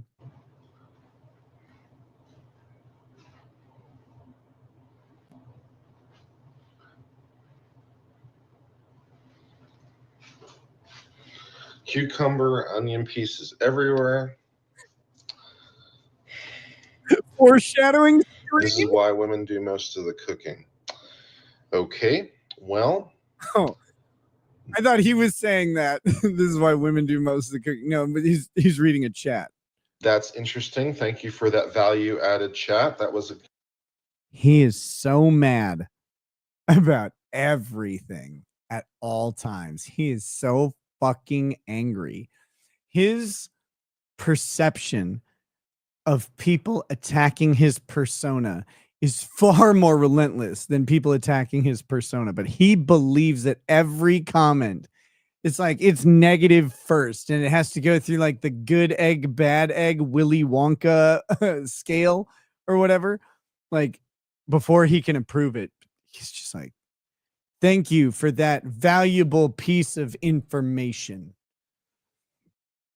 By the way, there's a shitload of you still here. Thank you.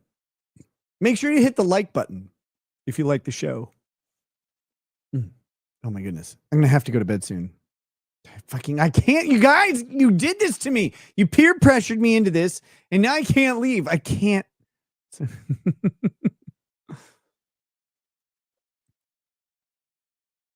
encouraging. Thank you.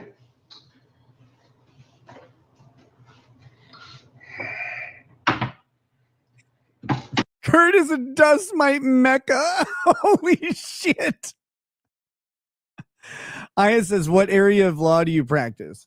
I practice legal commentary mostly, but when I was practicing law, I did criminal law, I did family law, and then I did transactional stuff, contract drafting, contract review, contract negotiations, stuff like that.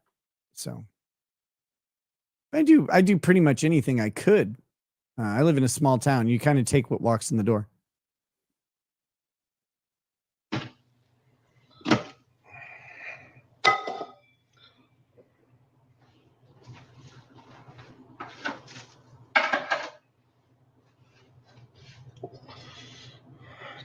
Now, let's see. I think what I want to do...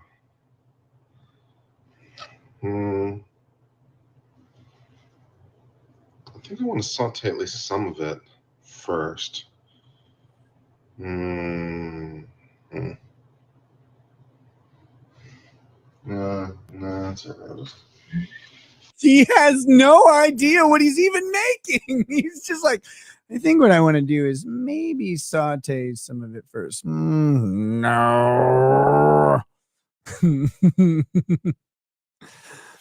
Diamond, you stopped your husband from saying hi? Oh, no, I was there to be bothered. You guys should have come up.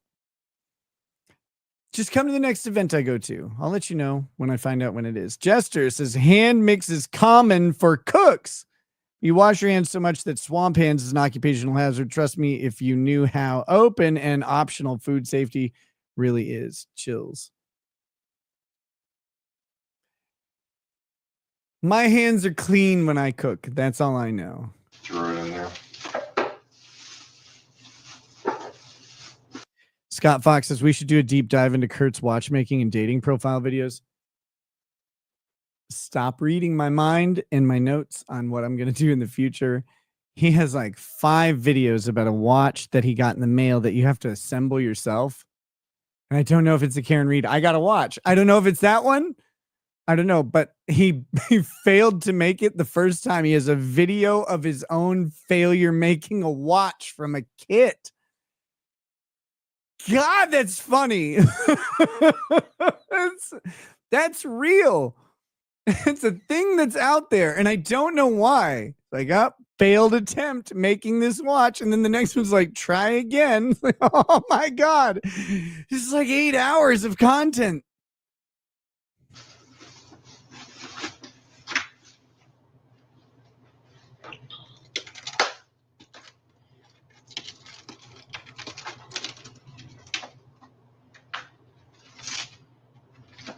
Hey, what's up? Hevel over on Rumble has raided the stream. Very cool. Thank you for dropping in. Hevel viewers, welcome. We're watching some Cooking with Kurt. It's my favorite thing to watch on anywhere. There's nothing I want to watch more. And it's not a joke. It's not a mean thing. It's not a dig. I unironically love Cooking with Kurt videos, and I will be sad when I'm out of them. Oh, and Hevel also gifted a subscription. Thank you. Congrats, Nana Bear 007.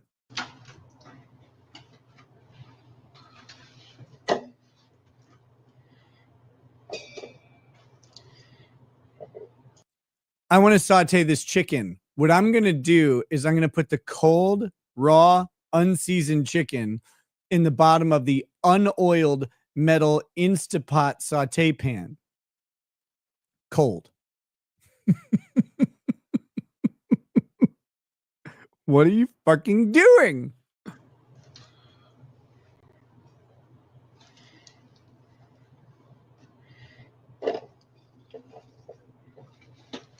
I can fit more chicken.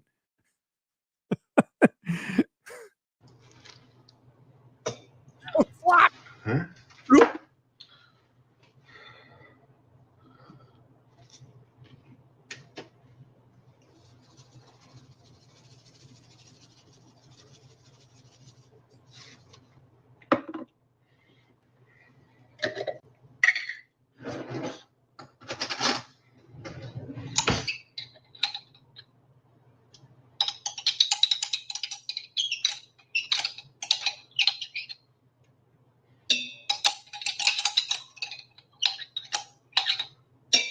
God, I feel like there should be like 12 cats ambushing him right now as he makes that like rattly sound. Like they're like, meow. Right? They get to eat finally. No, he's just dumping slops of garlic into here.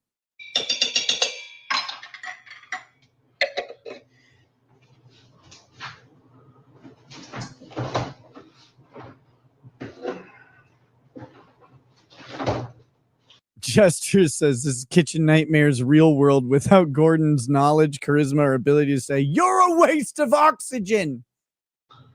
I got more garlic. Got reserved garlic. Don't worry. Don't worry, he upgraded from the tiny, like baby food size jar of garlic to the big boy. I have one of those too. Like I said, I use it for quick meals all the time. Like if I'm making ramen or if I'm making just a quick and dirty fried rice, something like that. Yeah, I mean, I'll throw some pre-minced garlic in there. It's not, fresh garlic is more fragrant, more potent, and so you have to use a little bit more. But you're also adding a ton of salt content. I mean, if I'm eating a bowl of ramen, I'm like, my sodium levels are already going through the roof. Sergeant Orc says Sargon and Az painting stream. Yes, I will reach out to them. Like I said earlier, and maybe some people didn't hear, but I wanted to establish that I'm here and very serious about doing the show and give the guests that I invite a reason to come on and trust that they'll be coming into a good environment to do a show rather than a good environment for me to be on drugs and stuff like I was before. So, but yeah, want to reach out to my Brit Bong boys, hang out with them. Breaking news, Nick is here. I am here. I'm here.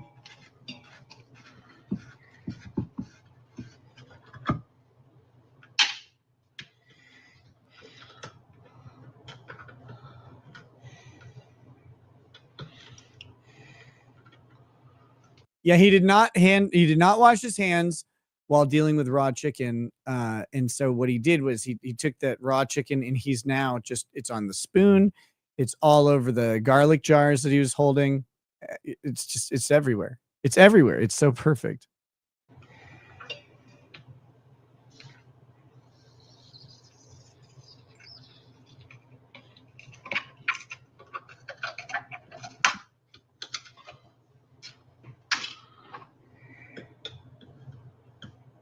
There we go. Maybe it's just a shadowing, but there looks like a color difference from the old garlic and the new. But I know he goes through these fucking jars of garlic like they're nothing. All right. Italian herb better than bouillon.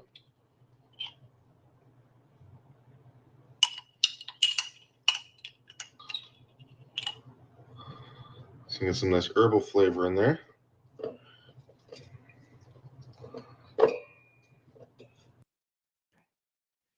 He's just smearing soup base on chicken.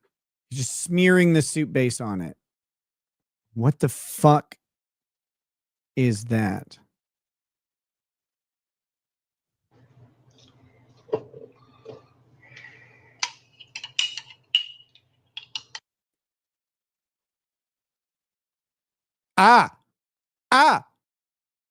He just took a spoon, scooped soup base into this thing, and he just smeared it on the chicken with the spoon.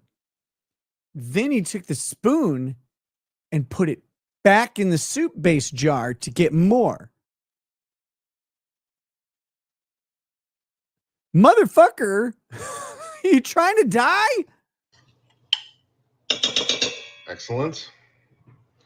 So that's Italian herbs better than bouillon, in case you care.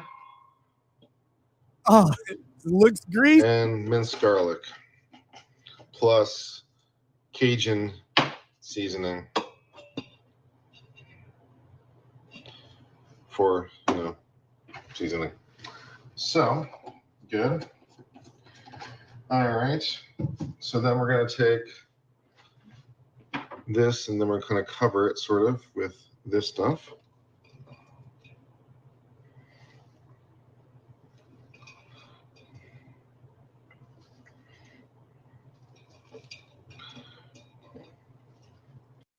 Again, this is a dish where one of two things should happen. If you're going to cook this in an Instapot like this, you should put the Instapot in the fucking device and you should turn it on saute. You should put oil in the pan and you should brown the chicken.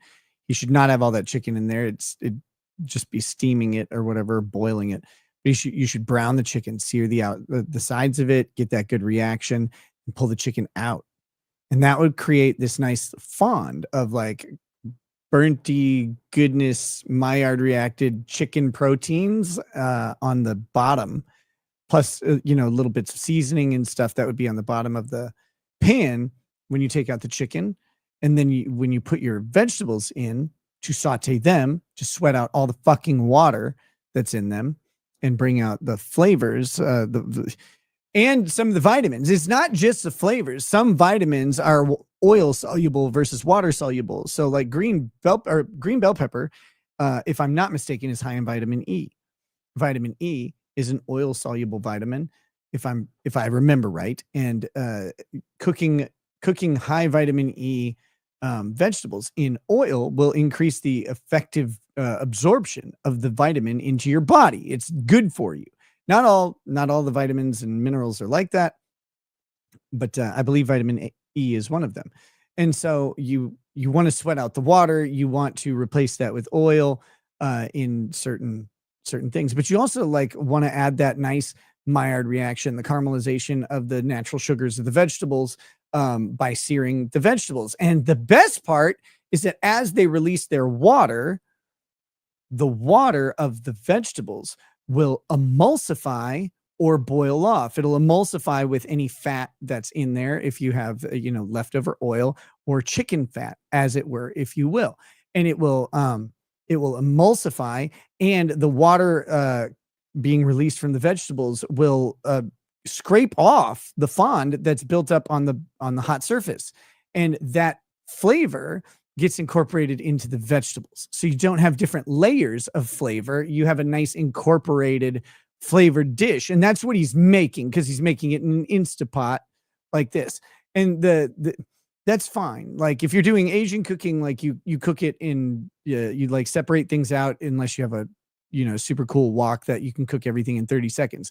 But you separate everything out because you want those flavors to actually be distinct and identifiable.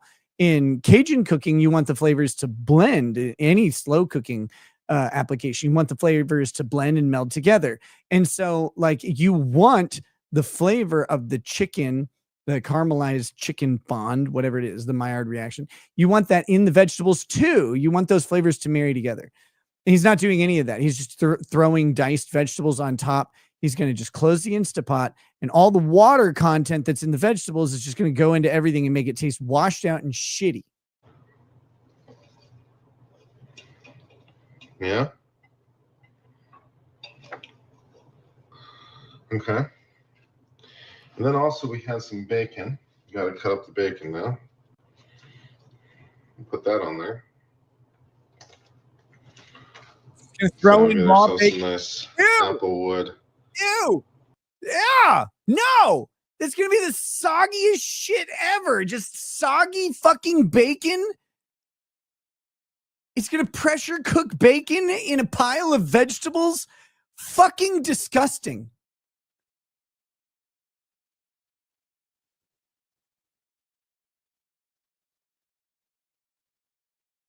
Bacon,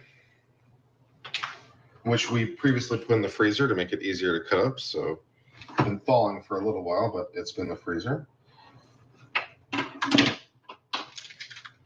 make it easier to break up.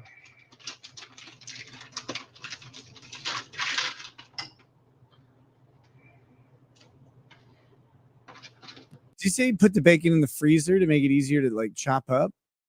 He has dull knives. That makes so much sense. Actually, no, that's the right move. Because if you have dull knives and try and chop like room temperature bacon or thawed bacon, it like goes all over the place. If you have sharp knives, it's not a problem.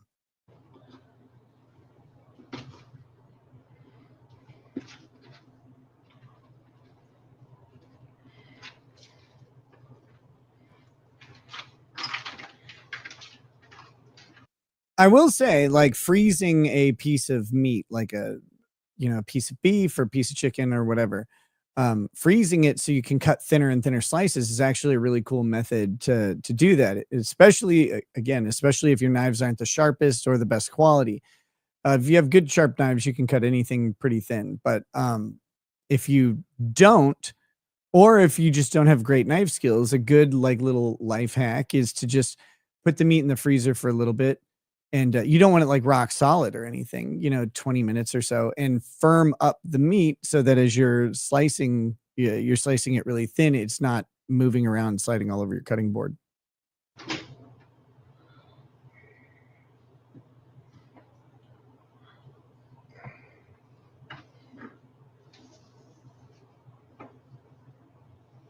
TB says, gross idea, bro. Naked cooking with Kurt on OnlyFans. The only fan would be the one you'd be hanging yourself from after watching that.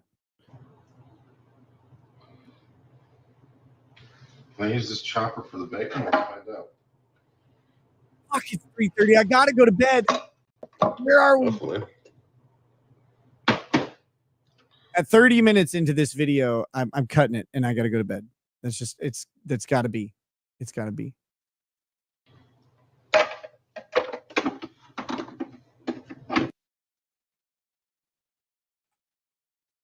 Watch his hand come into frame.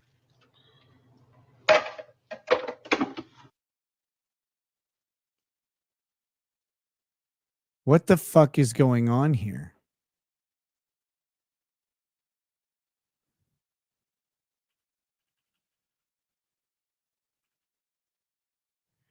My man has open wounds. He's not cooking. He's not cut up or cooking anything red. He has open wounds.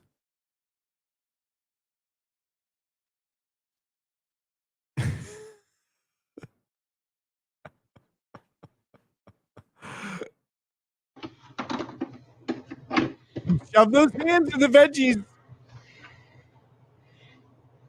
He's going to dice the bacon in the machine. No, not to 50. He's going to dice the bacon in the machine. He's dicing bacon.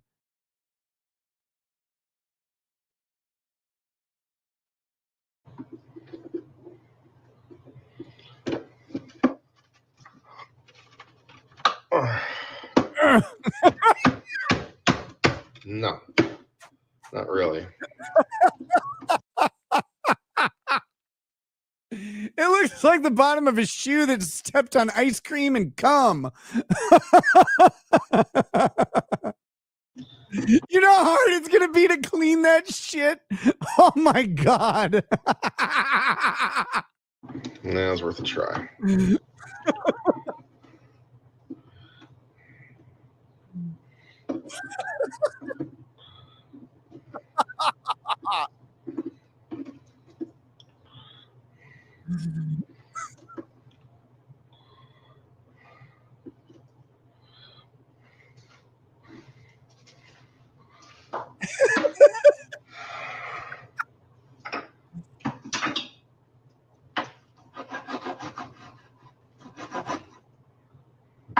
Use a knife and cut it up into smaller pieces. It's bacon. You don't want to dice it or you're going to be left with bacon grits. What the fuck are you doing? If you're cutting down bacon, cut it down to 3/4 inch to 1 inch, just sections of bacon. You just take a big stack of it and just an inch at a time, baby. That's what she said. That's all you have to do. It's really simple, but the bacon's going to shrink dramatically as you cook it because it gets cold. Good night. Good night, Diamond. Really good to see you.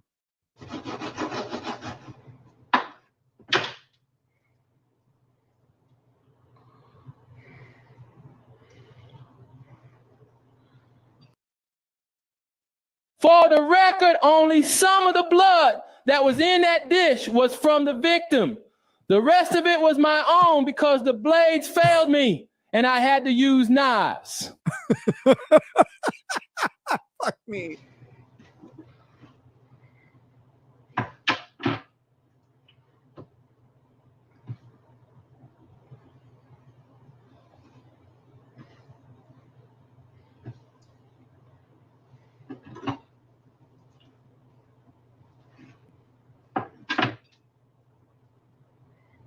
Okay.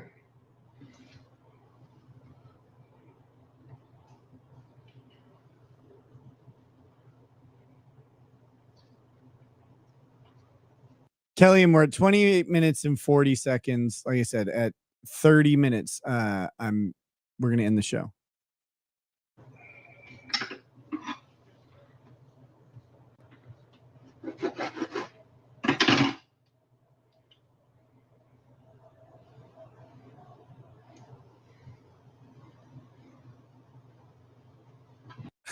Look at this mess. It's like a college dorm shower floor. Step over it. Walk around. Put up a fucking cone. Jester says, what the fuck? Everyone knows raw bacon is a scissors or knife cut bacon for flavor instead of a whole. Ham hock is cool, professional. But in this case, what the fuck? Open wounds, gloves, Mr. Gloves.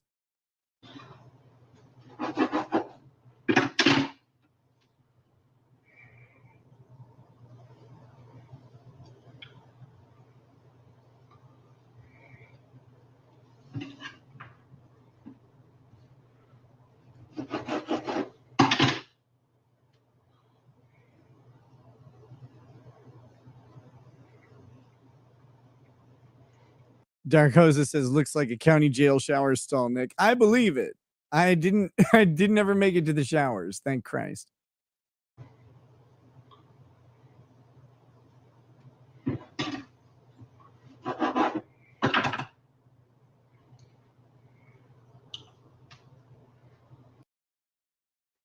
He's just going to steam bacon. He's just going to steam bacon, basically. What the fuck is he going to do? It's steamed hams, literal steamed hams.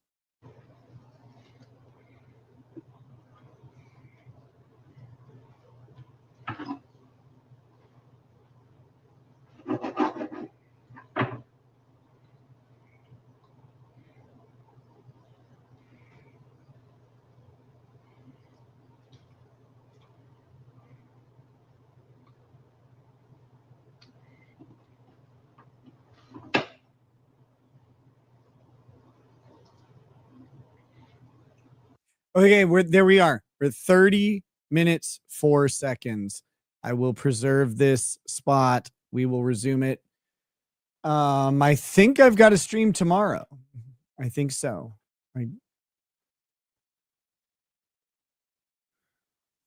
So anyway, guys, it has been an absolute blast. An absolute blast. Just like whatever happened here, just a blast. Right there. Ew.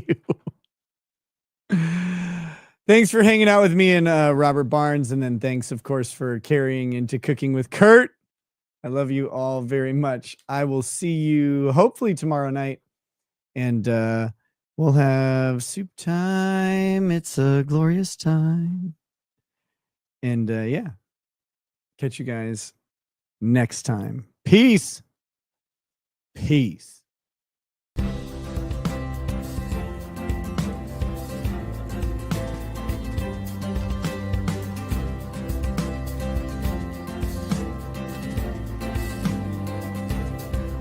Oh, he drinks a fair bit, but you realize that it just helps get his noggin jogging along. With his glass by his side and his kids asleep tight, we'll hear some law-splaining tonight.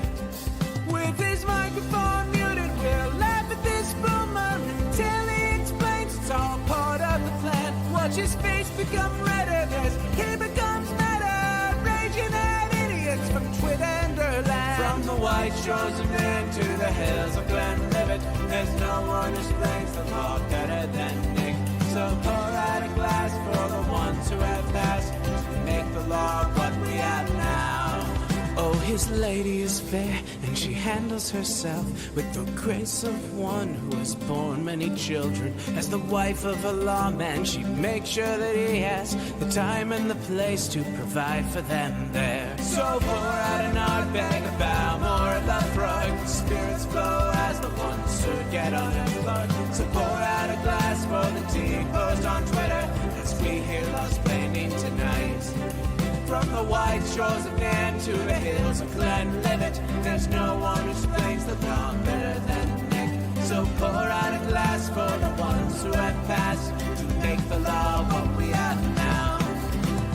guests are all plentiful, from Dante to Drexel. They bring their perspective and spice to the mix. But the reason we're here and the one that we cheer is the one who is showcasing us his career.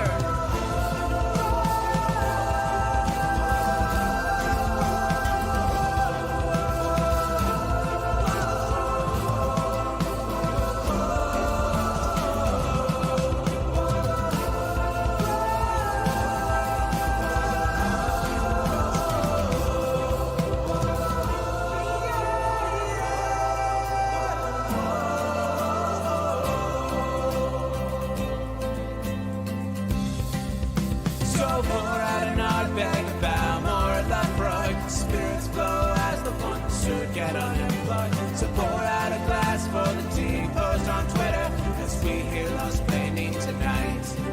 From the white shores of Nairn to the hills of Glenlivet, there's no one who explains the film better than